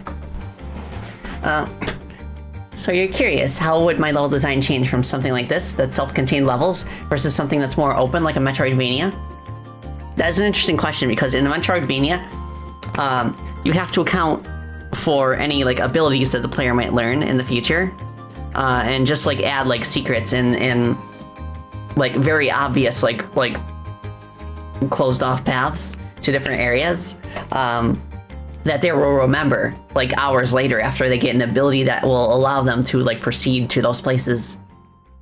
Like I don't play a lot of Metroidvanias, but I played Yohani the Parhelion recently, which is made by Inti Creates, the creators of the Mega Man Zero series. I feel like it's a very solid like example of like fundamentalist Metroidvania level design. Like, it was very easy for me to remember where the optional places were that I was supposed to go. They had the navigation tools that they needed to help you get around. And just like the level design was just like overall very basic. So it was nice.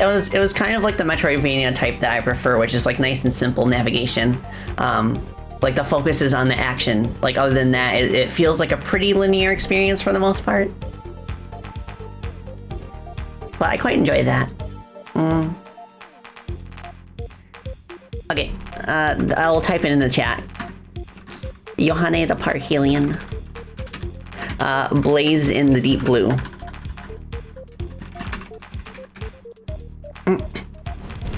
Yeah, there you go. It's basically a Love Live fan game in like a fantasy setting, but it's based on an anime that is like an adaptation of Love Live. I've never watched the anime before, like either the original or like the Yohane stuff. So like everything in the game was like completely new to me, but it does a good enough job kind of establishing like what the character archetypes are. Always on the lookout for more Metroidvania. Yeah. Okay. So I feel like other than this, we're in a good spot. And I feel like I want to bring back the swinging platforms at some point.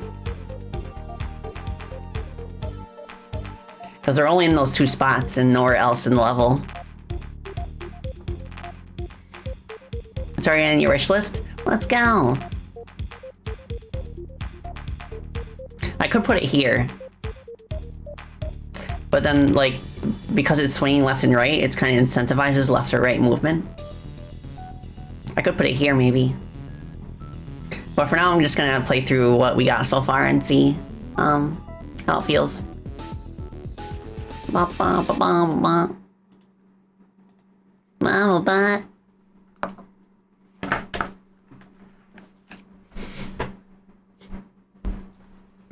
Okay.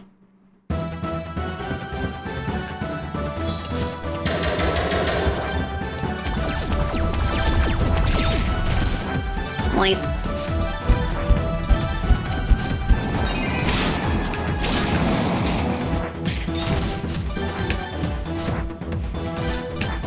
Ow. Oh, I keep forgetting I have to add like a tell for those smaller bullets.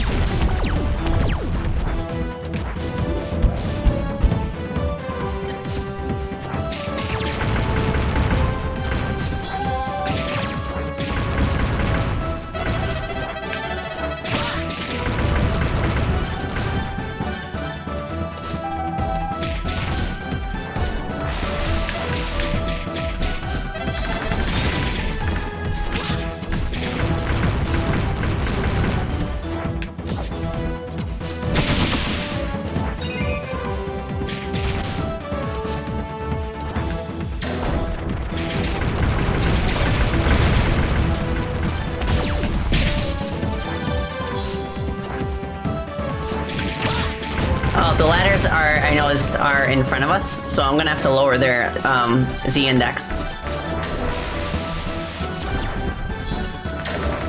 But I can already tell the pipes are doing a lot for visibility.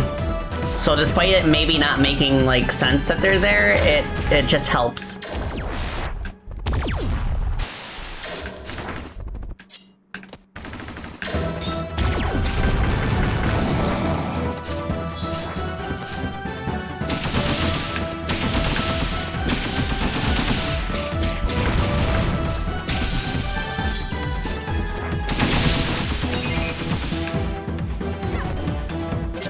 Oh, I forgot we dropped down from up there, so that's not a good spot to put the CD.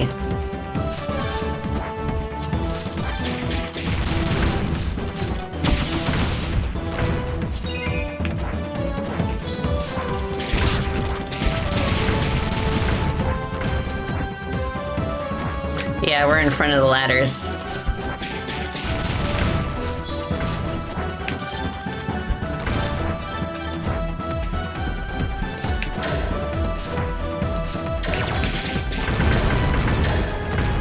I also want to add some windows in the background. So I gotta like pretty this up at some point.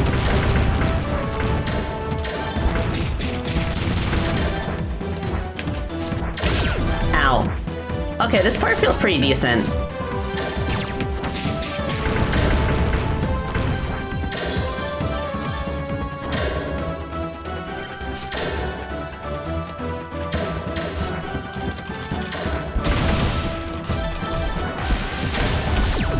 Why is it lagging?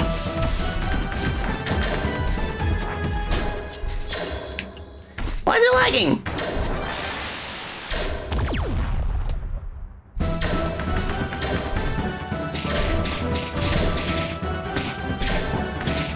Why of this of all places? Is it because of the walker doing constant physics calculations? I'll try removing the walker and see if that does anything.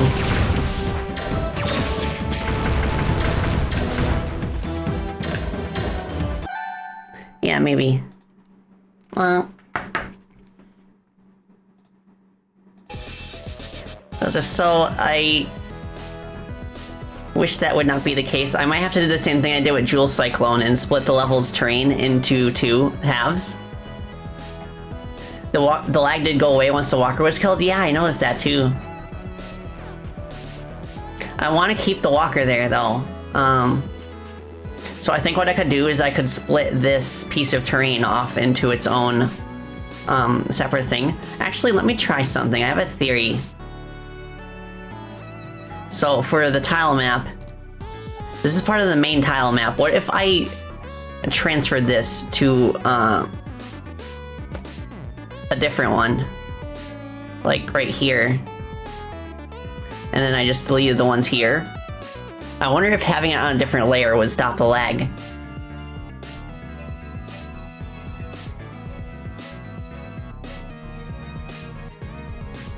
Also, I want to move these ones, since this is front, I'm not gonna put these here. Also, okay, ladders need to be low on a lower rendering layer. So we're gonna decrease the Z index right there. Also, we need to move the position of the CD.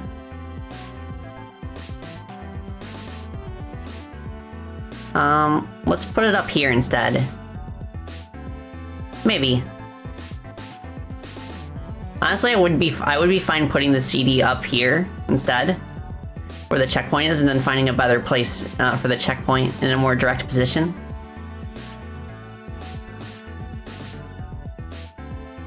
But for now, I'll put it up like right in the corner here. And then I'll get rid of this.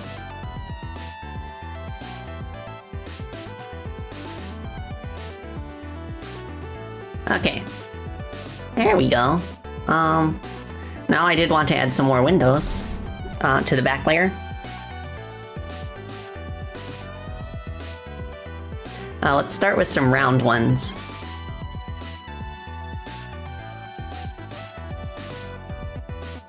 Now we have to offset it to the left a little bit, just because of how it's offset.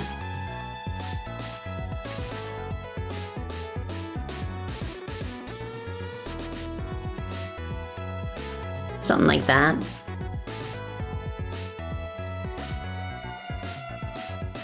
Is that the correct? Okay, no, it's not. There we go. I want to bring back some of these windows as well.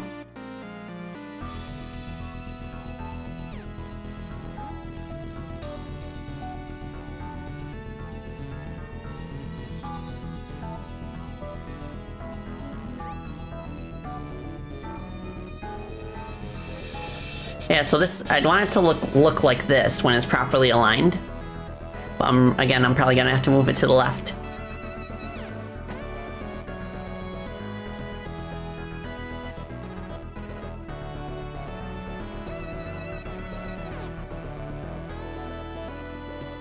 Something like that.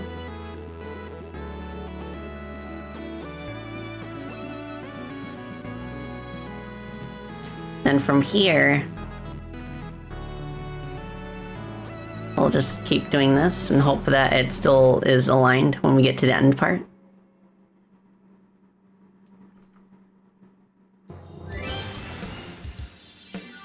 And then we can add some windows in this vertical section.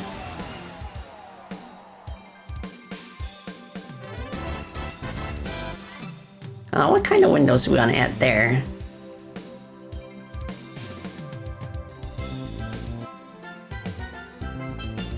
I guess we could do like the parallelogram windows, maybe? Let's just put stuff here and see how it looks when we actually play through it. Na na na na da da na na da na na ma ma ba ba ba now. I'm gonna hide this real quick.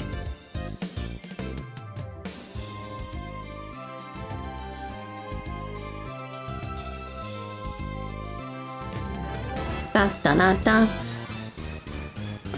This is how we do it. Now let's just do like that.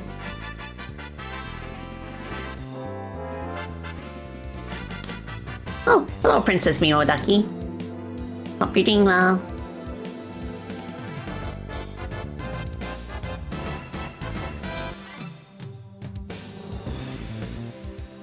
Okay.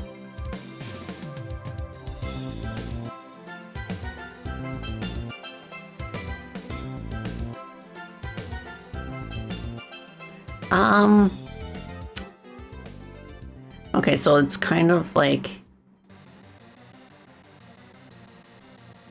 how like that? No, that's not gonna work. Yeah, I just need to move this down.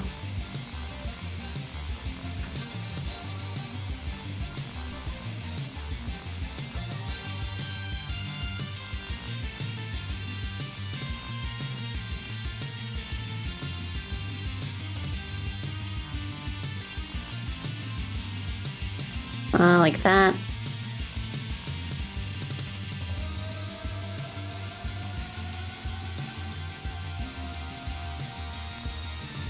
I still want to bring it up there. Let me see if I can make it work.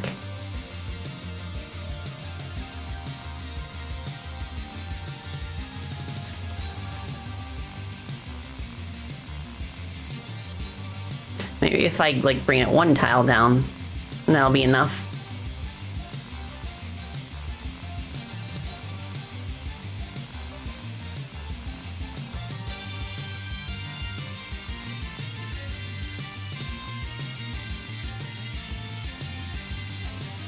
Like that.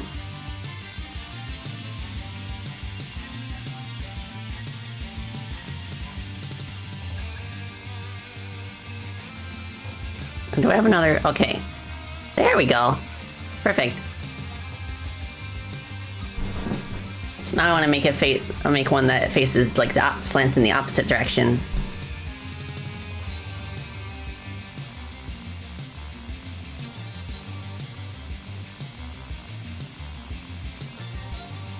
Something like that.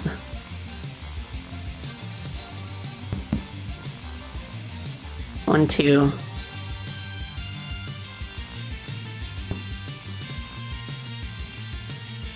Oh, no, that's the wrong direction. There you go. And then we go this way. Do I have a corner piece that works in that context? Yes. And then we go... Dun, dun, dun, dun.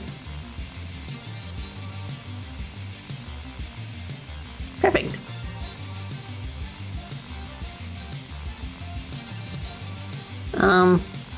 Okay, this needs to go up a little bit more. So we do like that.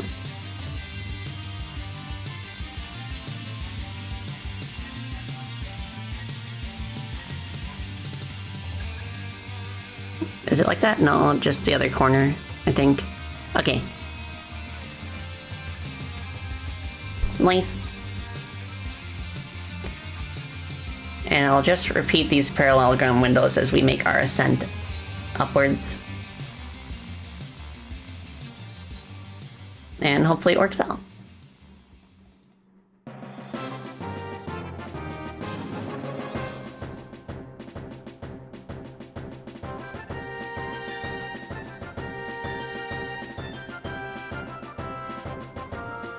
Oops.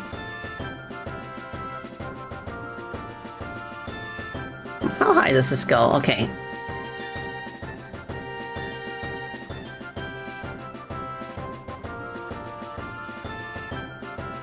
Let's hope that lines up. I mean, it's not a big deal if it doesn't. Okay, this is the part where we start, like, leaving.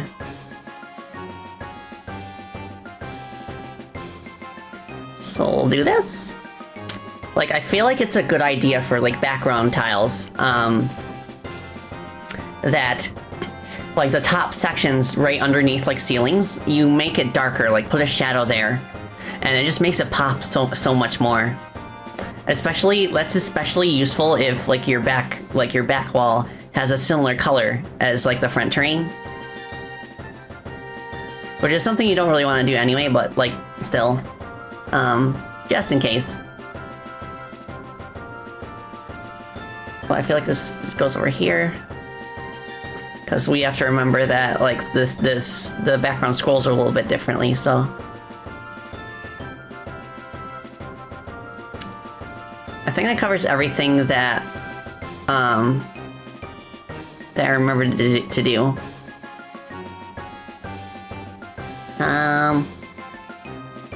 Yeah. So we fixed the ladders. So we're gonna see if the root beer walker still lags everything to heck, even though it's on a different layer. I hope that we can get away with just having stuff on different layers to avoid that issue. But worst case scenario, I can duplicate the tile map, like the entire tile map, and just split the stage in half that way.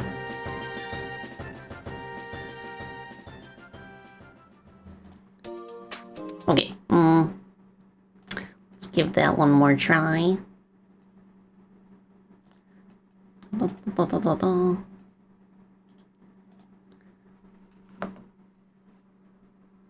Shoo.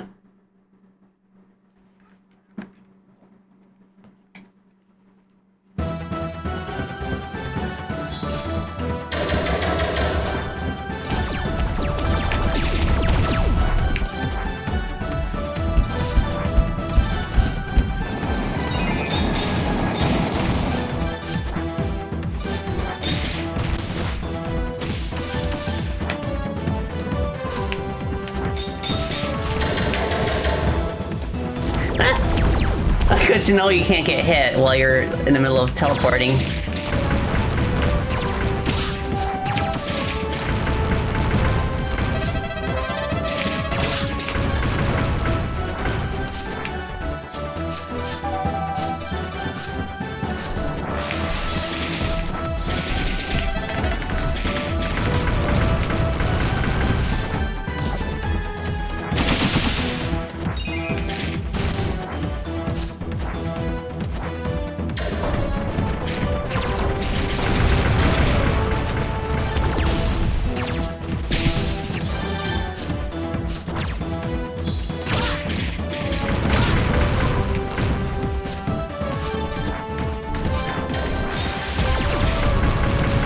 that feels so satisfying to pull off.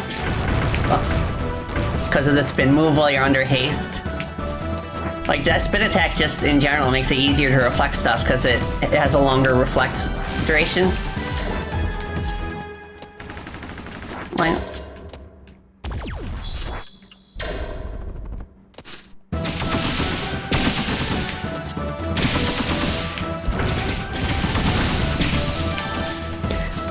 I think once you start, like... So once you start destroying those blocks up there and falling down here, like, I could have, like, Marie and Aqua comment on that. And they'll be like, the deck is exploding, and they're like, what?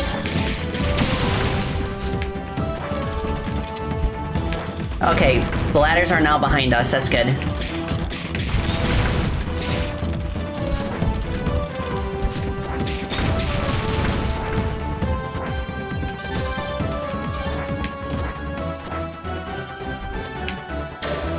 Okay, I was pretty spot on with the windows here.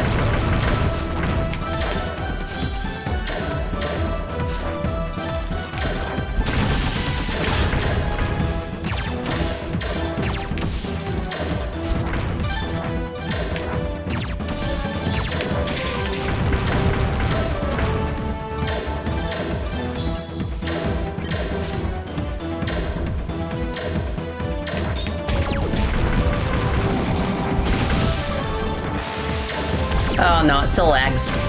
So I'm gonna have to split. You know what else it could be? It could be the, its projectiles. I know it's not lagging until it fires the root beer.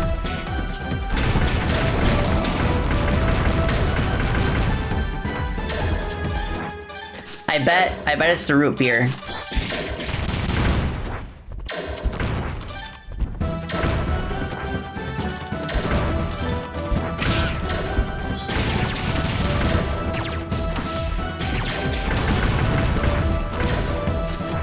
So I think the problem is not like the solid terrain, it's these catwalks. So if I move the catwalks to a different layer, maybe that will be enough to fix it. Also, I notice that this is off by about 4 tiles, I think. Okay. The root beer, yeah. Well, the problem is that some projectiles are, like, flagged to take advantage of, like, character body physics. And on larger tile maps, for some reason, it takes longer to calculate. So what I will do is I will move all of these catwalks to the front.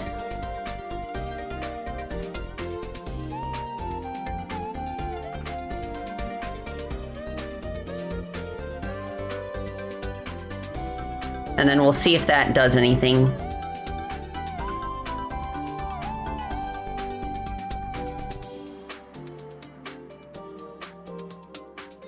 Oh, okay, I want this to be back where it was. Okay, let's fix the background. No!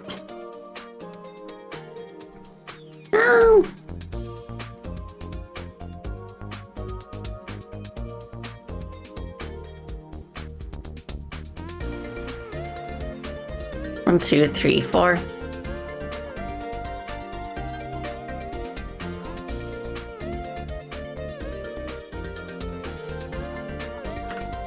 Alright, that should be good.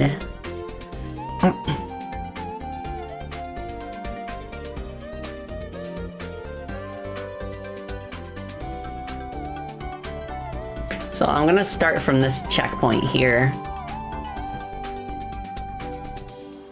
Oh my gosh. We'll start from that checkpoint with a time of 2 minutes.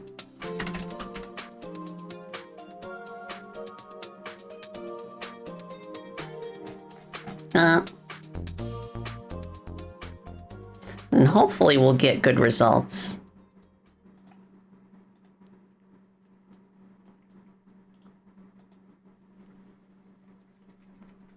Oh, but the stage feels so awesome to play right now, despite how, like, rough it is. So I feel like... Oh, I didn't have debug mode on. Oh well.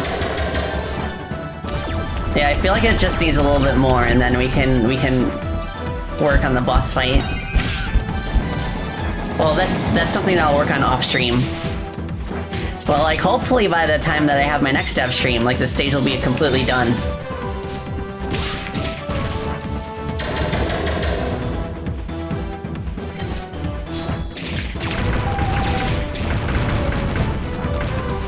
Well, like, I have a feeling once this stage is done, it's gonna be one of the ones that is, like, showcased anytime we promote the game. Like, every good, like, action platform game has that one stage that is, like, the showstopper. Like, the one with all the really, like, cool, intense action sequences. And it's to the point where it becomes, like, very good, like material to show off when you're doing, like trailers and stuff. Like, this is definitely built to be like a spectacle kind of stage.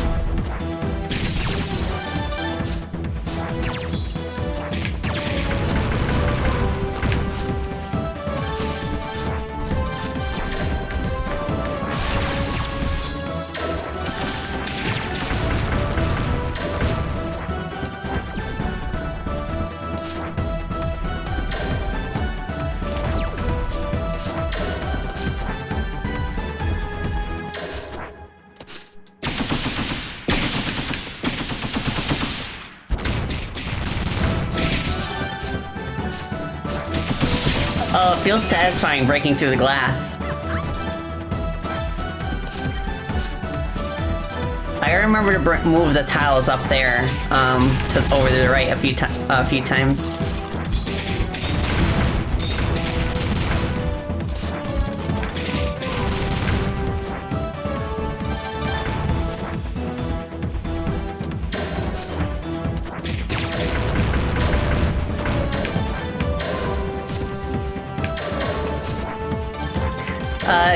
Not all of them do hide on, some of them.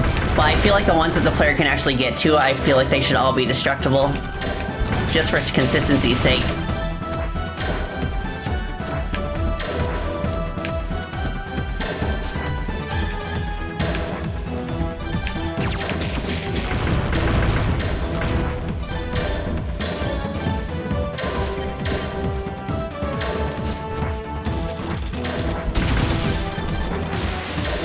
Nope, the root beer is still causing problems.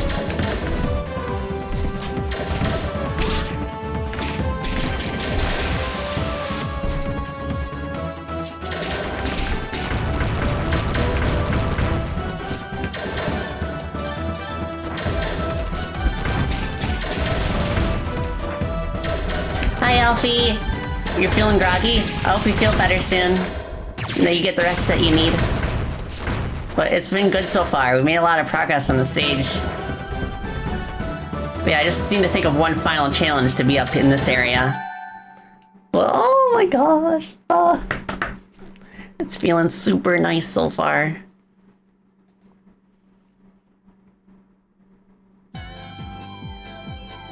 Yeah, this is Battleship Aquamarine.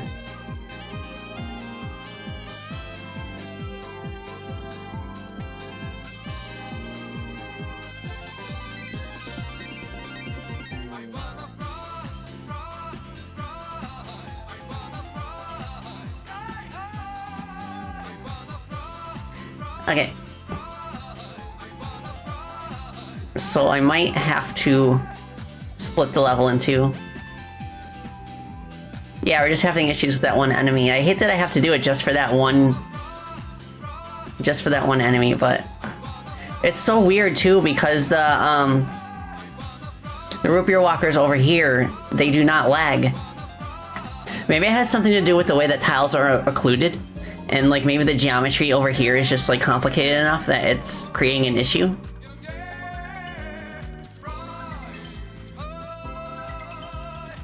Yeah, every time I hear this song, I feel like I want fries. Just because of the way he says fly. Blue skies I see. Blue skies. Blue skies I see.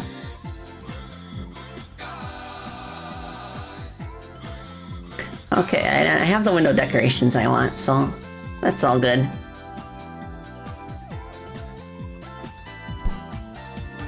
Fly, fly, fly, circle the fly, sky high. I could put a ladder up here just to round it out.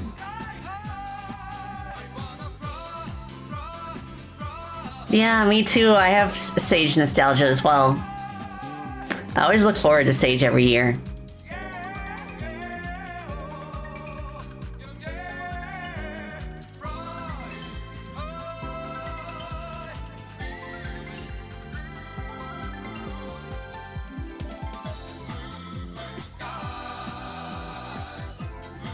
Blue skies I see, the blue skies. Blue skies I see.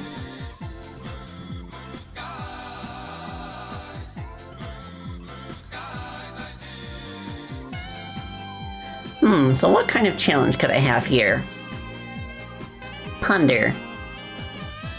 Like, again, I could do like the Mega Man X thing and have the crushers, but again, I don't have code for killing the player when they're stuck inside terrain. So I would have to add, make something that has like the two areas that kind of like check for player overlap. I also would need to make a unique death animation that kind of like makes the player like not exist physically anymore. So that's something I think I should focus on off stream. Also, before I forget, I do want a checkpoint like right here, because this is like literally the part leading up to the boss. Oh, right, since we are doing that thing with the glass, I will also like wall this off. Okay, there we go.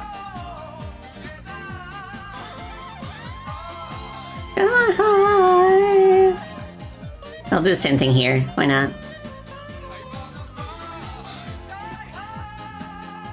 And then I will get rid of these and replace them with some breakable glass. So if you're cheeky, you can just do this. If you put the player in a death state, I'll just do this.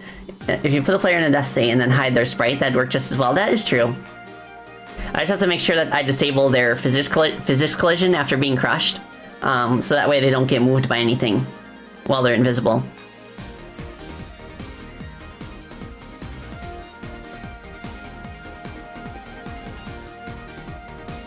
Nice.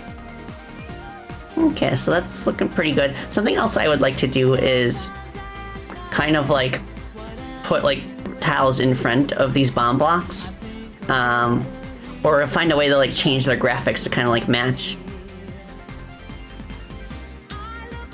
So that way when the player like explodes these bomb blocks, they won't see like the shaft down there until like they explode them.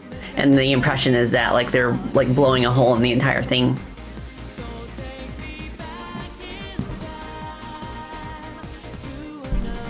I'll worry about that later.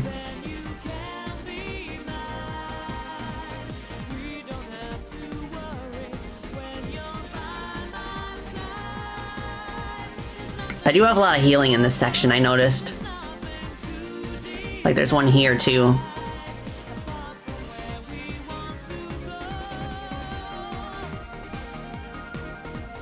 So maybe I could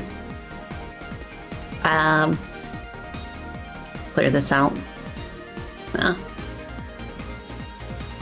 What layer is it on? It's not there.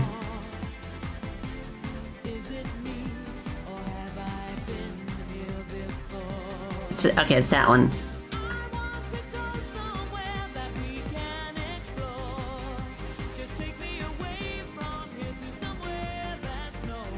Okay.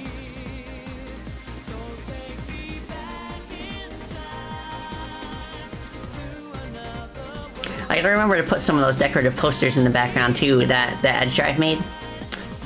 I could like sandwich them in between the windows. I also noticed I think I used the wrong tile here.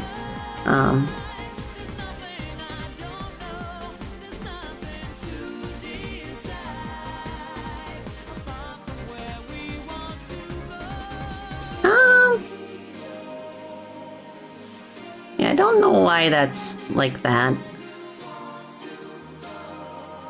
I might need to adjust the sprite in this sprite sheet.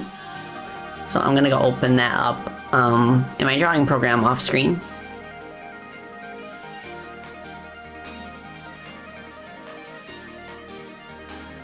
So I think what I need to do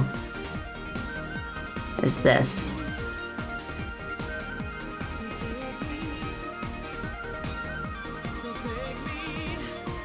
Okay, we good?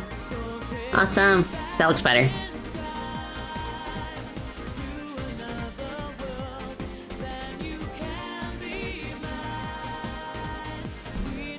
Yeah, everything's feeling pretty solid. I just don't... I wish I didn't have to, but... I have no choice. I have no choice.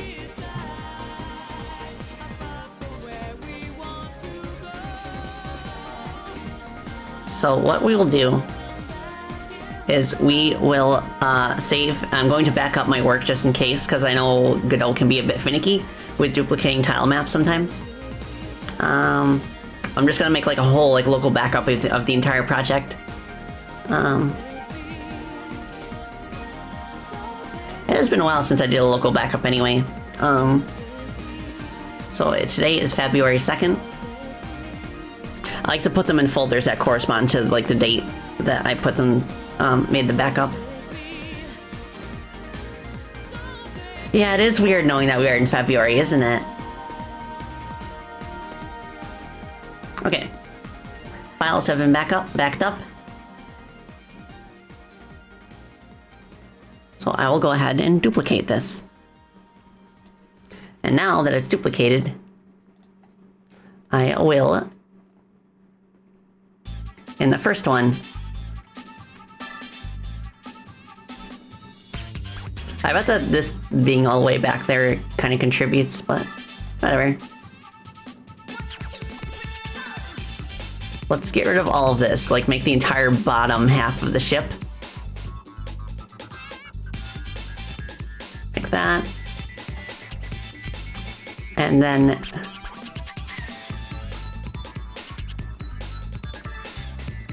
now what else can I do? I want to have this probably be a part of the second half as well.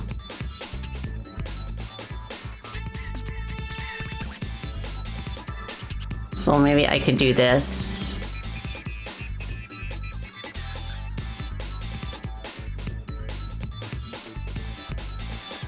Yeah, like right there.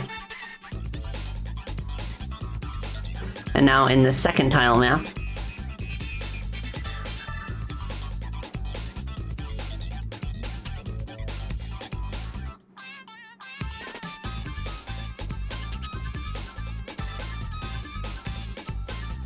like that. Oh, no, that's not correct. It was right here.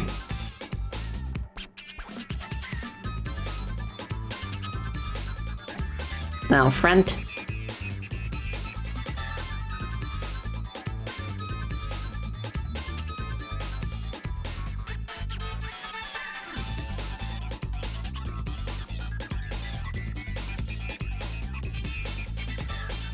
Okay, main, front.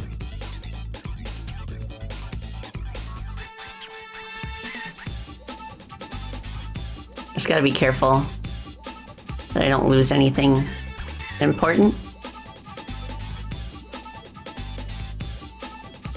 Front, back.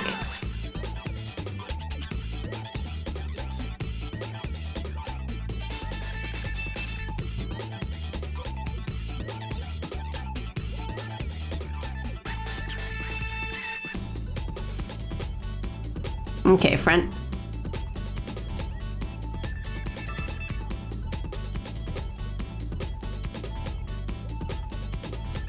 Cool.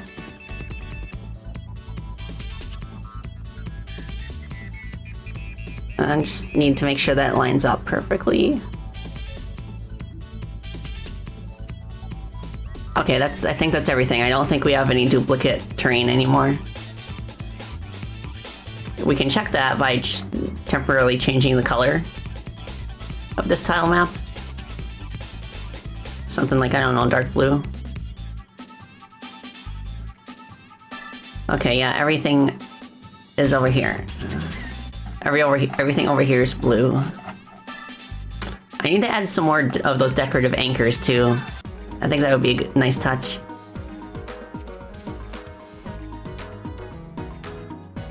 Let's see if that does the trick.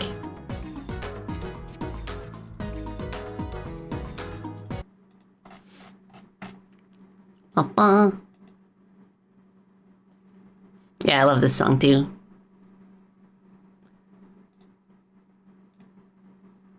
Well.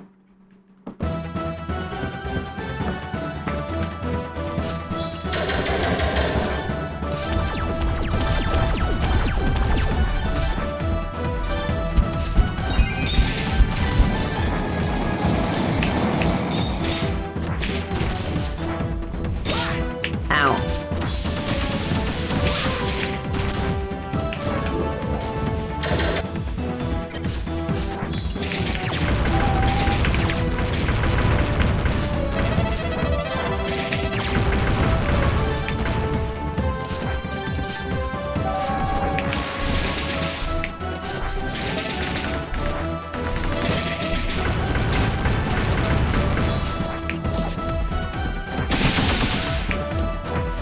We can break that now, but I also need to add something behind there because it looks kind of weird without it.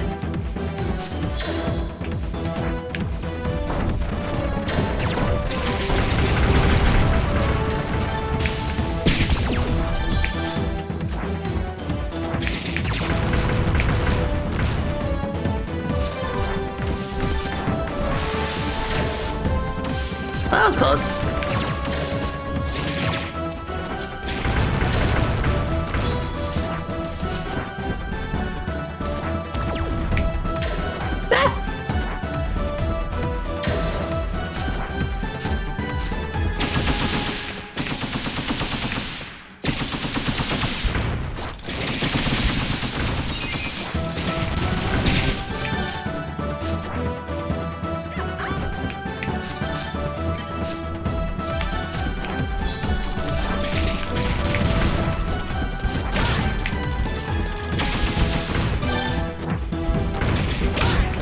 We'll see once we get to that walker section.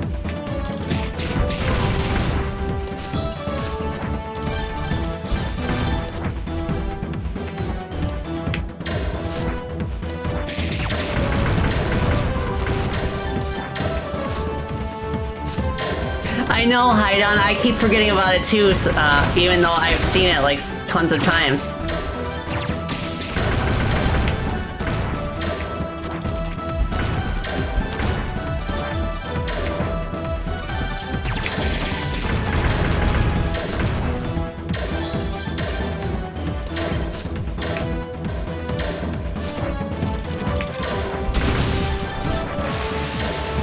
It's still doing it, and it's just as severe. So I have a feeling maybe it has to do, I have a feeling maybe it has to do with like the way that the tile set is occluding. Maybe it's just because the geometry in that specific section is too complex.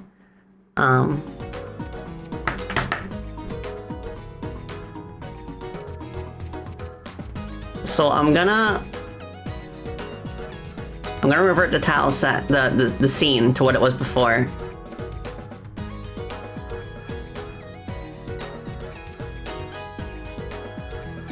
Godot is not responding. Oh, there it goes. So I'm gonna go to my backup that I just made.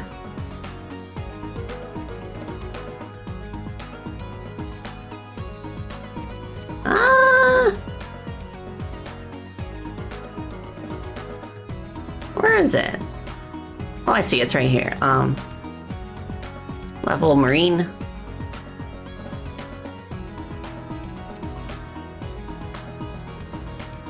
Yeah, it's specifically because of the projectiles. They have the physics calculations.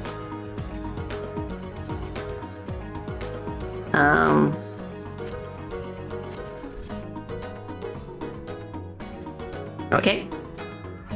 I have restored the version from before I split the tile set. So I'm gonna try something different now.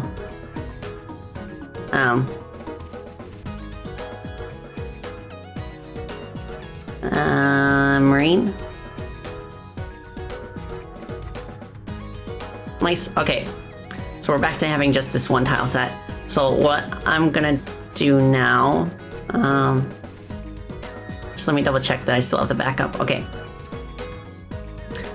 I'm gonna split the tile set again, but I'm only gonna put this section in its own thing.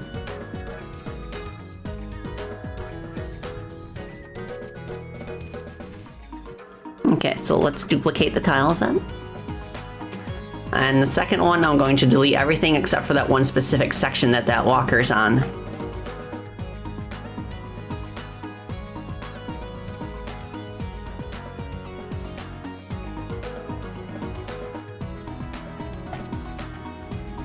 And I'll undo that.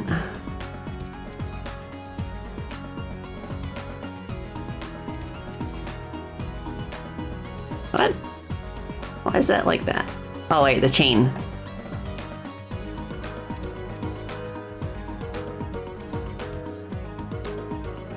Okay.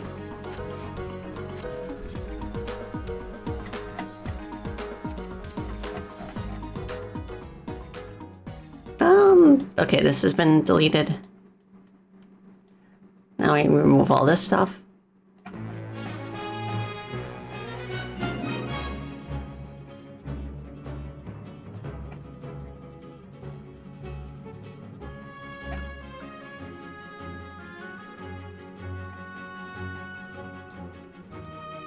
Okay, we don't want duplicates of the notes yet.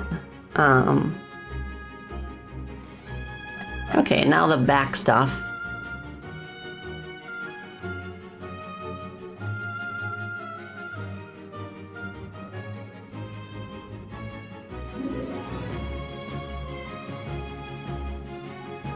Okay, so now, if we clear this tile set out, the only thing this tile map should contain... okay, hold on.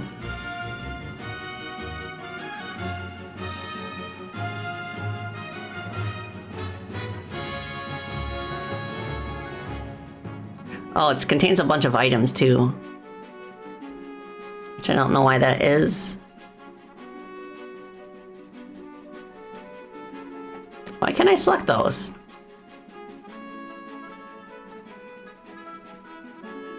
Oh, thank you for care combo. Alright, I'll take Sippy and Stretchy.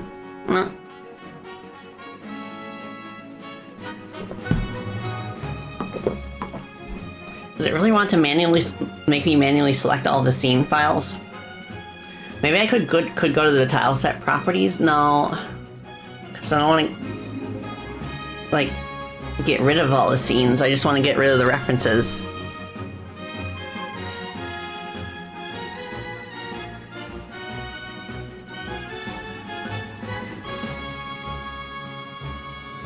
How? How do I select those?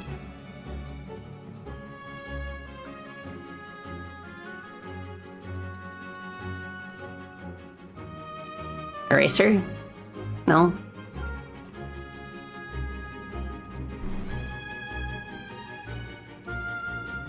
See, that's fine.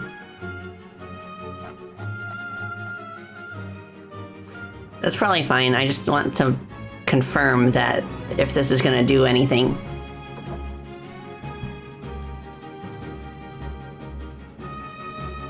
Oh, okay. I noticed the piece of geometry up here I didn't delete yet. Okay. So now for this tile map, I will remove all of this.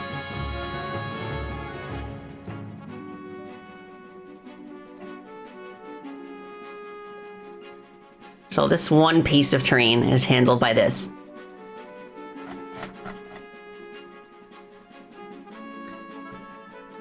So let's give it a try. Turn debug mode on. Okay. We'll show up at that checkpoint right there, and then I can just like drop down and get there real quick.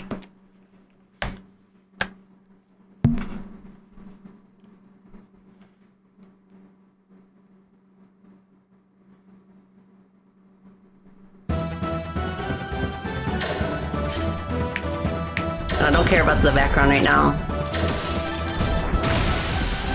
Still?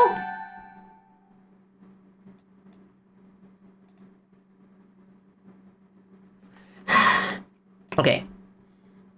Okay, new theory. Hold on. I'm gonna copy this over again from the backup.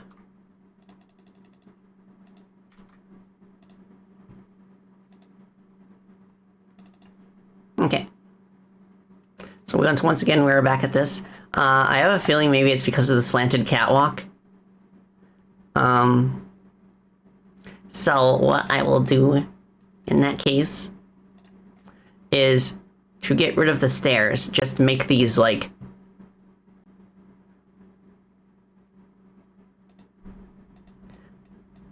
I'll just make these like horizontal platforms and see if that makes any difference.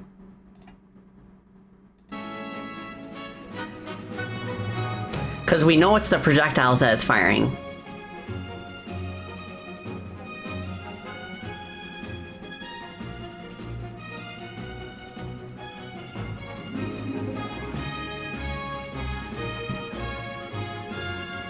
And I feel like maybe like the complicated geometry around like surrounding these staircases is part of the reason.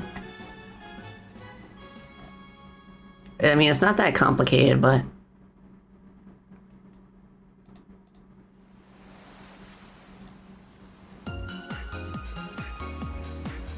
we do know that it is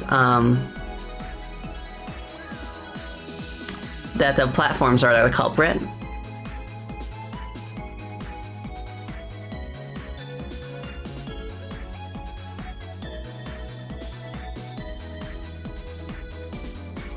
I mean, not the platforms, the projectiles. We know the projectiles are the culprit because, like, the lag stops when the root beer walker is defeated.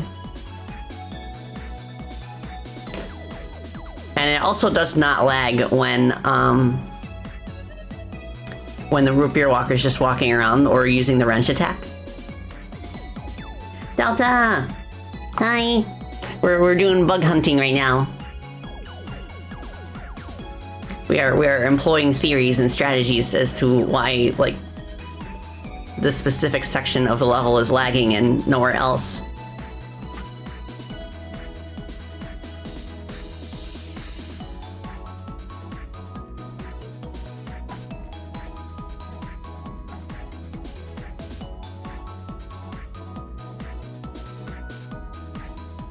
Okay, these have been replaced by normal platforms. I don't think the projectiles can reach high enough to get at these, like, slants right here.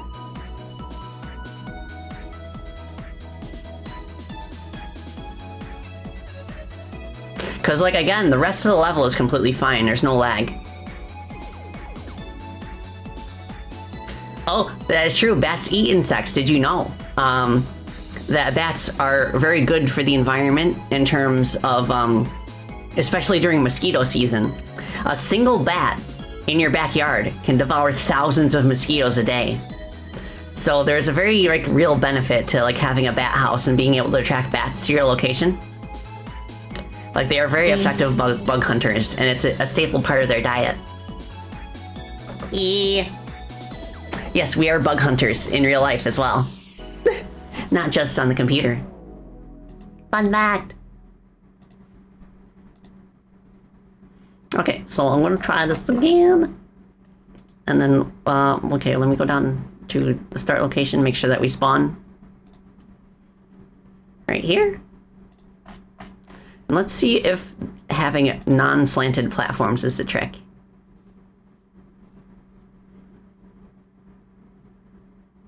Ba-ba.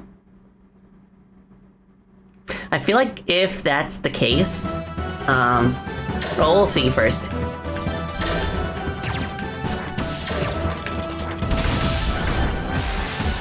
No! Why?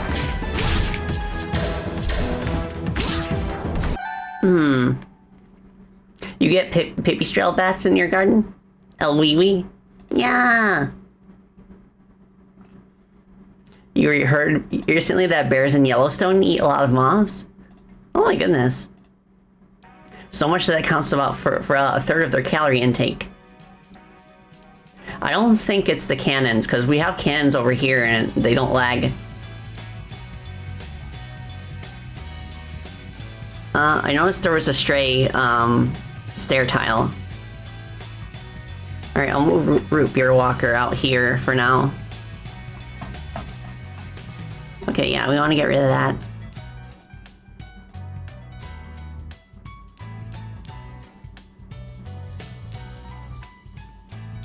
I was gonna say, if it was a slanted terrain, I could have made it so that normally the tiles don't have collision, but then I could have like added like my own solids to it.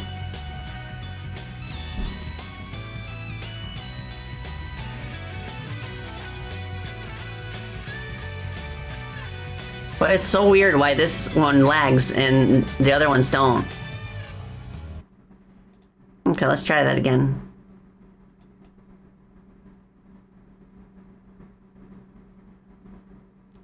Blah, blah, blah, blah.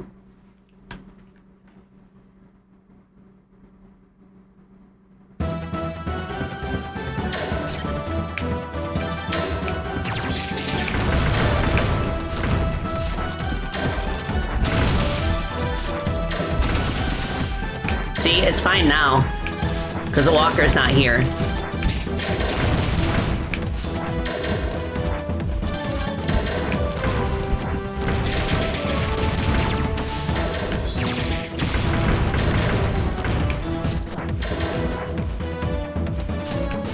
Lights. Okay, how many tiles do I need to add over here to fill the space? I think 3? Maybe 4. Yeah, let's do 4 to be safe. Oh, Blake, welcome back. Hi.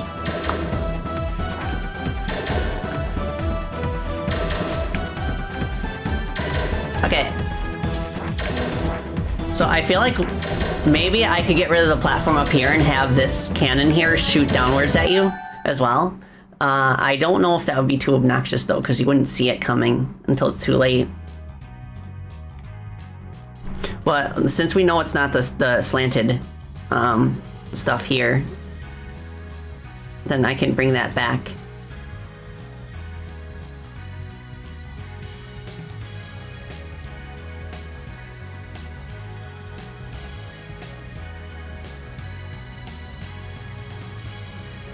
There we go. Did I have it like this? I believe I did, yes.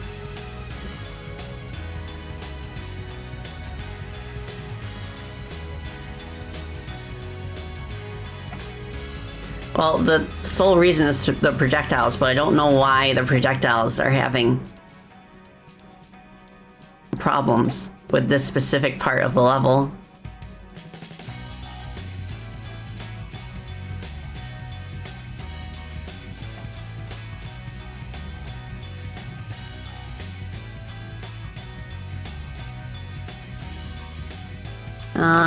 Did I have something here?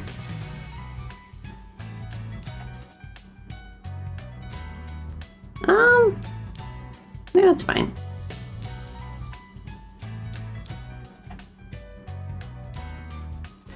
I don't think that's the problem, Dark Moon, because the other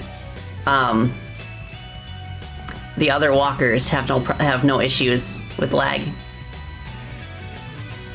despite being in like similar contexts.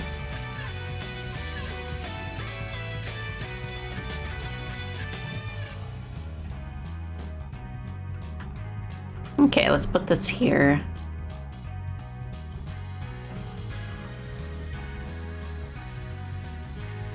Oh.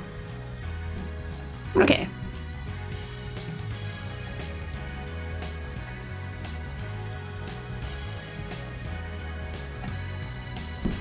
Put this here.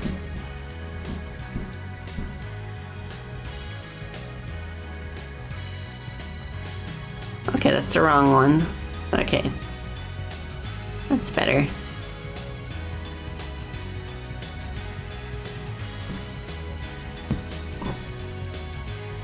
Does lag occur if another enemy is put in the exact same place as the walker?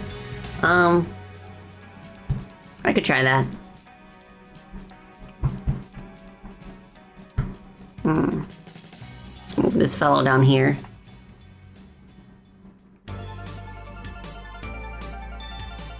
Like there.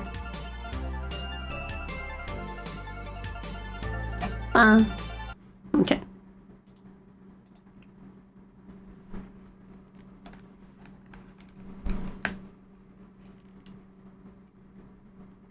I'm guessing this enemy is going to be fine because his projectiles do not have physics.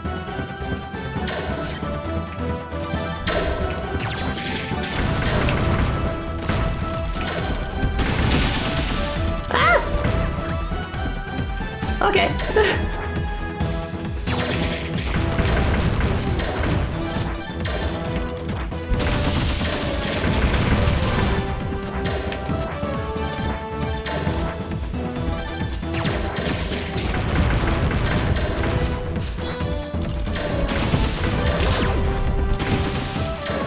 Yeah, this enemy's fine because it does not have projectile physics.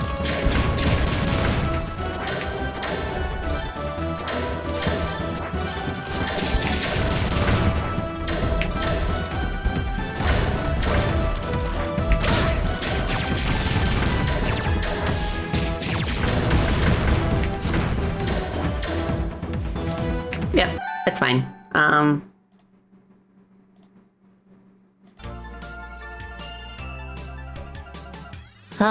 And if I disable physics on the root beer, then it won't be able to go through one-way platforms. So I don't know what the dealio is.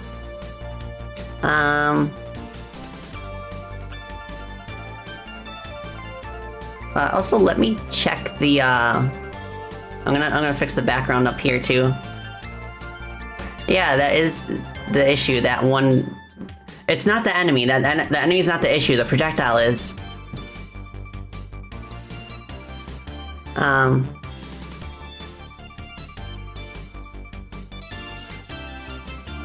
1, 2, 3. Just move this here. Oh, hi, Palladium. I'm doing game dev stuff again. We're doing a little bit of bug sleuthing. Without much success, but whatever.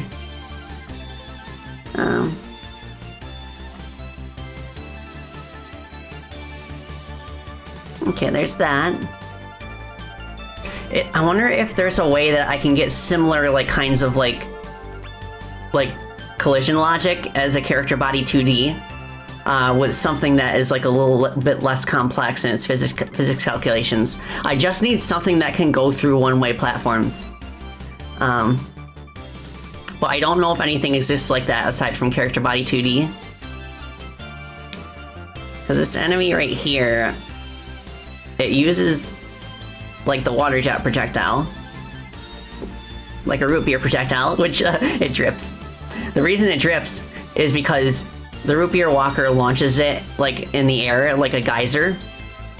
And it kind of, like, lags in the air for, like, a second or two before it drops back down. And these droplets kind of warn the player that they're still up there, they haven't gone away.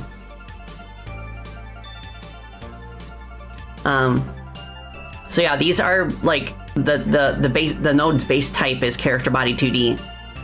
I wonder if it would make a difference if I set the motion mode. This affects the behavior of move and slide.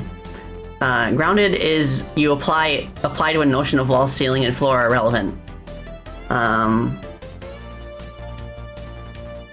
Let's see. So what if I switch that from grounded to floating? Like, floating is meant to be for top-down games, so I think that would kind of, like, remove the ability to check for walkthrough platforms.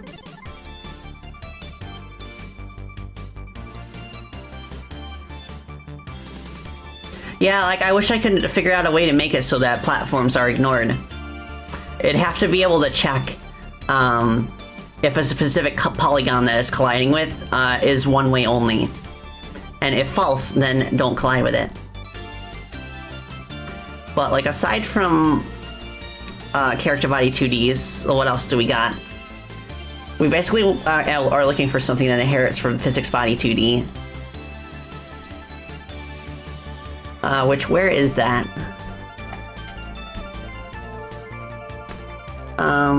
Yeah, collision object, okay.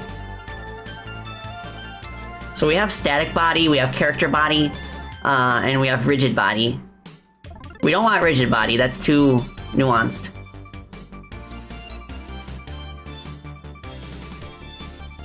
So I feel like the closest is character body 2D, so let me see if changing the motion mode has any effect on it.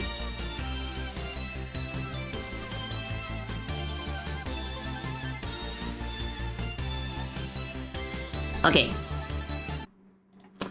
Come on. Wishing for luck with this. Well. Worst case scenario, I could see if there's a way to kind of like get information about the polygon that an area 2D is overlapping with. And then if it is one way, then we can ignore. Yep, okay, it's lagging.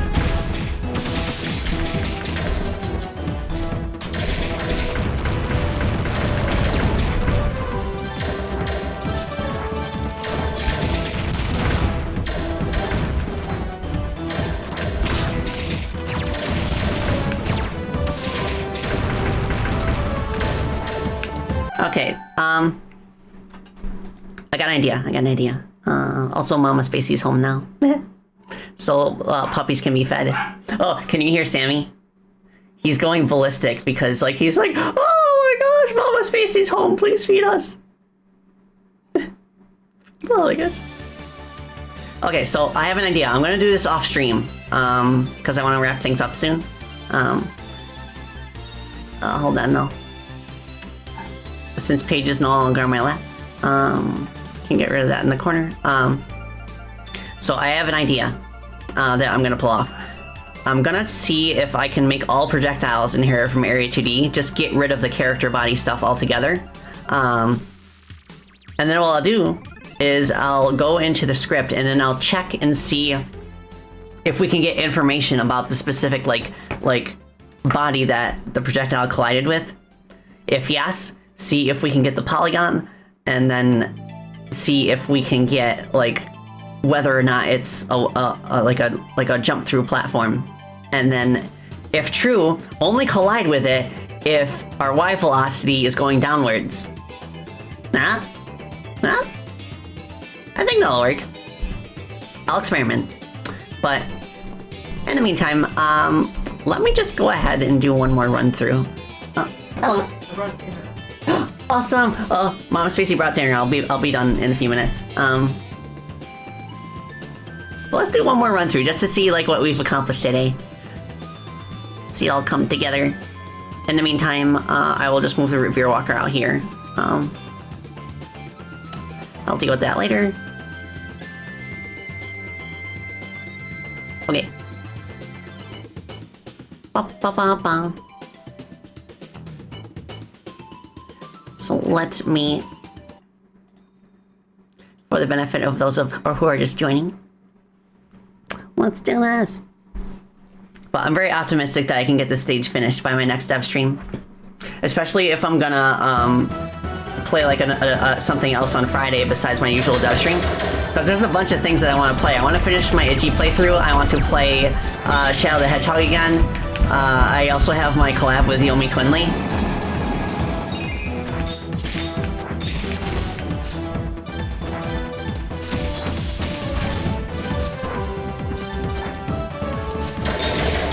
I don't think it'll be a big deal for this specific use case, Palladium, because I'm specifically needing it to work for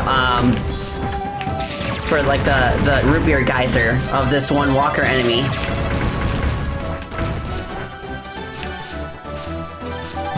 Like, it doesn't need to be too complex. I think in most cases it's fine if it only collides when the velocity is going downwards.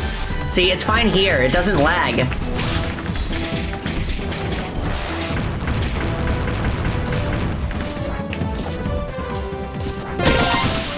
Exo Drifter, thank you for the raid! Welcome, Raiders! Welcome, welcome, I'm Spacey Bartheltelli, I'm a Gadgeteer Bat and a game developer, and I'm working on a hololive fan game right now. I've spent the past like 4 hours like doing bug fixing and building this level. Alright. But this is gonna be, I'm only gonna be on for a few minutes longer because dinner's getting cold.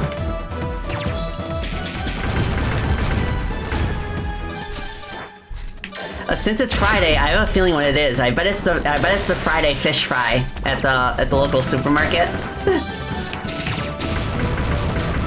That's always very tasty. Well, yeah, thank you so much for the raid, Exo Drifter. What'd y'all play on your stream? I'm curious. Also, yes, you can reflect projectiles no matter how big they are. And of course, I will be raiding into somebody else when we finish up. So we can start a good old raid train. You're doing some game dev? Working on your hidden object game? Let's go! Fellow game devs. Yeah, I was talking earlier with chat about how, like, I don't know a whole lot of VTubers that also do game dev stuff on stream. I know VTubers who do game dev stuff off stream. Well.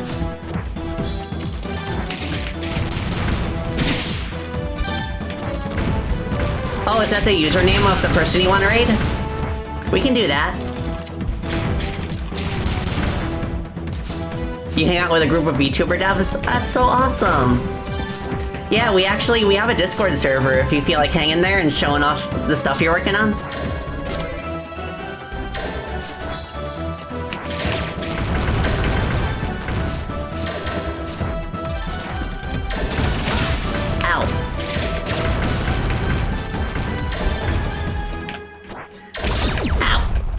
Okay, I gotta be careful.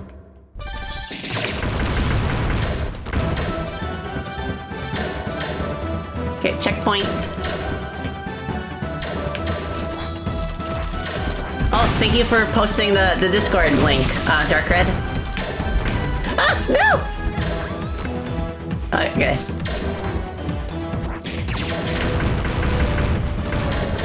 I gotta be careful in those parts. It's a good thing that we don't take any damage from like having to respawn after falling. All we do is lose time, which there's no time limit. It only counts upwards.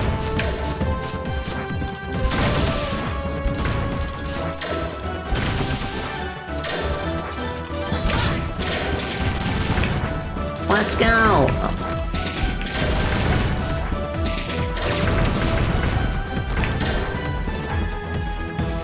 Okay, and this is all I've made so far. There's just going to be a little bit more of a vertical ascent, which I can show off here. So I still need to build this part out a little bit. There's going to be a bit of a vertical ascent. Then we're going to go this way a little bit. And then we pop out here. And then there'll be like a ladder we can climb or something. And then this is where the boss fight takes place. Looks great so far. Thank you so much. I'm making this really like a really awesome team of like fellow hololive fans.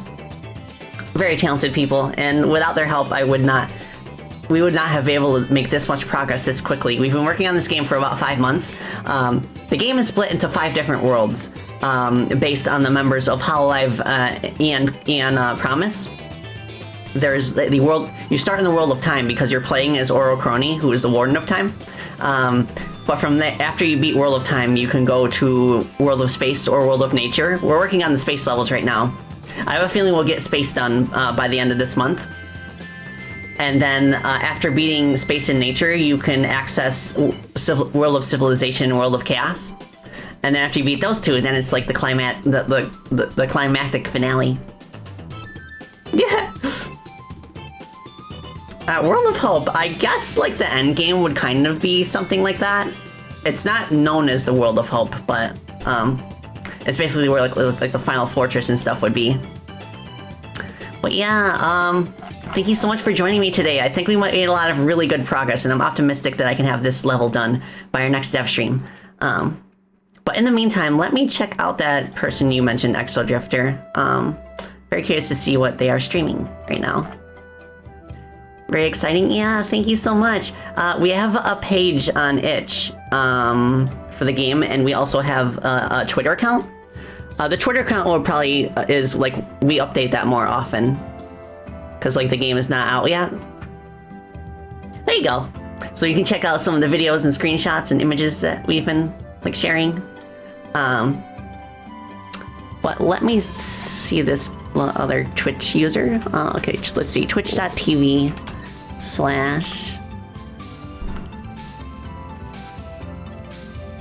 Okay, it looks like they're live. Nice. It looks like they're doing like actual coding. Like I do coding sometimes too on my dev streams, but I tend to focus on like more visual things such as level design and pixel art.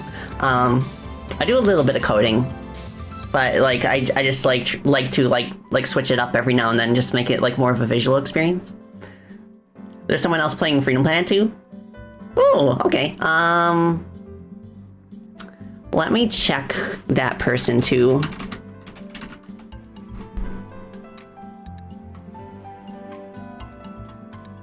Because, okay, yeah, for those who don't know, from the raid, I am the producer of the Freedom Planet series, which is a series of, like, mascot platform games. The original one was released in 2014. And Freedom Planet 2 has been out on PC for a couple years, but it's coming out on consoles in a couple months, April 4th. So I'm very excited about that. But yeah, let's just raid your coding buddy. I'm gonna like, I won't be around for when the raid goes over because I have to eat. But thank you all so much for joining me on this stream, and I hope you all have the best of weekends. Yeah, thank you so much. And yeah, without further ado, I shall bid you all adieu, and I'll be back next week. I stream on Tuesdays, Thursdays, and Fridays at 1 p.m. Eastern. I'll have a schedule up. Sometime on Monday.